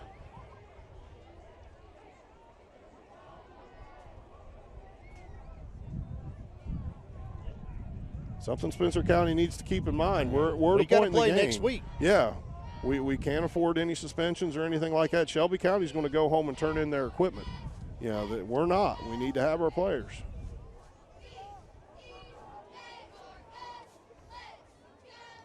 Franklin County is ahead of John Hardin 28-0 in the fourth quarter. Officials are getting together to talk about this. I do believe we are going to have a little bit of an unnecessary roughness or a late hit out of bounds, something like that against Spencer County. I just don't know if there's going to be anything after that for any of the pushing and shoving.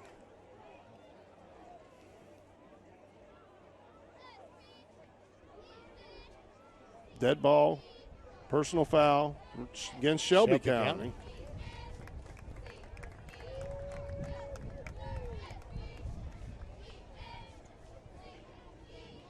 not see that one coming. I didn't either.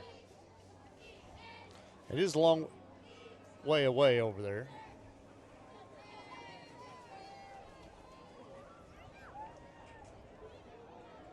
It just makes you wonder if something happened late at the end of that play to cause that flag to go out, maybe some sort of retaliation, something going on the sidelines with one of the players. It's just so difficult for us to see from this distance.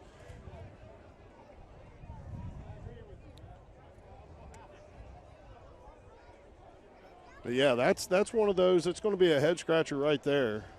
Still, it's going to move the ball back, and this has been kind of a little bit of a ping pong type of thing that we've been seeing with this football in the middle of the field now for Shelby County's possession.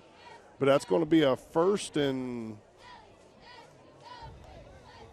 looking like first and I don't know what they're doing. They're moving the sticks.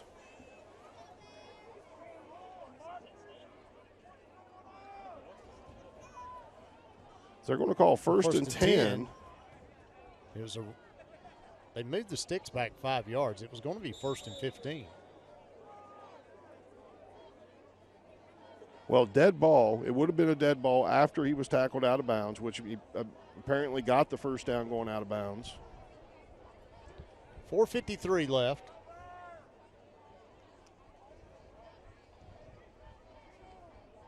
And off to Hunter again, gets back to the line of scrimmage, about midfield. One game on the carry, 2nd and 9. Got that clock running again.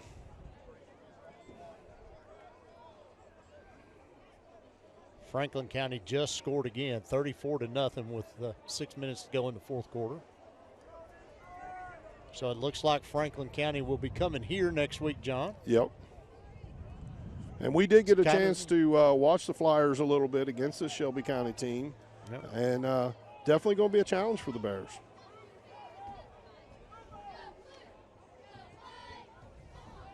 Quarterback rolls out to the right, that left, and pass is incomplete. Nothing there. I mean, Ethan Hampton just in position, going with his receiver, all the receivers covered. It's a great job by the secondary. It's a secondary that, you know, we would generally look at as being a little bit depleted because Cam Cardwell's not on the field, but a secondary that's done a great job of the interceptions that they've had tonight.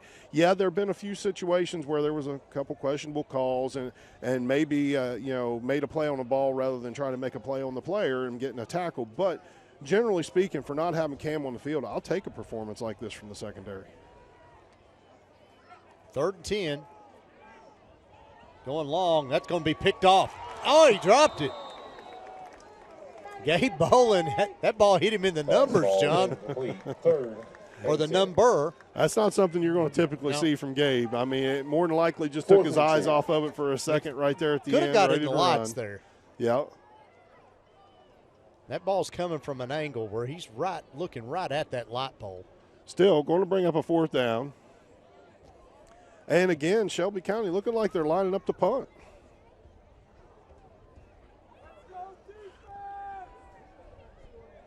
If I'm Shelby County or a fan, I'm a little disappointed if they're punting here. I mean, this is it. If I'm a fan or a player of this team, I'm going to want Harris to lay it out on the line, do all you can to try to get a victory in this game.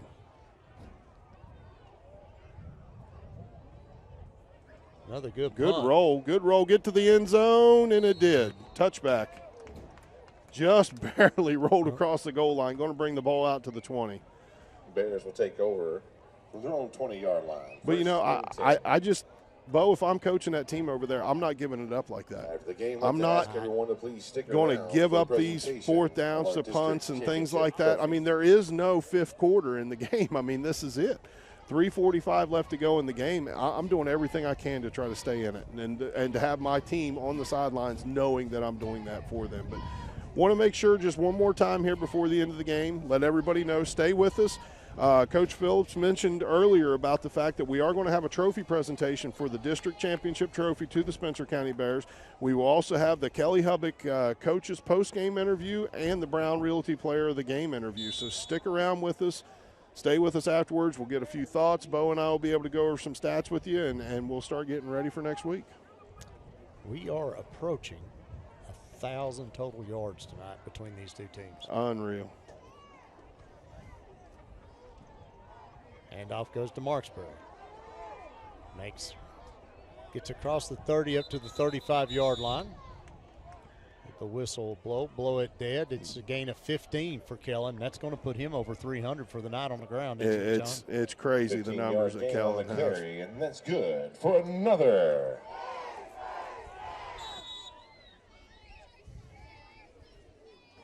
I don't know, but I'd say either Logan or Kate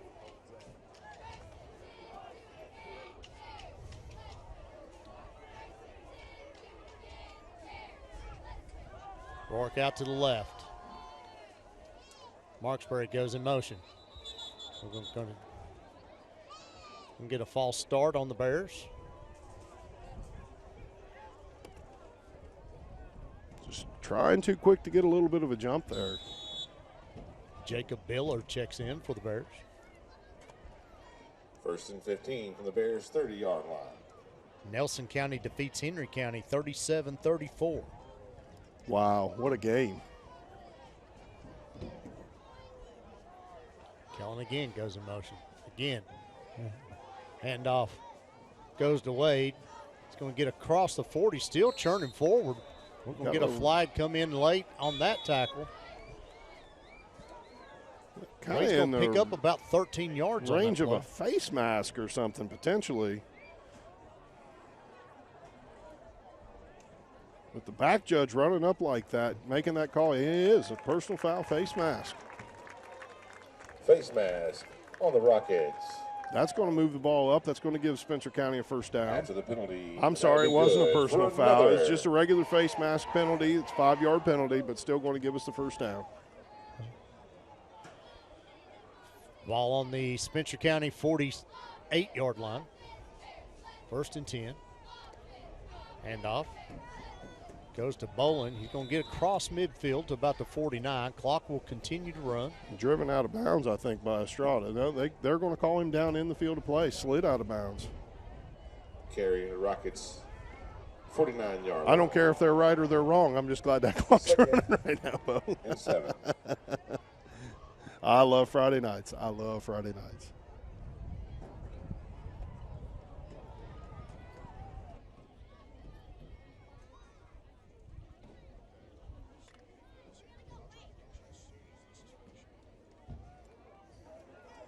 Minute 48 left to go. 2nd and 7 for the Bears. Kellen, another false start.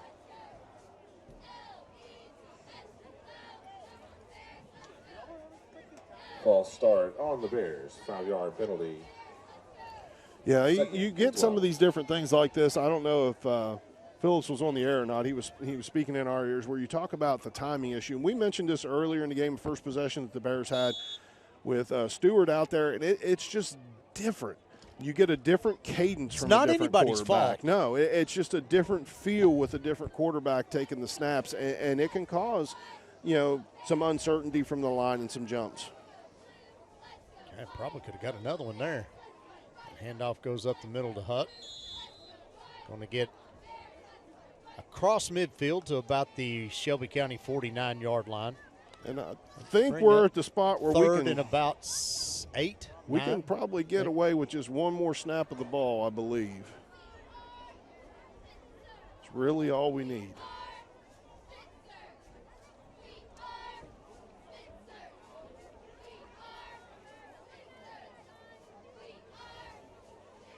The clock's going to dip under 40 before this snap. So, right this is going to end up finishing the game right here. Bolin takes the knee, and that's going to do it. Final score, Spencer County 56, Shelby County 28. Your final score, the Bears 56, the Rockets 28.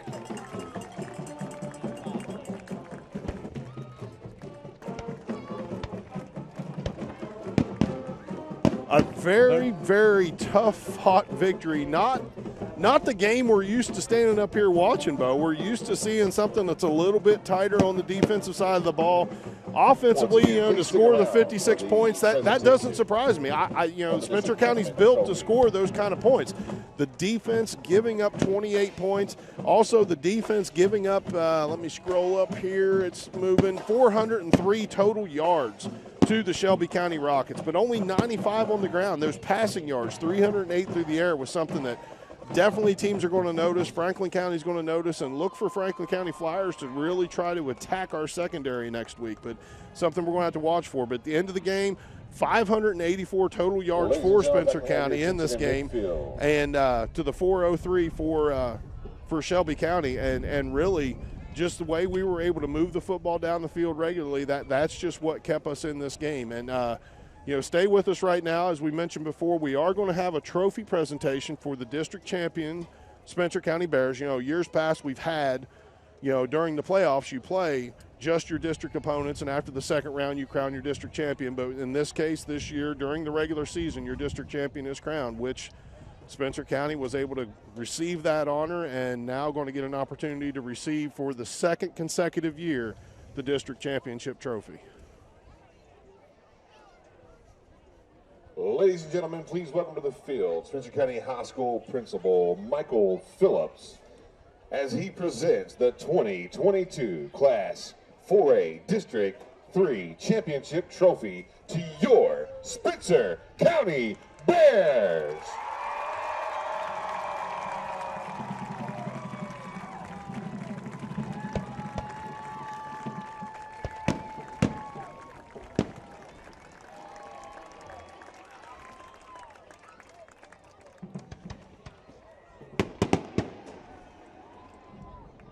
Jonathan Combs even making his way out there, hobbling a little bit. Slowly but surely, he made it. Yeah, turned that ankle, I'm sure, and it's going to be something he's going to have to spend a little time in some ice baths this week to try to settle down, maybe, hopefully be able to get that loosened up, ready to go, be able to play next Friday night.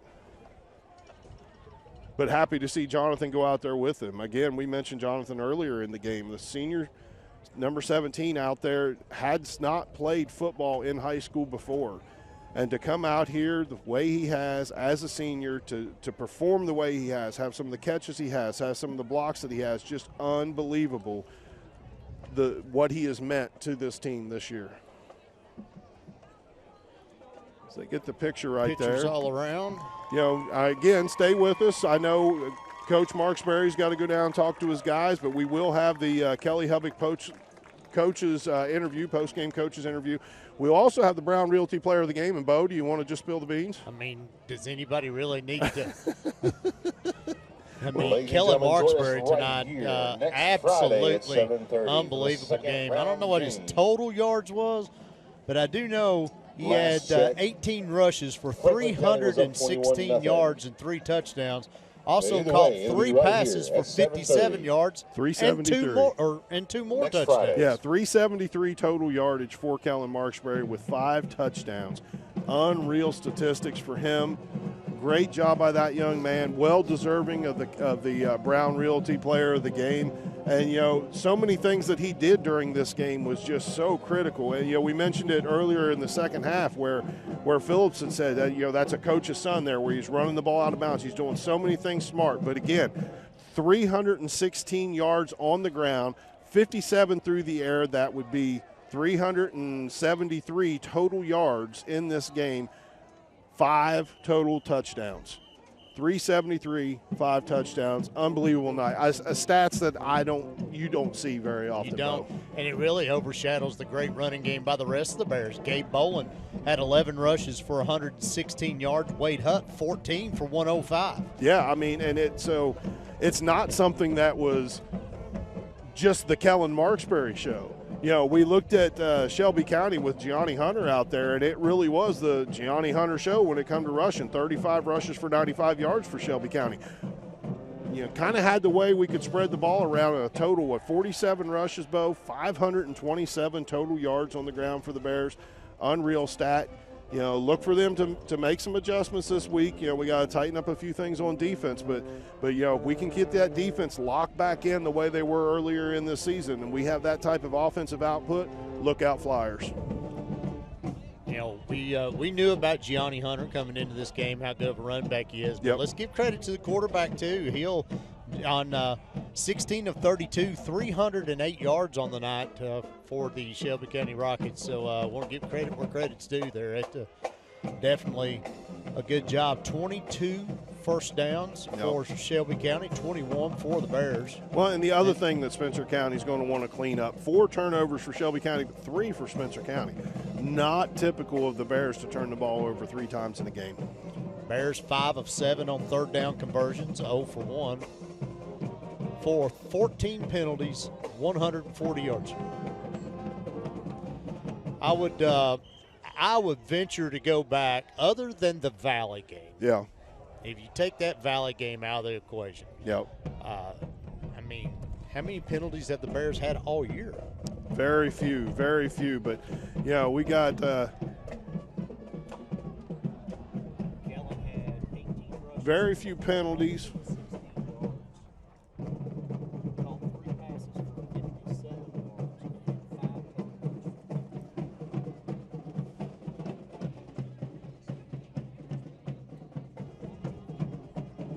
But here we got, we're kind of watching down there, seeing Coach Marksberry start to come this way, Kellen starting to come this way. So we got the Kelly Hubbock coaches interview at Brown Realty Player of the Game, Kellen Marksberry. There they are. They're coming to the middle of the field now. We see you down there, Phillips. You got us? Yeah, I do have you. Y'all got me? Yes, Loud sir. and clear. Kellen Marksberry, that's a game, man. I'm gonna go ahead and read you a few stats here. All right, 317 yards of rushing, and I think about 56 yards receiving, 5 touchdowns. That's a pretty good night. Yeah, it is a pretty good night. Pretty good night. So just tell me, man. Look, we kind of sit here and all of you, and I love watching you from the sidelines up close because, man, you can just your patience. That's just something you let your guys get out and do your work, and you let Chase Simonis got out in front of you a couple times and had some just fabulous blocks. But you kind of have the patience to allow that to develop. Yep, and Chase does an amazing job. Without him, none of that would happen. That's exactly right. But all right. So it looks like we're going to, or Franklin County's coming here next week, and I know y'all don't know anything about them. But, man, tell me, we're getting back in here Monday and start preparing on Monday? Hey, we didn't play our best game tonight, but we got to fix some things over the week, stop the run, stop those passes, and we should win and be easy. Good deal, man. Well, Kellen Marksberry, 375 basically total yards tonight. That was pretty impressive, man. A couple great catches. Good job, brother. We appreciate you. All right. We got Coach here, too. We go from one Marksberry to the other. Coach, I tell you all the time, thank God for his mother. That boy can play football. Yeah, I mean, he had a good game. I mean, they had some funky alignments in there, and they were moving around, and they were confusing us, and we kept thinking the inside was going to be open, but they kept moving around, and it was confusing our offensive linemen, and they, honestly, and I know this is probably going to sound crazy, but I don't think we played very good on offense. I mean, we some of the stuff that they were giving us, we just didn't take advantage of it, and that's what's disappointing. We just got to be better at that. And then just really disappointed in the defense, the way we tackled and everything like that. We just, honestly, we looked a little rusty, and we letting them throw over top of us and stuff like that. But it is what it is, and hey, we get to play another week, and we get to play here next week, so we're excited for that. Yeah, it seemed like the penetration was really good, man, but we just seem to not be wrapping up. That kid is big. He's a hard runner, but I felt like it was there. We just struggled to get him to the ground. Yeah, and I'm not taking anything away from the kid, but I mean, I'll just be real honest. We probably faced 5 or 6 backs better than him this year, and it's just we just didn't have that edge, and we would get there and we would slip off of them, and it's times like you got a chance to make an interception, make the interception. You got a chance to tackle them 3 yards short of the sticks. You tackle them 3 yards. And, look, we usually do 2 days of tackling. We only did 1 day of tackling this week in the tackling circuit. So, you know what, we'll fix that next week, and hopefully it'll be better. But, we got banged up a little bit too. So, we got to get some of these guys healed up. And, it's late in the year, and it's good to have a bunch of weapons. Gabe looked really good. Jarrett settled down. And, I mean, it was a lot. And I kind of put him in a bad spot. I probably shouldn't have tried tried to throw that ball because they covered Kellen, then he panicked. But it's all that's all me more than him. So, but he basically ran the offense and did what we needed to do, and Gabe looked really good running the ball. So yeah, Gabe Wade Hutt had 10 carries or 14 carries for 105 yards. Gabe had a good stat line. Defensively, gave up 300 yards passing as well, which I find shocking because we're so good on the backside. We are, and it's just like some of them, they're running an out route, and we try to undercut the out route rather than just bat the ball down. We try to go for an interception, and then the guy makes a long run. And we're better than that, and that's what's, and especially the other thing, you have to be better when you're only rushing 3. And we're rushing 3, and they're freaking completing passes, and that's what's disappointing. But we'll fix that. And it's just some simple thing, you just can't let people run by you. And then our screens over there, our DBs were a little bit off, and we were trying to get them up. But then you get a couple of completions on you, then all of a sudden they start panicking a little bit. But hey, it's a great night. The game day thing was awesome. It's awesome having KSR here. Hey, we got to win. We get to play. Hey, we beat a rival. Everything's good. Right, we'll go on to play Franklin next week, so that's what we start getting ready for Sunday afternoon, right? That's right. We'll probably start getting ready in the morning. That's what I like to hear. All right, Coach, good win. I think he's a little bit frustrated to score 56 and double the team up. That's probably a pretty good problem to have. I do worry a little bit about, we had a couple guys banged up here that we're going to have to keep eyes on this week because Combs was really limping. Lawson was out. Don't know what that was. Just things we got. That's what you cannot have this time of year to continue to be successful. So, boys, I appreciate y'all's long afternoon, long week, and we will get back after it next week. Thank you all. Sounds good, Mr. Phillips. We appreciate it. Yeah, I hate those dreaded words you hear coaches say, banged up. Yeah, because you're never quite sure what that is. And, it's not that we need to know. It's not that I'm trying to be nosy or anything. But usually if it's something that's very minor, they tell you it's minor. And to not get, just the flat out, this is what's going on, that kind of usually lends you with something to worry about. But anyway, like Phillips, he couldn't have said it any better. Double up the team, double up a rival. To be able to get this victory tonight out here, it may not have been the prettiest victory we've had all year, but a W is a W, and we're moving on, and Shelby County's done. Now, so there's a lot of people to thank for tonight. It's been a great day here at Spencer County High School with the game day, the big crowd here tonight. Awesome win tonight for the Spencer County Bears. So I'm not even going to begin to start thanking people, but I just really appreciate everybody that was involved today, made today possible. It's something that Charlie's going to be barking in my ears on this. It's something we will try to do again. Hopefully next year, maybe pick out a game a year to do it. Yeah. And hopefully next time we'll do it when we got a little more help. But, yeah. But tonight seemed like the perfect time with the KSR picking the game of the week. Thanks, Freddie Maggard, for being here. Thank you, Freddie, for actually coming up and talking to us twice because right. I did get a text from Coach Marksberry early in the week that they said they would do no media stuff. So Freddie actually done the game day with us and come up here in the booth with us, so I appreciate him for that.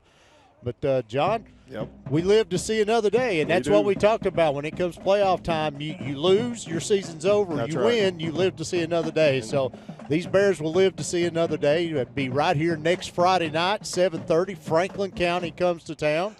And they've got a good running back, too, Caden Mormon, who had committed to Kentucky. I think now looking at Wisconsin, maybe for him to go there. But, they're coming here next week, and it'll be another challenge for Coach Marksberry and his defense. It will. It's a team with some size, like you said, a team with the running ability, a team that can also throw the ball. So a lot of things to tune up this week, and hope these little bang-up issues aren't too big of a deal. And we'll go on and hopefully get another victory and fight another day.